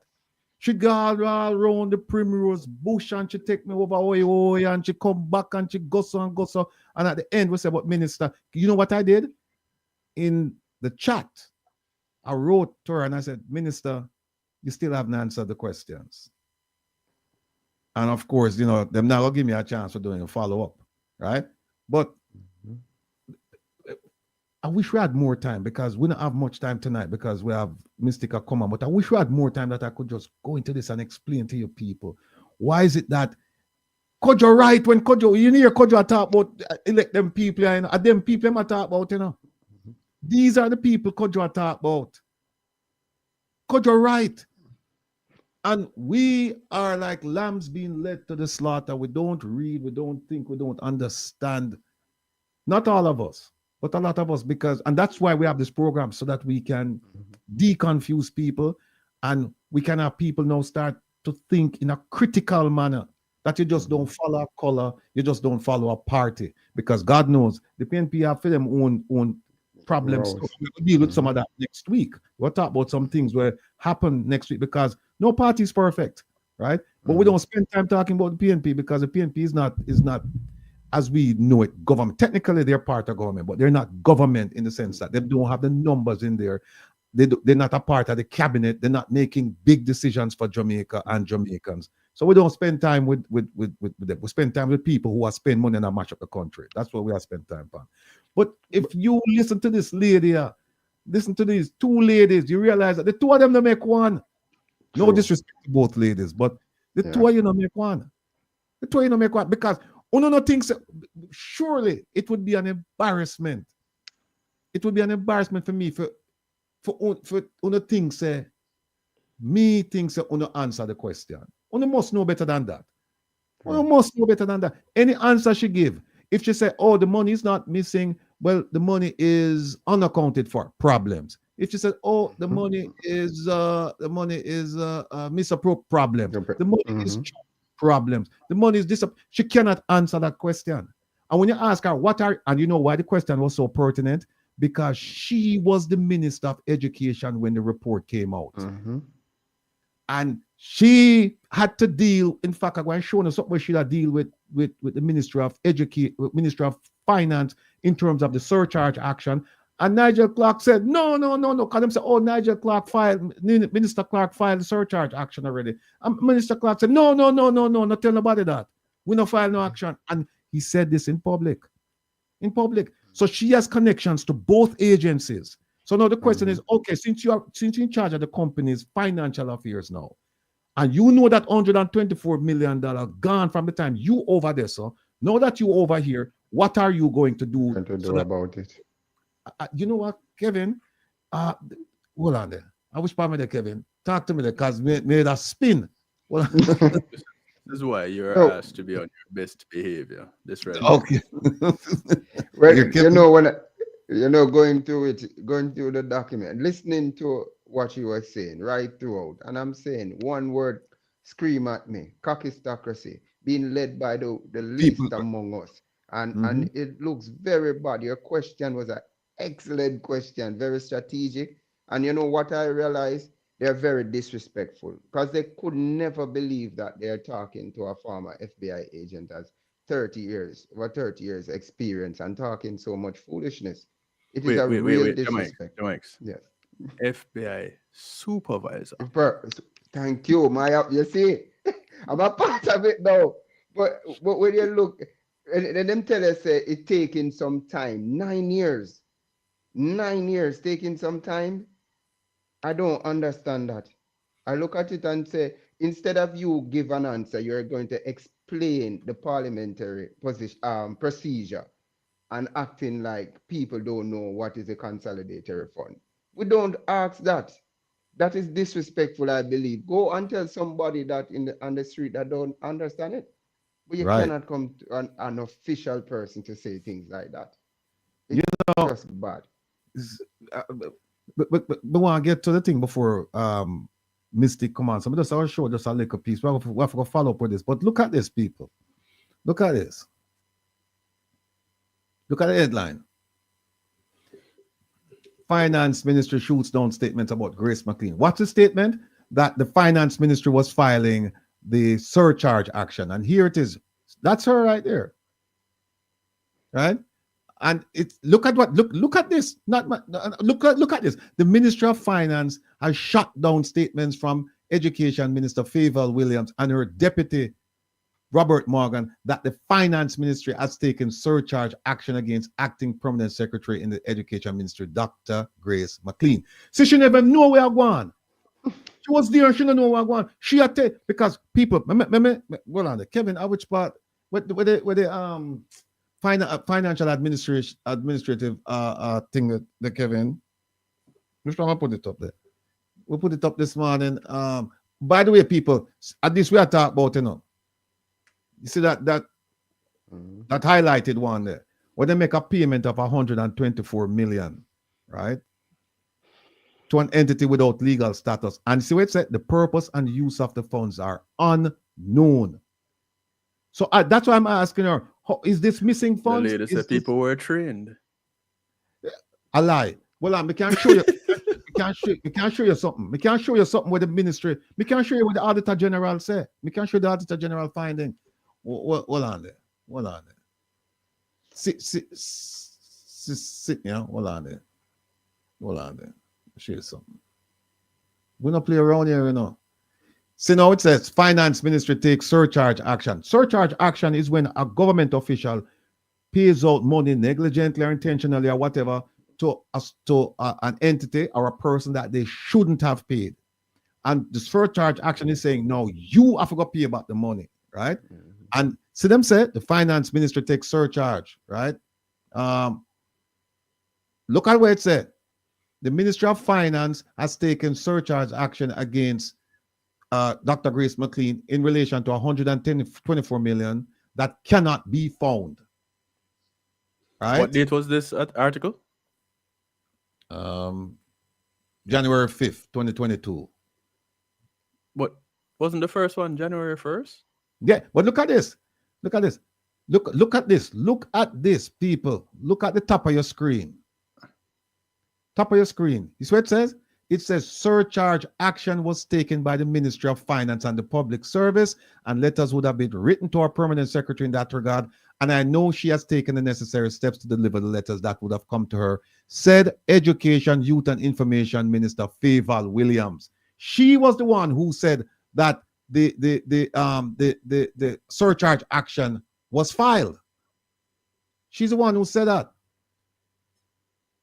And then, which part the no thing there? The no one there. You just pass it. Like this? No, like that? No.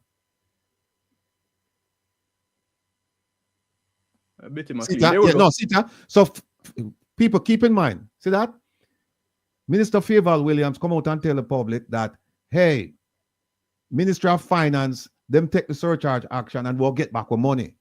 Watch out. Minister of Finance say, no. No. See, her article, or our fair article come in again. Fair article come in January 5th. Financement, yeah. And the other no one come out. The CMD. Look on this.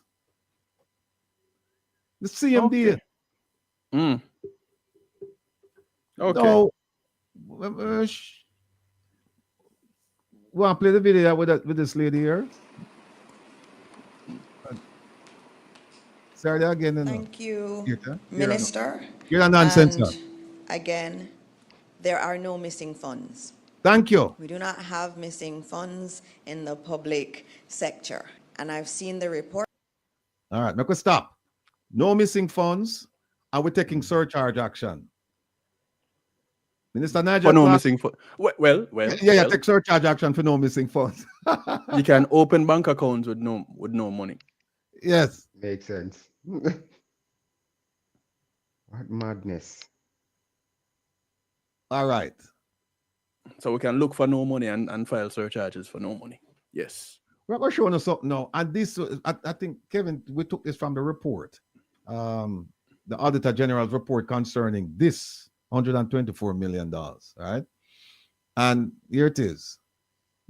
It's so interesting that me have to green up the whole thing. And by the way, Kevin tell me for green top because we don't put orange on. Kevin tell me no, it's green. So I say, okay, sir. And I'm not saying it because I don't want him to go to Jamaica. But here it says, don't go through the gate. No, let me just set it up for the people. The way this came about was because a Caribbean Maritime, Caribbean Maritime University. There was some investigation concerning their connection to the Ministry of Education led by former Minister Royal Reid. As a result of that investigation, the spotlight turned to this 124 million, right? Because Mrs. Grace McLean, I believe, is married to someone who's affiliated with the Caribbean Maritime University. And somehow when them do the investigation, that came up. And they said there was a possible conflict of interest. All right. This is coming out of the Auditor General's report now. Look at what she said. Auditor General says, we experienced a limitation of scope during this audit owing to the chairman's refusal to provide the accounting record. The chairman asserted that he privatized a government entity, and on that basis, the Auditor General has no authority to review such records. Let me just take this off of the screen and talk to them and tell them what all of this means. What happened is that they have a committee. They had a committee that was supposed to advise the minister, advise the government on tertiary education, university education. The chairman of that group, he went and he registered a company with the same name, but he added limited to the end. So open to follow me. There is a body that is supposed to advise the government, and the chairman of that body went and he registered a company, not the body that he's a part of. He registered with the same name, but he had limited at the end. Then, based on conversations between that gentleman and people at the ministry, they went and they took out a TRN, which was supposed to be for the government entity. Instead, the TRN was used by the private company, and monies were paid to the tune of $124 million. So some people might have thought, oh, it's going to a government entity, but it wasn't. It was going to an entity with the name with a name similar to the government entity's name, a similar name, and they had limited, I think, at the end. So if you look at it, you'll see, like, if you just look at just the basic name, it looks like it's the same name. But that's why I'm telling them, my people said, "Uno can't do this." Me I show you how them thief money, you know. Me I show you how money miss, me I show you how them, me I show you how money get chopped. But you can't do it because you know why? You need somebody in the ministry at that level. You need somebody at that level to help you to accomplish this. Because you know why? They told Grace McLean that this company don't want to give you the information and them say them privatize and blah, blah, blah. They don't forget the money. And what happened? Miss Grace McLean gave them a further 12 million. She gave them 12 million more than what them get. After she was told, if you don't believe me, Sita, hold on there. Look what the Auditor General said. She said, see it right there, so. She said, the acting permanent secretary, this is Miss Grace McLean, also indicated that she had no knowledge of the chairman's private company and that the minister would cease doing business with the company. Here is the Auditor General's opinion. It is my opinion. It is my opinion, says the Auditor General, that the arguments of the chairman, the permanent secretary, and the acting permanent secretary are unacceptable. The chairman does not have the authority to privatize a government entity. People so me I say, "Uno can't do it. Uno can't do it." So me I show now it's done. Look at the chair. Go ahead. If the chairman doesn't have the authority to do it, how was it done? That's why I say you can't get it done because you need somebody up there so to help you. Then take out the TRN and give the TRN to him. See that? The chairman's the chairman's private entity is separate and apart from the JCTE Special Advisory Committee established by the Minister of Education. Here you know, people. Here you know. It should, see it right there. Someone put up second line. Second line, the sentence beginning with it. It should be noted that the acting permanent secretary permitted the transfer of $11 million to JCTE after her failed attempt to obtain the accounting records from the chairman, despite knowing that the chairman laid claims that he's the owner of the company and refused to comply with the Auditor General's request. Me done. See there. See there. So, did I put when we did this extract, when it was printed, when it was published? I don't think so. But here's another thing now. After the Auditor General started her say, "Oh, you forget the man more money." After me tell her, say, we go to the man and I ask him for paperwork, and the man said it's a private company. Even though it looks like it's a government entity, it's a private company, and him say, "Nah, give me no paper, because we not fall under jurisdiction." And you turn on and you give him more money. You give me $11 million more. And then now he look what the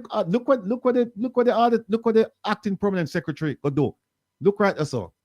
It says the acting permanent secretary provide no additional supporting documentation as part of that response. However, the acting permanent secretary submitted additional supporting documents on October 6, 2021, having been provided with a copy of the report that was scheduled to be sent to Parliament. Look where the Auditor General said the documents submitted, including payment vouchers prepared by the ministry, supported by invoices prepared by JCTE. I advise the acting permanent secretary that the information is insufficient as the documents provided do not represent suppliers' invoices, which are required to determine how the funds were utilized. So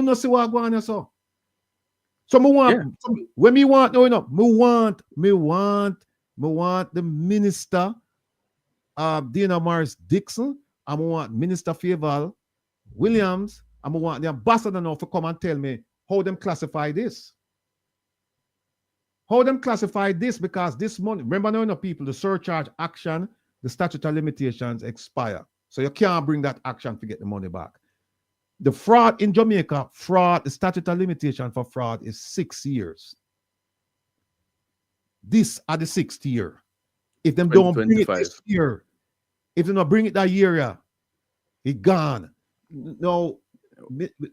By when this year? By when? I have to go back and look at the date, but it's this year. Kevin, which part the Financial Administrative and Audit Act there? Where am I put it? Hold on there. You're going to show us something, people. You move it? I don't think.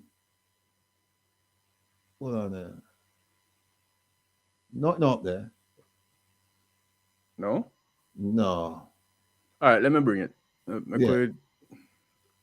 Yeah, bring that to me because it in the I did it today. Yeah, but I had the put them second on. time. You know, it might be in another tab. But people have to stay with me. Have to stay with me on that one, yeah. And we no pull out all of the big guns and pan this yet. We just skim the thing and show no how you can thief money from the government. Here's how you thief money from the government. And by extension, the people of Jamaica, because government don't have no money, a taxpayers' money.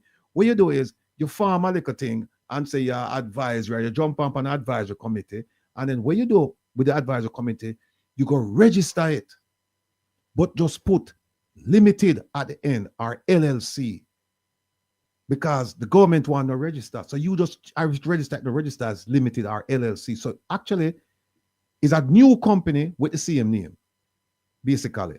And then what you do now, you get somebody in the government now to apply for a TRN. And then what you do now, you take the people who issue the TRN things to the TRN and go to the government entity. But guess what? Because the name them so close, you actually take the TRN and apply to your company. Right? It's not there. Oh, no, I had put it. Put up no, it up there. It up there, man. Yeah. Which one I use? This? The public procurement. You can put up that too, but me gonna need the other one too. You can put up the public procurement. It's all of them up there. I think so. No, yeah, would have put it up today, but no, all the tabs. And that's why we should have move around. That's why we never do today, move around the tab them. People, Joan and OT going to get on our case about this. They might get on our case already. We know that. Yeah, it up them on because hold on. Let me do this. Because when we want to show the people them, say, we know all punches around here. We call a spade. And the Auditor General, she is... No, so the Procurement Act here. Give me the Procurement Act. Throw it down there for me. And then give me the Financial Administrator and Audit Act. That up the two. That one, I actually do a whole lot of things with it this morning. Remember, it was the one with section 20 and 25? Yeah. When I go to people, I'm going to show you how lax we are in Jamaica. Because as much as I admire the Auditor General, I found a law that if she had applied it, she should have applied it, and she didn't. And so I have a question for her. I want to know why. Why she didn't do it. Right? Give me the Public Procurement Act. All right. Well, this is it. Yeah, but this is not the one with the markup. But anyway, that's fine. Hold on a second. Surcharge 26. All right. You can move over yourself, man. Yeah, man. All right, hold on. We never planned for this still enough today, that is why we didn't move it. No, because actually highlight the one that I did today. It's highlighted. Surcharge is highlighted, and the other one. Yes, it is. Yeah, let me see how this. Another Prime Minister. Who this? No, that. Today we worked in the DPP and the 3 trillion tab.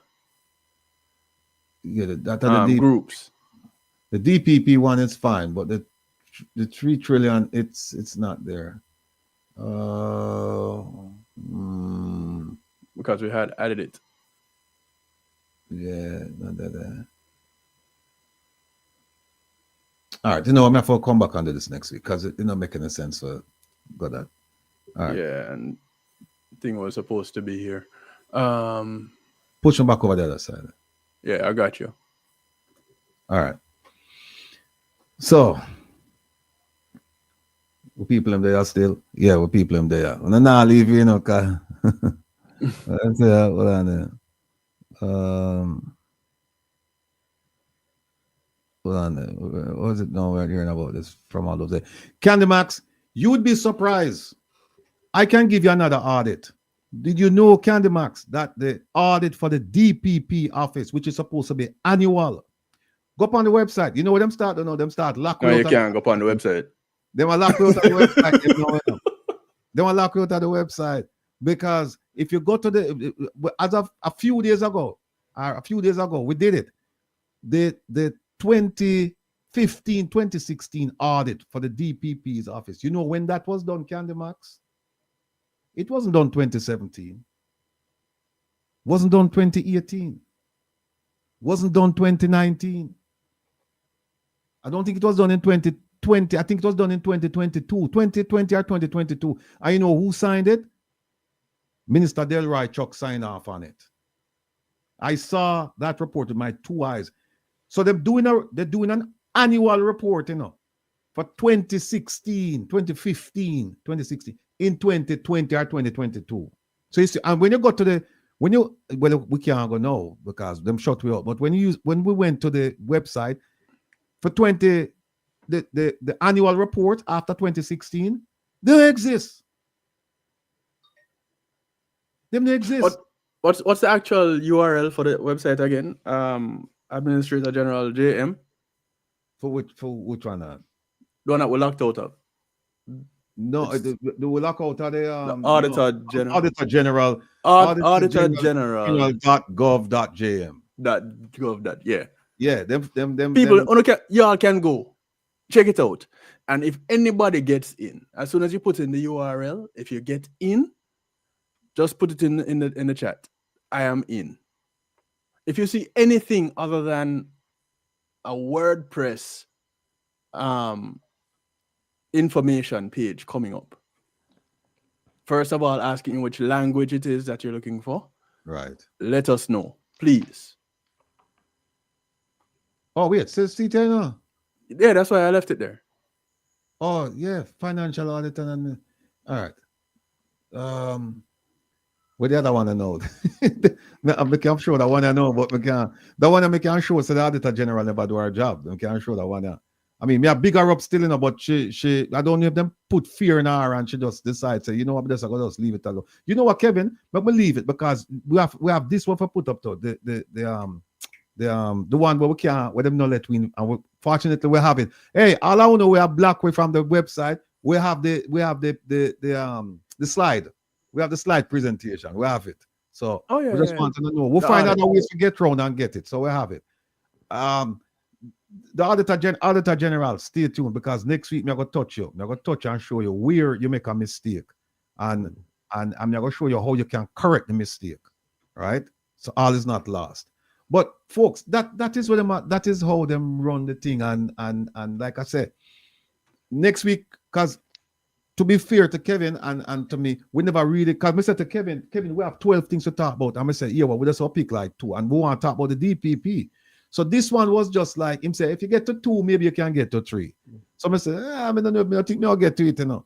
So this one, it half baked right now. But next week we're going to have a fully baked product where we're going to start from the beginning. And we're going to show you all of the mistakes. And we're going to show you all of the thievery. We're going to show you all the money. And then at the end, we want you now to ask the question, how do you classify the funds? Because guess what we are going to show when we ask that question? We're going to show you an essay wrote by a high school student talking about the lack of resources and what the impact of lack of resources on the education system in Jamaica. We'll show it again. We've shown it before. We've shown it before. All right, yeah. We're going to show it again and we'll complete the full picture. All right. Make a look on the DPP here. Which part of that, Kevin? Oh, see, yeah. All right, so I'm going to close up all of this. Yeah, I'm going to close up all of this. I'm going to clear it. That's a DPP. Well, we're supposed to have more than this, man. Well, here we go. All right. We only have 15 minutes before my brethren jump on the thing, Mystic. So what we are going to do, we are going to try to do as much as we can. All right, here we go. We can't big this up, Kevin. All right. Everybody know that picture, that lady there. Wait, wrong one. Sorry.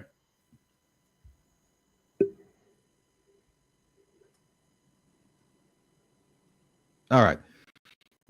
We never got too deep in the thing. I don't know if you guys can read it, but I'll read it for you, right? There's something called they have something called a Jamaican protocol, how to prosecute, and we're going to go a little bit through that. We're trying to get this thing done. Now, there is Miss Paula Llewellyn, DPP, right? Again, and she's talking about her office, and she's saying her office, you have to serve the public interest, inclusive of the rights of the victim and the alleged offender. Keep that in mind. They have to consider that as well. Because you see them use the word alleged because you're innocent until proven guilty. But along that continuum from being perceived as innocent until you're proven guilty, they have certain basic fundamental rights that you have to apply during the investigation and during the trial. And we're going to show you that they did not follow this. And we're going to show you in their own words why I say, and I will maintain, that this lady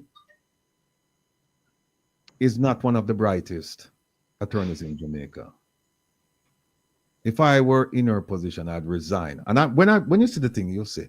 But that's what she says on her website right here, a decision to prosecute a Jamaican protocol, that you have to take everybody's, interest in the mix of prosecution, continue prosecuting. All right. Now, here's a decision to prosecute a Jamaican protocol. I just want to show you something that most of you are going to find is quite interesting. It says this is a case from a case that from this case here. I think it's this one now. It's Randall versus Queen. Yeah, Randall versus the Queen, right? It says here, it cannot be big it up. Here it is. It cannot be overemphasized that the purpose of a criminal prosecution is not to obtain a conviction. You believe that? You believe that? You think that the purpose of a criminal prosecution is to obtain a conviction. But this case stands on the proposition, and it's quoted by our learned DPP. She said that it cannot be overemphasized that the purpose of a criminal prosecution is not to obtain a conviction. It is to lay before a jury what the Crown considers to be credible evidence relevant to what is alleged to be a crime. And it says, counsel have a duty to see all available legal proof of the facts is presented. It should be done firmly and pressed to its legitimate strength. Look at the next part of that sentence. But it must also be done fairly. They're saying, prosecute vigorously, but you must do it in a fair manner. Next sentence, the role of the prosecutor excludes any notion of winning or losing. Why? Go to the last sentence in that quote. It is to be efficiently performed, the duty of the prosecutor, with an ingrained sense of the dignity, the seriousness, and most importantly, the justness of judicial proceedings. You have to give people a fair and just hearing. Next one. This includes the prosecutor inviting the court to stop the proceedings if the point is reached at which he or she concludes there is no longer a reasonable prospect of conviction. And we're going to talk about why the DPP should believe that there was no reasonable prospect of conviction in the Vibes Cartel case. That's what we're going to focus on today, right? So we get that. We get them two there. Where essentially she's saying we take the interest of the person who's prosecuted and the victim, witness, whatever, we take them into consideration. And this one said you must do it in a just and fair manner. All right. showing us something now. We showed this already, but we are going to show it again. It's worth the price of admission. Okay.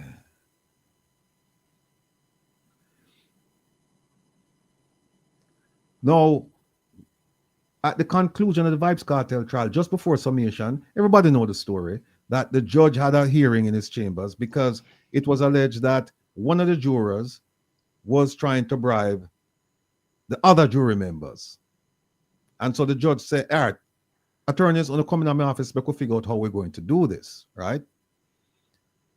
So, first of all, this judge just seemed like a little fenke man, because here the first thing him say, I am asking your assistance, but listen to him say, I'm asking your assistance because remember now, lawyers are considered officers of the court, and judges look to them for guidance as well in certain matters. The judge will say, what do you guys think about this? Give me a submission. So he said, I'm asking your assistance because I'm just a frail fellow. I don't know why the judge would even say him as a frail fellow, but he said, I'm asking your assistance. So he's asking them, give me some guidance as to how we should resolve this issue, right?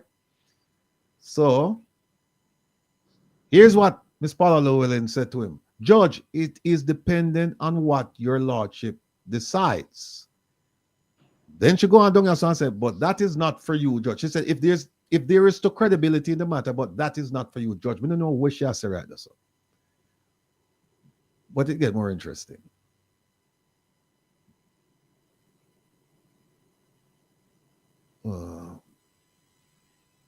Sting a slow bad boy. Sting like molasses. Come up. Okay. So what they did was they brought in the jury forewoman, who said that she personally was approached with a bribe, and that all of the other members, they were approached as well. So here when Miss Paula LLEWELLYN asked her, she said, you have that pan tape? Right? You have that pan tape? And the woman said, yes, you have it pan tape. Right? Then she asked the lady, how many persons he spoke with? The woman said he spoke with 11 of us. Right? That's everybody. Everybody him talk to. Then the judge now realized some of our problems. So him said, can we possibly continue or we have to bring it to an end? That is a decision I have to make. Can we possibly continue? And remember now, you are entitled to a fair trial. I can't talk about all the countries of the world, but Jamaica, it's enshrined in the Constitution. And if somebody's coming now and telling you that, hey, them people, the money bribe everybody, can we move forward? So I'm saying, can we possibly continue, or do we have to bring it to an end? Right? Then Miss Paula LLEWELLYN said, I want you to give it 5 minutes each, Judge. I want to talk to my crew, Mr. Jeremy Taylor and another gentleman from my team. So she go. Judge, them come back. The judge said, I would love to know what your views are. See, he's asking for direction. He's saying, I would like to know what your views are. In any event, could I brush it aside? Here where she said, Judge, can we speak? The judge said, can you answer? She said, just warn them, Judge. Just tell them, say, them about oath. For just render a verdict based on the evidence. That's all. That's all you have for the judge, right? Now, remember, I know, under the protocol, you're supposed to be just and you're supposed to be fair. Right? So the judge even mentioned the word taint. If it were not so, a person could always taint the trial. Look at the advice Ms. Paula LLEWELLYN gave him. She said, as far as the prosecution is concerned, we are prepared for the matter to proceed. Just that you just remind them of them oath, Judge. We don't care that them are bribe people left, right, and center. Just tell them, say, hey, just remember your oath. That's all. Look at what the defense attorney said. Him say, we don't see how you could proceed under these circumstances, which was the proper objection to make. Him I said, look, the jury tainted. We can't move forward. Here, Miss Paula LLEWELLYN now shall fight for go forward, you know. She said, remember, she shut up about the jury forewoman who said that the tape. She said, remember, she has not really told us. She has remember what the judge is saying. So in other words, just remember your oath. And you know what she said? In other words, out of the both of us, meaning the prosecution and the defense, it is the prosecution who is most at a disadvantage. Now, people. And how is it a fair trial? Yeah, that is the heights of lunacy. That statement right there. That the prosecution, because what she says that the guy was bribing everybody to Lego Vibes Cartel, and we are trying to put Vibes Cartel at prison. So therefore, we are disadvantaged. She forget the rule that say you must have a fair trial. But I'm going to show you what the Privy Council say about that, right? So the judge get the case. The judge said, all right, fine. I'm going to make the case go to the jury. So here's what the Privy Council say. Them say, Miss LLEWELLYN, you lady who's sitting in the court here, not saying a word, using Jamaica's taxpayers' money to come here. And you the first DPP who no argue no case before the Privy Council, but see it fit for take the taxpayers' money and come here so come pal off. You indicated that the prosecution was prepared to proceed, but you suggested that the judge should warn the jury. So you have something to do with it. You have something to do with it. Look on the second highlighted area. Him said the members of the defense team who spoke at this point expressed serious reservations about proceeding under these circumstances. And after hearing counsel for the prosecution and the defense, the judge indicated that he would be handing the case to the jury this evening. So Miss Paula LLEWELLYN, the judge listened to you. No, it get even worse. Do you think it can get worse? It's so worse that see me put all asterisks. Yeah. It says, once the matter was drawn to the attention of the judge, he was required to focus his attention on whether a what? Fair trial. Fair trial. A fair trial remained achievable. And it get better. Hold on, man. I think we stay up another time our ramp. So, right, that's a 42. They were concerned about a miscarriage of justice. And see, the judge said, the learned law said, the direction to the jury was inadequate to save the situation. You couldn't save it. It tainted already. So just tell them, said, repeat the oath to them. And them go on to say, them hear the oath a million times during the trial. So telling them one more time, nah, go do nothing. All right. And the judge, they actually gave advice as to how it should be done if that is what you wanted to do. They were saying that you should refer to the incident at hand and said, this incident occurred, but we're asking you to render a verdict based on the evidence. But they didn't do it. Right. See it right. So again, the judge simply reminded the jury that they had sworn or affirmed that they would return verdicts in accordance with the evidence they had heard. That's all he did. Look at this one, you know. Secondly, the trial continued with the allegedly corrupt juror X serving as one of its 11 members. Now, Miss Paula LLEWELLYN, why would you choose to do this? You hear evidence of this man, you corrupt the thing, and you make him go sit down. You know why? Because you can't render a verdict in a criminal case with only 10 jury members. They have to start all over. But remember, no, she says she's disadvantaged. The prosecution is disadvantaged. So why would you even want to take a chance with that? Why, if you disadvantaged, why you want to take a chance with it? But not to mention the unconstitutionality of it. Here the judge them say, in the board's view, allowing juror X to continue to serve on the jury is fatal to the safety of the convictions which followed. This was an infringement of the defendant's fundamental right to a fair trial by an independent and impartial court in accordance with Section 16 of Chapter 3 of the Constitution. And we are going to look upon that. Can't save it. Then, when I think on this asterisk. Mike wants to the asterisk, man. You want to the one, yeah. Look on this one, you know. This one, people that want to take the cake, you know. That want to take the cake. You see what the asterisk are big door, you see them? All right. Look at the first one.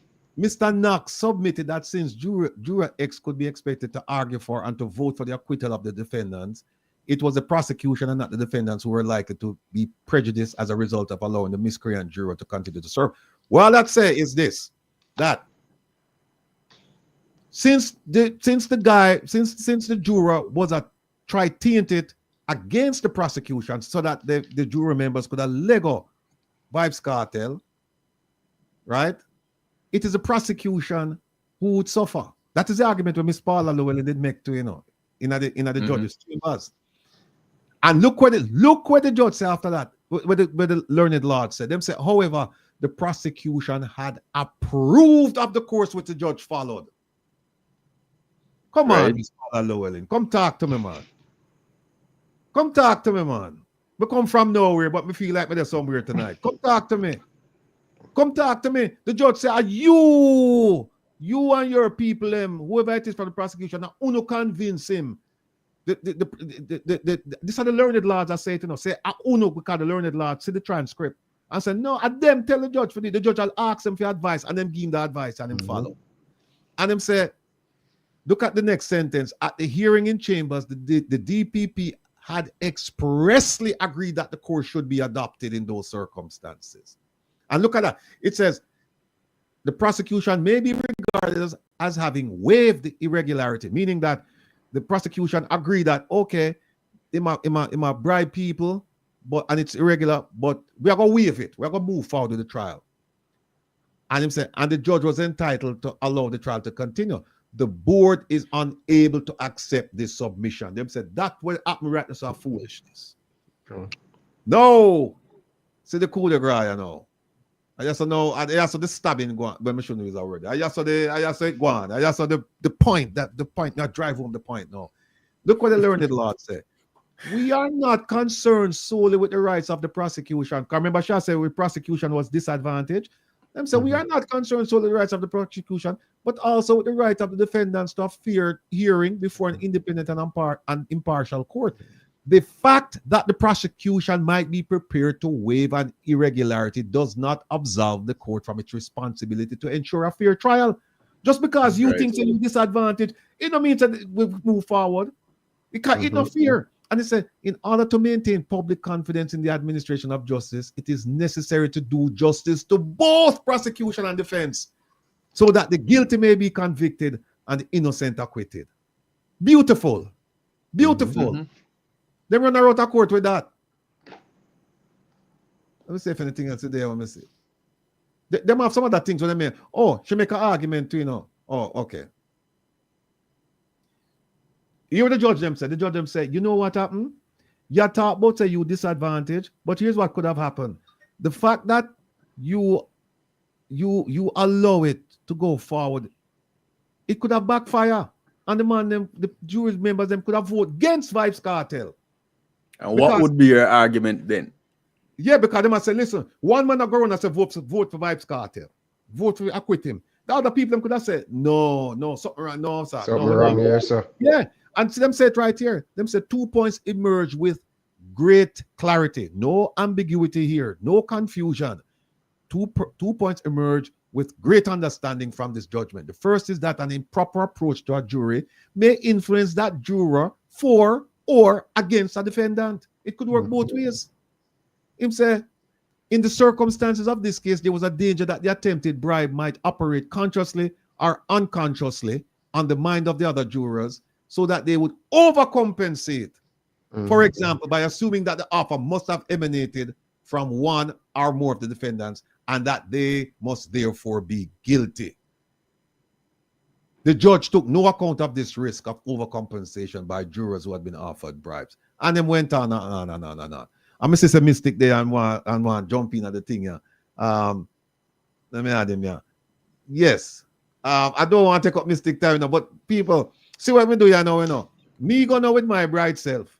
And me go dig up the cannons. And me go tell them, say, look, see all of the cannons that them where she violate, She violate, she discredit the legal profession with that. Them not maintain integrity. them acted contrary to the laws because there was a case, Manley versus Gleaner. Them never follow that. We say you have to get rid of the jury and start over. All of these things we put there. And them say, Rattigan an idiot. Rattigan no matter what. So then she come now, I'm going to file me action with the GLC for them discipline her. And she do an affidavit now. And she has style me now, just like how the ambassador style me. She come now. Everybody want to style me. So no behavior. No behavior. They want to style me, man. They don't want to style me. Because we fool, but we not fool. So what I know, she said she had DPP since 2008, right? And 2008 she had DPP. And that I misperceive. Rattigan misperceive. See, it's a three, not three. Rattigan misperceive where I'm talking about. And that she's been an attorney at law for 40 years. You can't do something for 40 years and do it wrong. For whatever reason, I do it wrong. And that is when you would know that you're doing it wrong. Right. And then she just tell me, I know, say Rattigan is not familiar with the criminal law in Jamaica and the practice and the procedure, and he is not in possession of full circumstances of the case. Well, I want to tell her something. I know the case better than she, because if I'd me there, they would not move forward with the trial. But so she tried this up. And then she something about arrogance. Yeah, she read the transcript and she said she acted with integrity and the highest tradition of the bar, blah, blah, blah, blah, blah. And then she said it's a tried proposition. It's a common proposition that each case has to be examined according to its own particular set of facts. She never have to tell you that. In fact, she tell you that again later on in this thing. So she said, so look what she said now. The case has been going on for 4 months. So you can see where our mindset is. Me no want to do this again, which it runs counter to the true administration of justice. If you're going to do that and you're going to violate people's rights. So she talked about see what she said now? She said the judge said, she said, judge, it is dependent on what you decide. But you know, tell people, say, she tell the judge, the judge said, give me some advice. And she said, no, give you advice. All right. And then she started talking about security risk. I mean, I said, why should never say them things there to the judge? All of a sudden, no, she tell Rattigan, you know. Rattigan she tell on the TLC. She there before the judge. She no see it fit for tell the judge all of them things up. But no, she come style me and tell me. So Rattigan, you don't know so there was a security problem. People got threatened, blah, blah, blah, blah, blah, blah, blah, blah, blah. Because there are ways that you can cure those problems. If she had mentioned it to the court could have said, well, let's do this, let's do that. But she not tell them nothing. She said she couldn't tell them. So look upon this and all people. And then I'm going to stop right there, so because Mystic, I don't want to take up Mystic time, because Mystic is a very important man, and he make the time for them today, because I want to teach you some things about SSL and we want to learn. So I'm going to stop it right there. So I said to them, there's a case called Gleaner Company versus Manley. It's a civil case, meaning it's a money judgment case. Nobody now go to prison. It's not criminal. And what happened was the foreman of the jury belonged to the same union as Michael Manley. That became known to the judge. And the judge said, you know what happened? I'm going to dismiss the foreman from the jury. I'm going to do something even better than that. I'm going to dismiss the whole entire jury, even though there is no information that there was any taint. Unlike in the Vibes Cartel case, right? There's no indication that there was taint, but just the fact that these two men belong to the same organization, and one of them has to sit down and render judgment along with his colleagues, him just said, no, the whole I know, I'm not going about in the business, I'll get another jury. Right? So I make the argument that they should have used this. They should have followed that law, and that law was 1983. I mean, that case was 1983. So I say, look, the DPP should have all of these resources available to her. Why she never use them? Look what the woman go admit and say. Look on the first highlighted era. She said, even if the prosecution's team had been aware of this case, even if the prosecution's team had been aware of this case, you're supposed to be aware of that case there. You don't come out and show your ignorance and show you're lazy. Oh, Rattigan can't go find that case there. Rattigan, they are foreign, right? Rattigan have access to the libraries where you have and all of the people where you have the researchers and things like that. But me knows that case they exist. And you say you practice law for 40 years and you're DPP from 2008. and you don't know so that case exists, and you come out and you admit it. A foreign case. A foreign case. Then we never know about that case there. Then you should say, no, we'll make it even worse. She said, even if we had known about that case, it wouldn't make a difference because that case is a civil case and our case is a criminal case. Well, let me tell you something now, Miss DPP Paula Llewellyn. I don't believe in calling people names. I don't believe in it. But in this case, I'm gonna make an exception. You're a jackass. Don't call our names. No. You're a jackass. And I'll tell you why you're a jackass. I'll tell you why you're a jackass. If you are saying that in a civil case where it's just money judgment, that you can throw out a jury simply because a member of that jury and the plaintiff, they belong to the same union, you throw out the whole jury. But when it comes to a criminal matter now where somebody's liberty is at stake, people are going to prison, that we don't have to follow this. We don't have to follow. You throw the jury if there's any allegation of a taint, if it's a money matter, but if it's a criminal matter, no, we don't have to use it. We don't have to use it. Come on, common sense would have said to her that, listen, no, we cannot go down this road here. You know, metaphorically speaking, Madam DPP. And in moments like these, we throw out disclaimers and we say the views expressed. It's my view. It's my view. I say she's a jackass, and I will not take it back because when I see this view expressed that you can throw out a civil case because of jury taint, but you can't throw it out because of you can't throw it out in a criminal case where somebody will go prison. But can we say she have jackass moments? This is one of them. not one of them. She have moments. Yeah, plural, and this is one of them. This is one of them. Because here's what happened. What happened is that when you start seeing a pattern and practice, you have to start believing that this person is what you perceived when you first started seeing the pattern and practice. Because if you go to and you read if you read the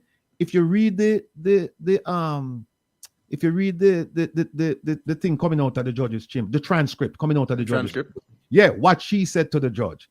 If you read that, if you read what the Privy Council said, and if you read what I said, and if you read what she just wrote to me last week, if you just and you read that, you will understand what I'm saying when I'm saying that she's a jackass.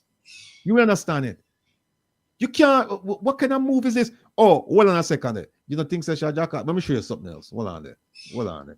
Oh, and by the way, we just want this gentleman. I know, so we're not forgetting, but a true mistake there. We're gonna touch him next week. You know, this gentleman here. We all show him to have jackass moments. This one here, Mr. Jeremy Taylor. But let me show you something. Like this. I hope like this. All right. Want to remember this case here? Remember this case here where them sue forget Mr. Bunting and Mr. Paul will sue forget rid of the DPP, saying that she shouldn't get the extension. Look who a part of the action to know. Look right at so. On see Paula Llewellyn intervene. The Attorney General has sued, you know. She jump in and say me I intervene. You don't believe that? And you're the judge about, and make sure you're the judge about the intervener. Hold on there. Let me show you something. Hold on. Let me show you something with the judge about the intervener.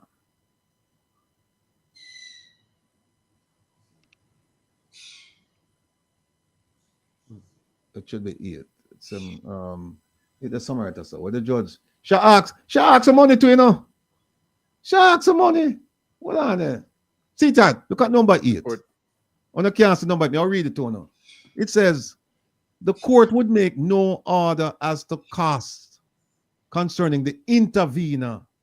What the intervener, Ms. Paula Llewellyn? Within 14 days of the date hereof, the intervener or any party file submission for a different cost order to be made. So she asks for cost. Intervener. Bye, people. We are going to get back on this, you know. We're not done yet, but Mystic there, and Mystic take time out to come and share him knowledge with us concerning the SSL matter and what this DPP. We forget we run right into the DPP again. Right, Mystic, you're what? I'm gonna shut up my mouth and make Mystic just go on with them thing. Mystic, welcome to the program, sir. Thank you. First and foremost, I want to say big up to all the panelists. Kevin Stew, big up yourself. Much love, much right, love. Jamaics, right, and of course, leading host Rattigan. Yes, sir. Right, well, it's a pleasure again to be on Rattigan's program, of course, because Rattigan likewise share his presence on Mystic Sensation. So we appreciative of that. Now, for the discussion today, and the point of discussion today, right, is to deliver two things. One of the items is to show the government participation as it relates to corruption into SSL and the grand cover-up, right, that being taken place as it relates to SSL. And two, of course, where we are going to highlight the situation of the DPP tolerance, right, to participate in silence, right, and have those criminal participants, right, seems to be on a mission to crush the SSL case and, get away scot-free, right, without bearing the blunt or consequences thereof as it relates to SSL. So obviously, the DPP, right, is shielding that. Now we are going to shape a background. In spite of all the reports out there, right, we are going to take the government perspective of things as it relates to SSL. And so then what we are going to show in terms of that particular report, as it named consolidated report, right? The blatant lies that Nigel Clark told the Jamaican people, right? And the grand cover-up, right? Where, this administration is concerned. And of course, we call them a kleptocratic government. And this is one of the situations, right, why we say, as it relates to this government being a kleptocratic government, right, everyone, right, in this organization, JLP organization, is participating, right, in corruption based on certain patterns, certain behavior, right? And so then we are going to discuss. So without any further delay, what I'm going to do, I'm just going to ask Rattigan to bring up the consolidated report, because the consolidated report, before Rattigan bring it up, Rattigan, the consolidated report is going to give a background of what transpired. And one of the reasons why I am using the consolidated report, because definitely it is from the government. Yeah, when time Mystics speak, right, we try to reference, right, solid facts as it relates to research. So we'll be reading the consolidated report, right? And of course, we are going to point out the blatant lies. And not only that, we are going to point out the blatant lies, we are going to come with evidence, source document, to show that what Nigel Clark, right, had spoken about, right, is just an utter disgrace, blatant lies, right, in terms of the statement that he made in Parliament, right, to cover up SSL. So without any further delay, Ratty, let us look at the consolidated report. Yeah, well, on the Kevin there. All right, this Kevin? Oh, no. I'm here. Yeah. Kevin, I'll pull it up there. You can't go and talk, man, while I pull it up. Yeah, man. Yeah, go on. Yes. So with the consolidated report, I just want people to follow, just to say that it is not, a Mystic Sensation perception, but we will be following the trail or the track of Nigel Clark as it relates to, right, how he sum up that report. What we are going to do, right, is to prove to the contrary as it relates to source document, right? In that document, Nigel Clark spoke a careless lie to Jamaica that more than 1,300 and odd persons, right, who had lost their money in SSL had gotten back their money, right? That is a careless lie from the pit of hell. And we wonder why Nigel Clark would have gone down that, street to be telling such careless lies, right? Have you found the report, Ratty? I'll put it up right now. Yeah, okay, put it up. All right, because I just want the people to follow us on that report. I have the report here now, so. But I want the people to see the evidence, right? And where they themselves can acknowledge that what Mystic Sensation is saying is nothing but the truth, right? So help me God. Let me say that. Right? So we want people to see what we are reading. Yeah, it'll come up right now. It'll come up. All right. And share, right, in the discussion with us. All right. So I have it here from my thing. No man, you want me to? No, it'll come. Okay. See him add it there. Okay. That's the one you talk about. No, that is Hussein responded to the lie that Nigel Clark told, that he had given 1,300. We are talking about the consolidated report. The link, I am talking about the link.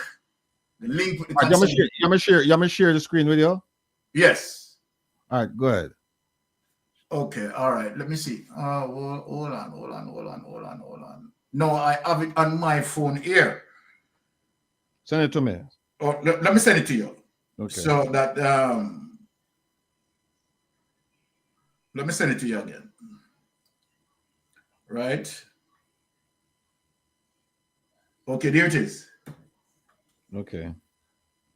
Right. So we don't want to, we like when we are speaking, we have clarity, right? We have evidence, right? And where people can follow, right? We don't speak like, some persons or some vloggers, right? Speaking of no evidence.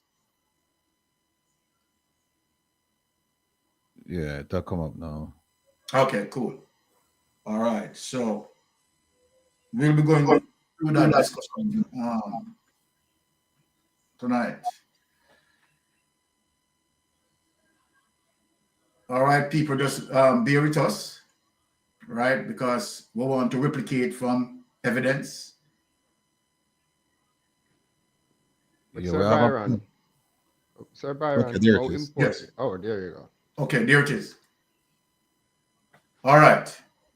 So I want Kevin to follow me on the consolidated report, right? While I am going through the report, right? So let me just open mine here, right? And yes, Kevin. All right, we're good to go, Kevin?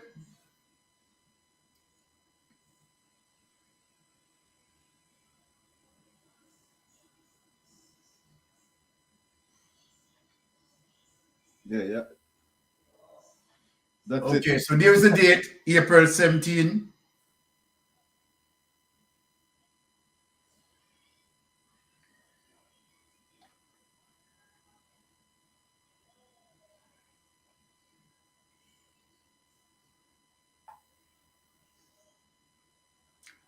All right, Kevin, just follow me.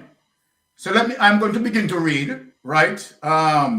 Kingston, Jamaica, Wednesday, April 17, 2024. 1.0 background. So this is Nigel Clark giving us the background picture of SSL. right? The fraud at Stocks and Security Limited, SSL, is of public interest. The Financial Investigation Division has reported that the fraudulent schemes are now estimated to have affected over 200 accounts, and the extent of the fraud exceeds $3 billion in value. Today, we know that that value changed. Right now, at current, we are talking about over $5 billion. SSL was a boutique wealth management firm with assets that represented approximately 0.6% of consolidated financial sector assets.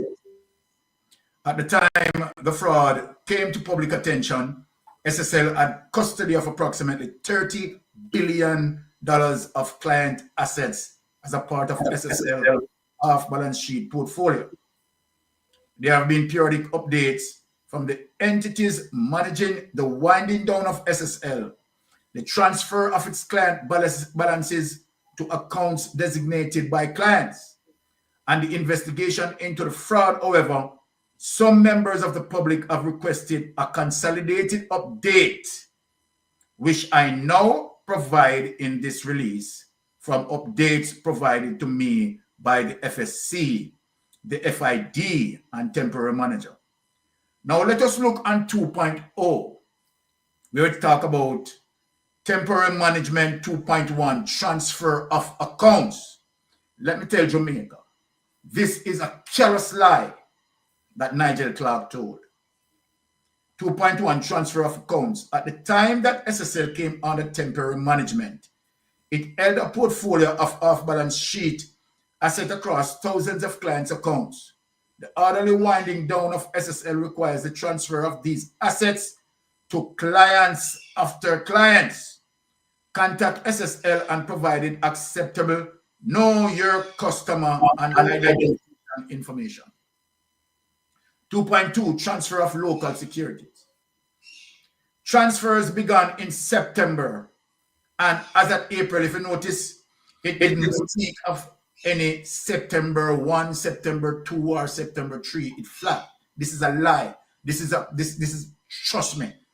It is so hurting to what Nigel Clark had done to cover the government footprint in SSL.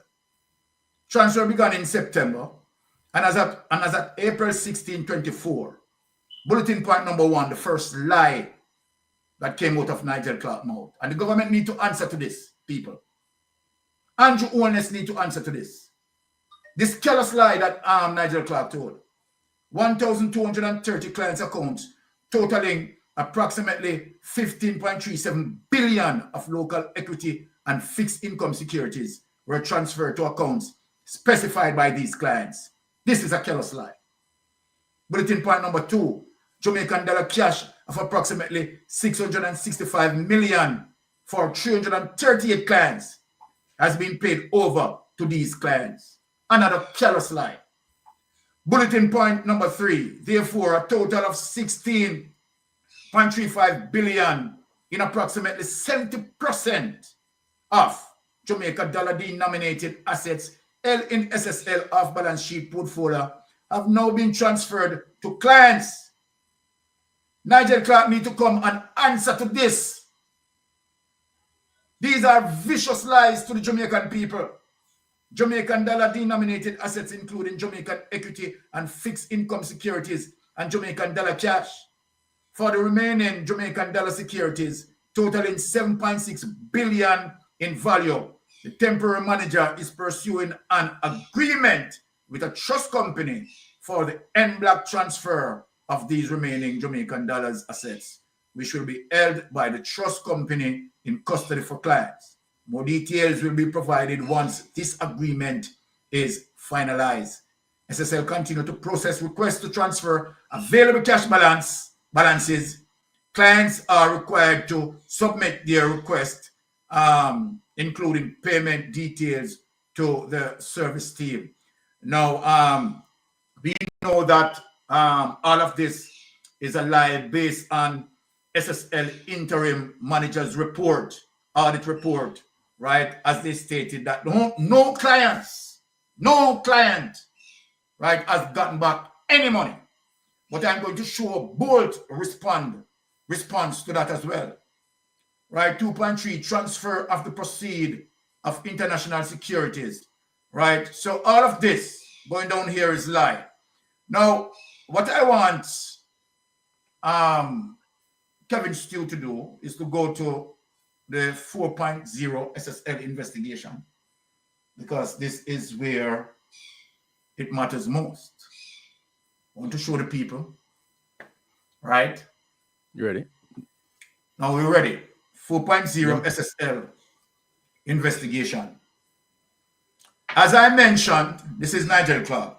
As I mentioned in my opening budget presentation in March 2023, and again in March 2024, with respect to the investigation into SSL, the policy position of the government is that we will make available whatever resources are required to ensure a thorough, fair, complete, and independent investigation.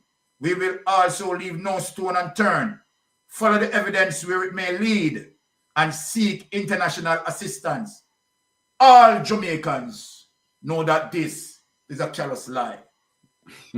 If you ask where is Nigel Clark, now, we know that Nigel Clark is with the IMF.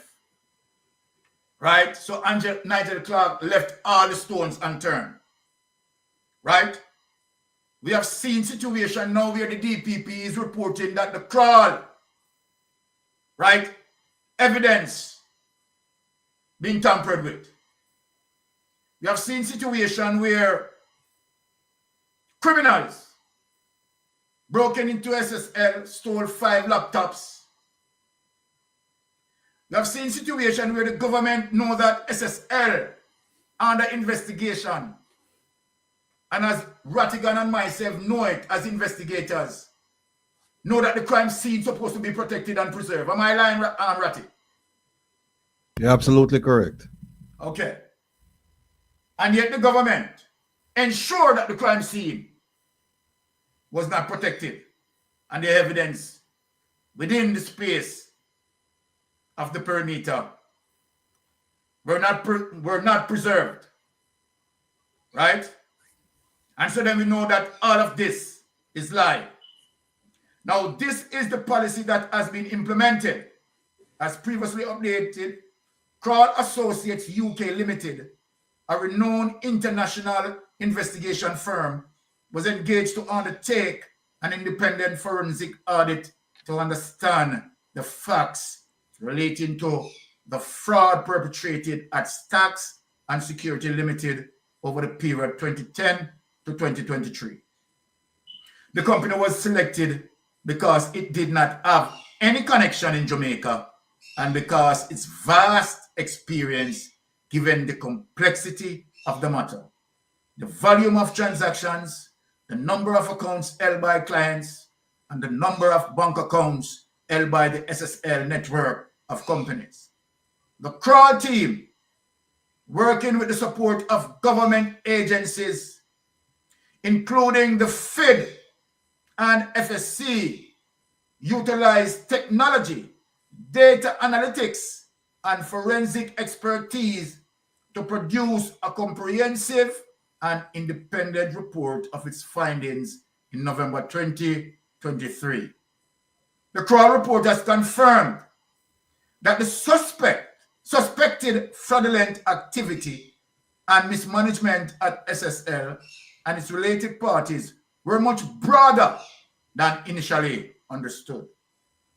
With the benefit of this report, their own investigations, and through collaboration with other law enforcement agencies, the FID has publicly reported that a file was submitted to the Office of the Director of Public Prosecutions for the consideration of criminal charges against individuals linked to SSL network of companies and are the companies pursuant to the Proceed of Crime Act, Larceny Act, and Financial Sector Legislation. Take that document away, Rattigan.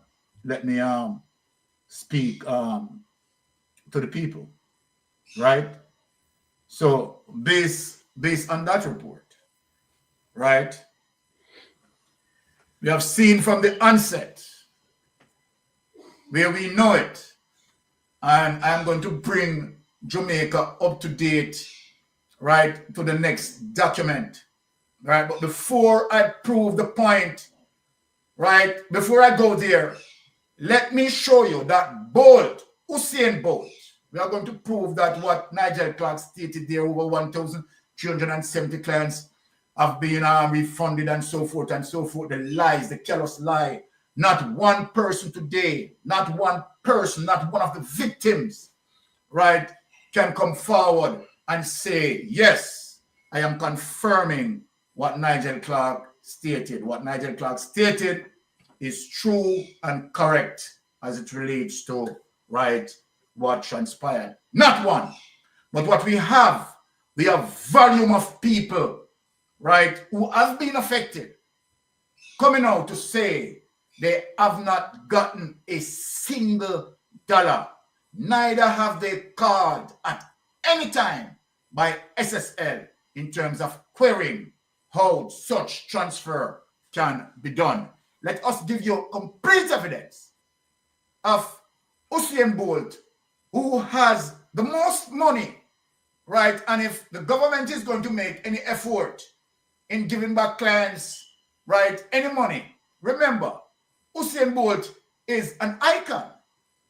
Usain Bolt is one of the person, at least maybe you don't want to give him back, might be 20, 30% or 40% of his, right, shares, of his amount that he invested, right? Well, let me tell you, today, Usain Bolt has not seen a dollar. And as a matter of fact, none has seen a dollar. Let us prove that evidence. Ratty, lift up our today document that I sent you. Yeah. Here it is, people, in evidence. And, you know, before I touch this document, right, Ratty, I tell you, when I see this situation, and I see now that Andrew Owen is coming out asking people to vote for him and the other illicit 7, this is what grieved my heart. Grieved my heart. And when I see this, for any Jamaican whatsoever, considering to vote for JLP, I think that Jamaican will be giving his or her endorsement in saying, I personally endorse criminality. If you see this evidence, knowing to the fact, right, the factualness of this evidence, knowing the Andrew Owen's administration hurting our people like this, having Nigel Clark in the parliament, in the people's parliament, telling a careless lie like this, and the city of the Jamaica Labour Party seeking a territory. Anyway, let us get into this information and let me read it to confirm to Jamaica that as we speak, Usain Bolt, today, as we speak, my people, has not received a dollar. It's a crying shame. Crying shame. Jamaica sprint legend Usain Bolt say he's staying strong despite it being a year since he discovered that millions of dollars have been missing from his investment account with Stocks and Security Limited, SSL, which are yet to be recovered. Bolt in a video on Thursday, January 11, said, "Yo peeps, so it has been 1 year. Here one, here now. The year just start. Just want to know, say, me there a fight the fight. Still a hold on. Always I go stay strong. You know how the country youths do it. To all the people who did support me, continue support. Right? And nothing but love. All right. Ratty, let me take a breath because I am telling you that going through this, tears running my brother. my heart pounding for the cruelty of this government. According to reports, both accounts with the investment firm was at a balance of 12.75 million up to October 31st, 2022. However, in January of last year, the account was discovered to have been mysteriously depleted to only $12,000 US. A man who had done so much for Jamaica. And let us speak Jamaica. But if the government don't bolt this, the government has no respect for no Jamaican. We have seen atrocities that happened by the Jamaica Labour Party in 1980. Over 153 elders put to their death, put to their fiery grave. Under no circumstances. If I am sleeping in my dream and I dream that somebody said, Byron, you're supporting Jamaica Labour Party, I don't want to wake up.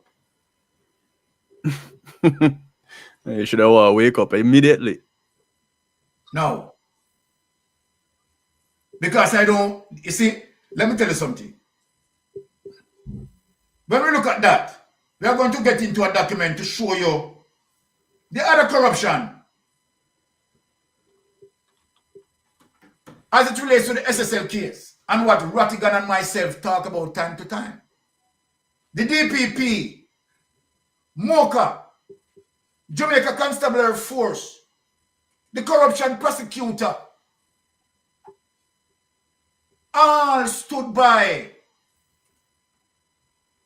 and watched the Jamaica Labour Party creating atrocity upon the Jamaican people, particularly where SSL is concerned.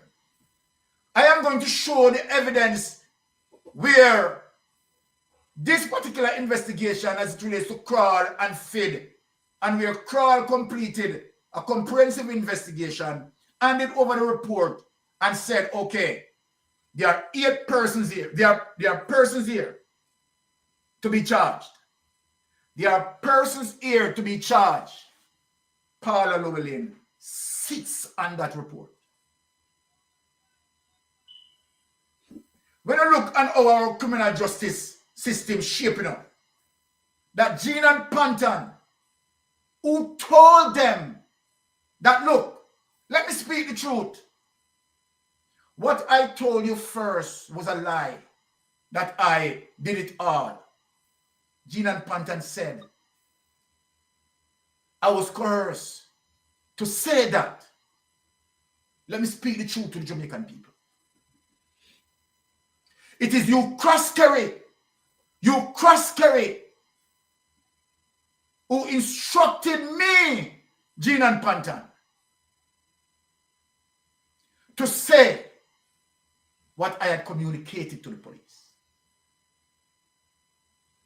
What the criminal justice system had done with that information is to lock it down. Lock it down. They did not question you cross-carry. Because the truth be told, they cannot bring you cross-carry to justice. And why that is so? Because the Prime Minister involved, Nigel Clark involved, other Jamaica Labour Party member of Parliament involved. And the truth about the matter, this case has to seal. PAULA LLEWELLYN returned for this case. Why Mystic Sensation is saying that? Let us go to the other document as it shows the responsibility of the DPP. That from day one, the DPP should have been working in tandem with these investigators, collecting the evidence. The Constitution had given PAULA LLEWELLYN that power to do that. So Rattigan, let us lift up that document and show the people PAULA LLEWELLYN responsibility. And PAULA LLEWELLYN stood by and allowed this to happen. Which one of the documents that, Mr.? No, Mr. Send it to you, Kevin. Look, you have it. Oh, okay. Stood by and allowed this to happen. Yeah. This This is the same woman where when we and Jamaica talk about, and Jamaica say, yeah, she must have jackass moments. And I'm saying, no, she act like a jackass. But this is a different case now. It's a case where she act like a smart ass, where she really because again, what is showing now? This show the disconnect and how easy it is for corruption to take hold of certain investigations. Because, and I'm not saying that, I'm not coming out and saying that she's corrupt with the SSL, but all I'm asking is that people just look at her actions. Just look at her actions and draw your own conclusion. Look at her actions. It'll come up mistake. It'll come up. I want them to look at her actions and say, because the first thing is that, well, I don't want, oh, skip out. Yeah, this is it? Yeah. No, that is not it. That's not it? Hold on. Office of the Director of Public Prosecution. The Office of the Director of Public Prosecution. I want to show Jamaica her functions, and so that Jamaicans can see that Paula LLEWELLYN, right, can be more active and should participate. You want me to resend it to you? Yeah, resend it. Because this one is still, you know, is quite interesting because she said. No, I'm going to get into that after. I'm going to get into that after. Right? I just want to show the Jamaican people that what we are talking about. I want to also give the Jamaican people insight, right, into Paula LLEWELLYN function, and so then the Jamaican can ask then why Paula LLEWELLYN, right, is not participating into the SSL investigation as it relates to our prosecutors. So I just want to show, right, what we are talking about, right? Right, here it comes. Yeah, this is very serious. I just want to, share it with the Jamaican people so they understand. Okay. So here it is, right?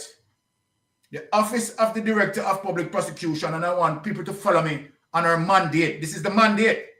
The Jamaican Constitution Order Council 1962, Section 94, established the Office of the Director of Public Prosecution and its jurisdiction.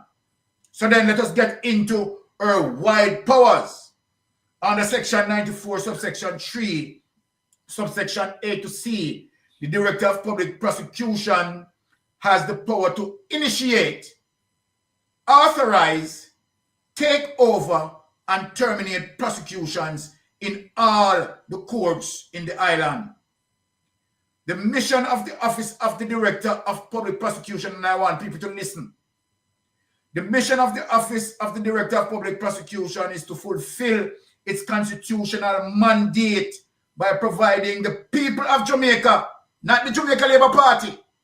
I want people to make note that Paula LLEWELLYN is there to work for the people of Jamaica, not the Jamaica Labour Party.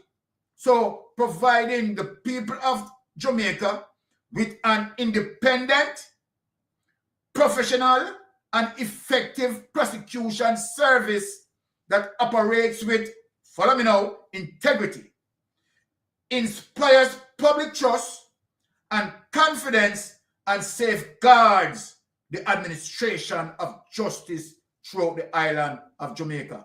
Now let us look at some of the key objectives. The objectives of the department, right, as follows. Bulletin point 1, want people to understand this. To present criminal cases before the courts in a timely manner. In a what? Timely manner. You have seen how Paula LLEWELLYN, right, sit there, wait until cases, right, pass the statute of limitation, and then she used the statute of limitation to get off these people. We have seen that in evidence. Bulletin point number 2, to provide the citizen of Jamaica with a professional prosecutorial service that is fair and just. If you notice what this is saying, you know, is a responsibility tied to the Jamaican people, not Andrew Warnes. Not Andrew Warnes. The Constitution did not give Paula Llewellyn any authority, right, to unfairly defend any case where the government is concerned. Paula Llewellyn's first step is to ensure that the Jamaican people get justice, right? So to provide the citizen of Jamaica with a professional prosecutorial service that is fair and just to both victims and the accused person, to collaborate with, let us look at bulletin point number 3 in terms of what me and Rattigan and myself, right, what we are talking about. This is what is important, and this is what should be displayed in SSL. You know, they talk about SSL, and they talk about Patrick Daly, you know, right? So look, to collaborate with law enforcement officers, and the Constitution said that's Paula Llewellyn. To collaborate with law enforcement officers in facilitating the efficient collection, processing, and presentation of evidence, right, for the courts. So now let's take away that document. I just want to show the people. Have we seen, let me ask the Jamaican people, have we seen Paula Llewellyn or any member of our prosecutorial team, right, work in tandem with investigators in SSL? Have we seen that Jamaica, based on what the Constitution prescribed for Paula Llewellyn to do? I want the people to answer me. Have we seen that? Have we seen at any time where any prosecution work in an expeditious manner? Right? We've seen a biased version of that. Okay. We have not seen that, people. We have not seen that.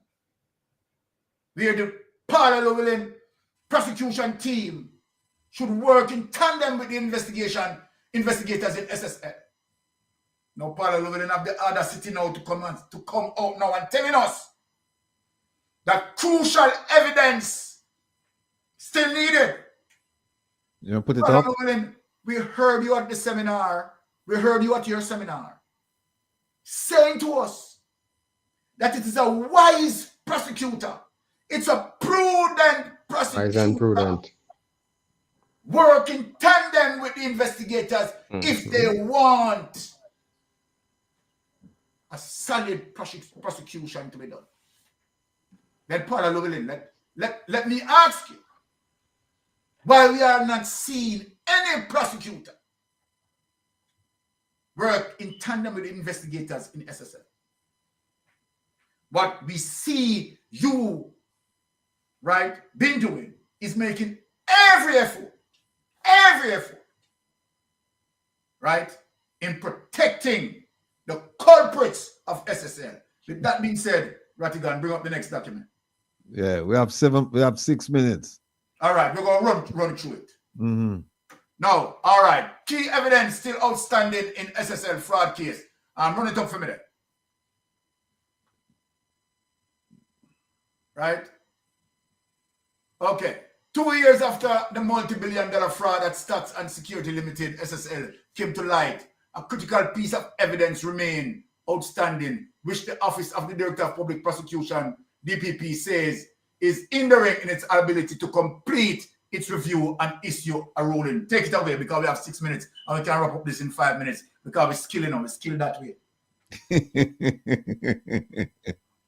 All right. So let us take it, break it down quickly, Rattigan. The weaknesses that you see jumping out, right? For one, we have not seen any collaboration with the prosecution team in the SSL investigation. Can you speak on that in terms of why it is important, right, for the prosecution, right, in terms of being at the initial stage of the investigation, a crucial case like this, and yet the prosecutorial team is absent? Yeah, very simply put, a case like this, and in fact, all criminal cases should be handled this manner. But they'll come and tell you that they're short-staffed, right? So it's okay, all right, fine. For the run-of-the-mill criminal cases, okay. But for the significant cases, we have to have collaboration from the outset. So the moment Mr. Clark, Dr. Clark, got up and said, well, yes, there's a problem here. Yes, we're inviting in Kroll. Yes, we're inviting the FBI. The prosecutors and the investigators, they were supposed to be working hand in glove. They can't work in silos where you get to this point and she's saying, well, I'm waiting for stuff to come from them. And then similar to what we talked about earlier with the Ministry of Finance and the Ministry of Education, a point finger and say, who for file the surcharge action? And by the time them file, the time run out. Maybe it was by design them do that. We don't know. It's an action that has worked before. So and why it worked. won't it work again? Mark Barnett case too. Remember Mark Barnett's case? Mark Barnett case. Exactly. Yeah. Mark Barnett Exactly, case. Jamaica. So we know that there's a pattern and practice of this happening in Jamaica. I won't say if it's by accident or design. All I say, and this is factual, it happens. Where time run out on cases, even though time shouldn't have run out. So the point Byron asked me to make is that you can't have a case like this and then you're at the last moment now. And remember, look at what happened, right? We have the crime scene violated. We have evidence disappear. We can't find witnesses. So you see where this case is going. You cannot run a case like this, people. What should have happened? They should have had a task force set up and say, all right, we're going to take so much prosecutor or so many prosecutors, so many investigators. We're going to work with Kroll. We're going to work with what them name? The one with what name? Fid, and the other one, man, the one with the police. What them? Counterintelligence. No, counterintelligence. Mocha. No, not Mocha. The other one, man. The other one. Where Fitzbailey was in charge of it, man. Okay. It's a counterintelligence something. Can't remember. They're supposed to get all together and work it like in a CTAC center. CTAC. Thank you, Lenny. Thank you, Lenny. Right. Yes, CTAC. We're gonna sit down now in a fusion center style, and we're gonna work this case. So everything that the prosecutor would have want, the prosecutor would have said from Jump Street, I'm going to need this. I'm going to need that. And they have meetings every day. Because remember now, this is a significant case, right? And the world I watch, right? If for no other reason, I'm a watch because I bolt. So you get everybody together until you start working. You can't wait now till the end. The DPP I say, I am still waiting on a significant piece of evidence before I can get, and hear what she said? Before she can get her assessment of the case. This is supposed to be done long time. They're supposed to assess this long time. I said, we need this, and that. She's saying, and it says right here, she said she needed before them can make a decision. So they have not made a decision to prosecute this case yet. No smart and prudent prosecutors in this. That are the problem. Exactly. No. She is very smart and very prudent, but in whose benefit? Okay. All right. So let us ask the final question since we are running out of time. Let us jump up and throw in the Patrick Bailey's case in that situation. Now, Patrick Bailey's case is of course a serious indictable offense, right? Number 3, right? No statute of limitation can use on that. We know for sure Ratty. So then the question. Yes. Why Patrick Bailey has not been charged? Because they're waiting on evidence to make an assessment as to whether to prosecute. They're still waiting. They're going to wait till thy kingdom come. But I want to remember, they must remember this, that there's no statute of limitation on murder. So if another administration come take over, them can say, all right, you know what? We're going to look at this as a cold case and just go forward with it. Folks, listen, we're almost out of time. Want to thank Mystic, want to thank Jamaica, want to thank 10 seconds. Our immigration expert was supposed to be here, but she fell ill. Shernet, big up yourself, get well soon. She'll join us next week. And Kevin is going on now. I will be on at 10 o'clock, right after Kevin. Going from 10 to midnight. So no tune in. Tonight, me I play some smooth jazz. Let's all just calm down the pace. Guys, you're mystic. Mystic, Mystic, big up yourself. Big up yourself. We talk. All right. Bless You can up, go bless and up. support Kevin now, people.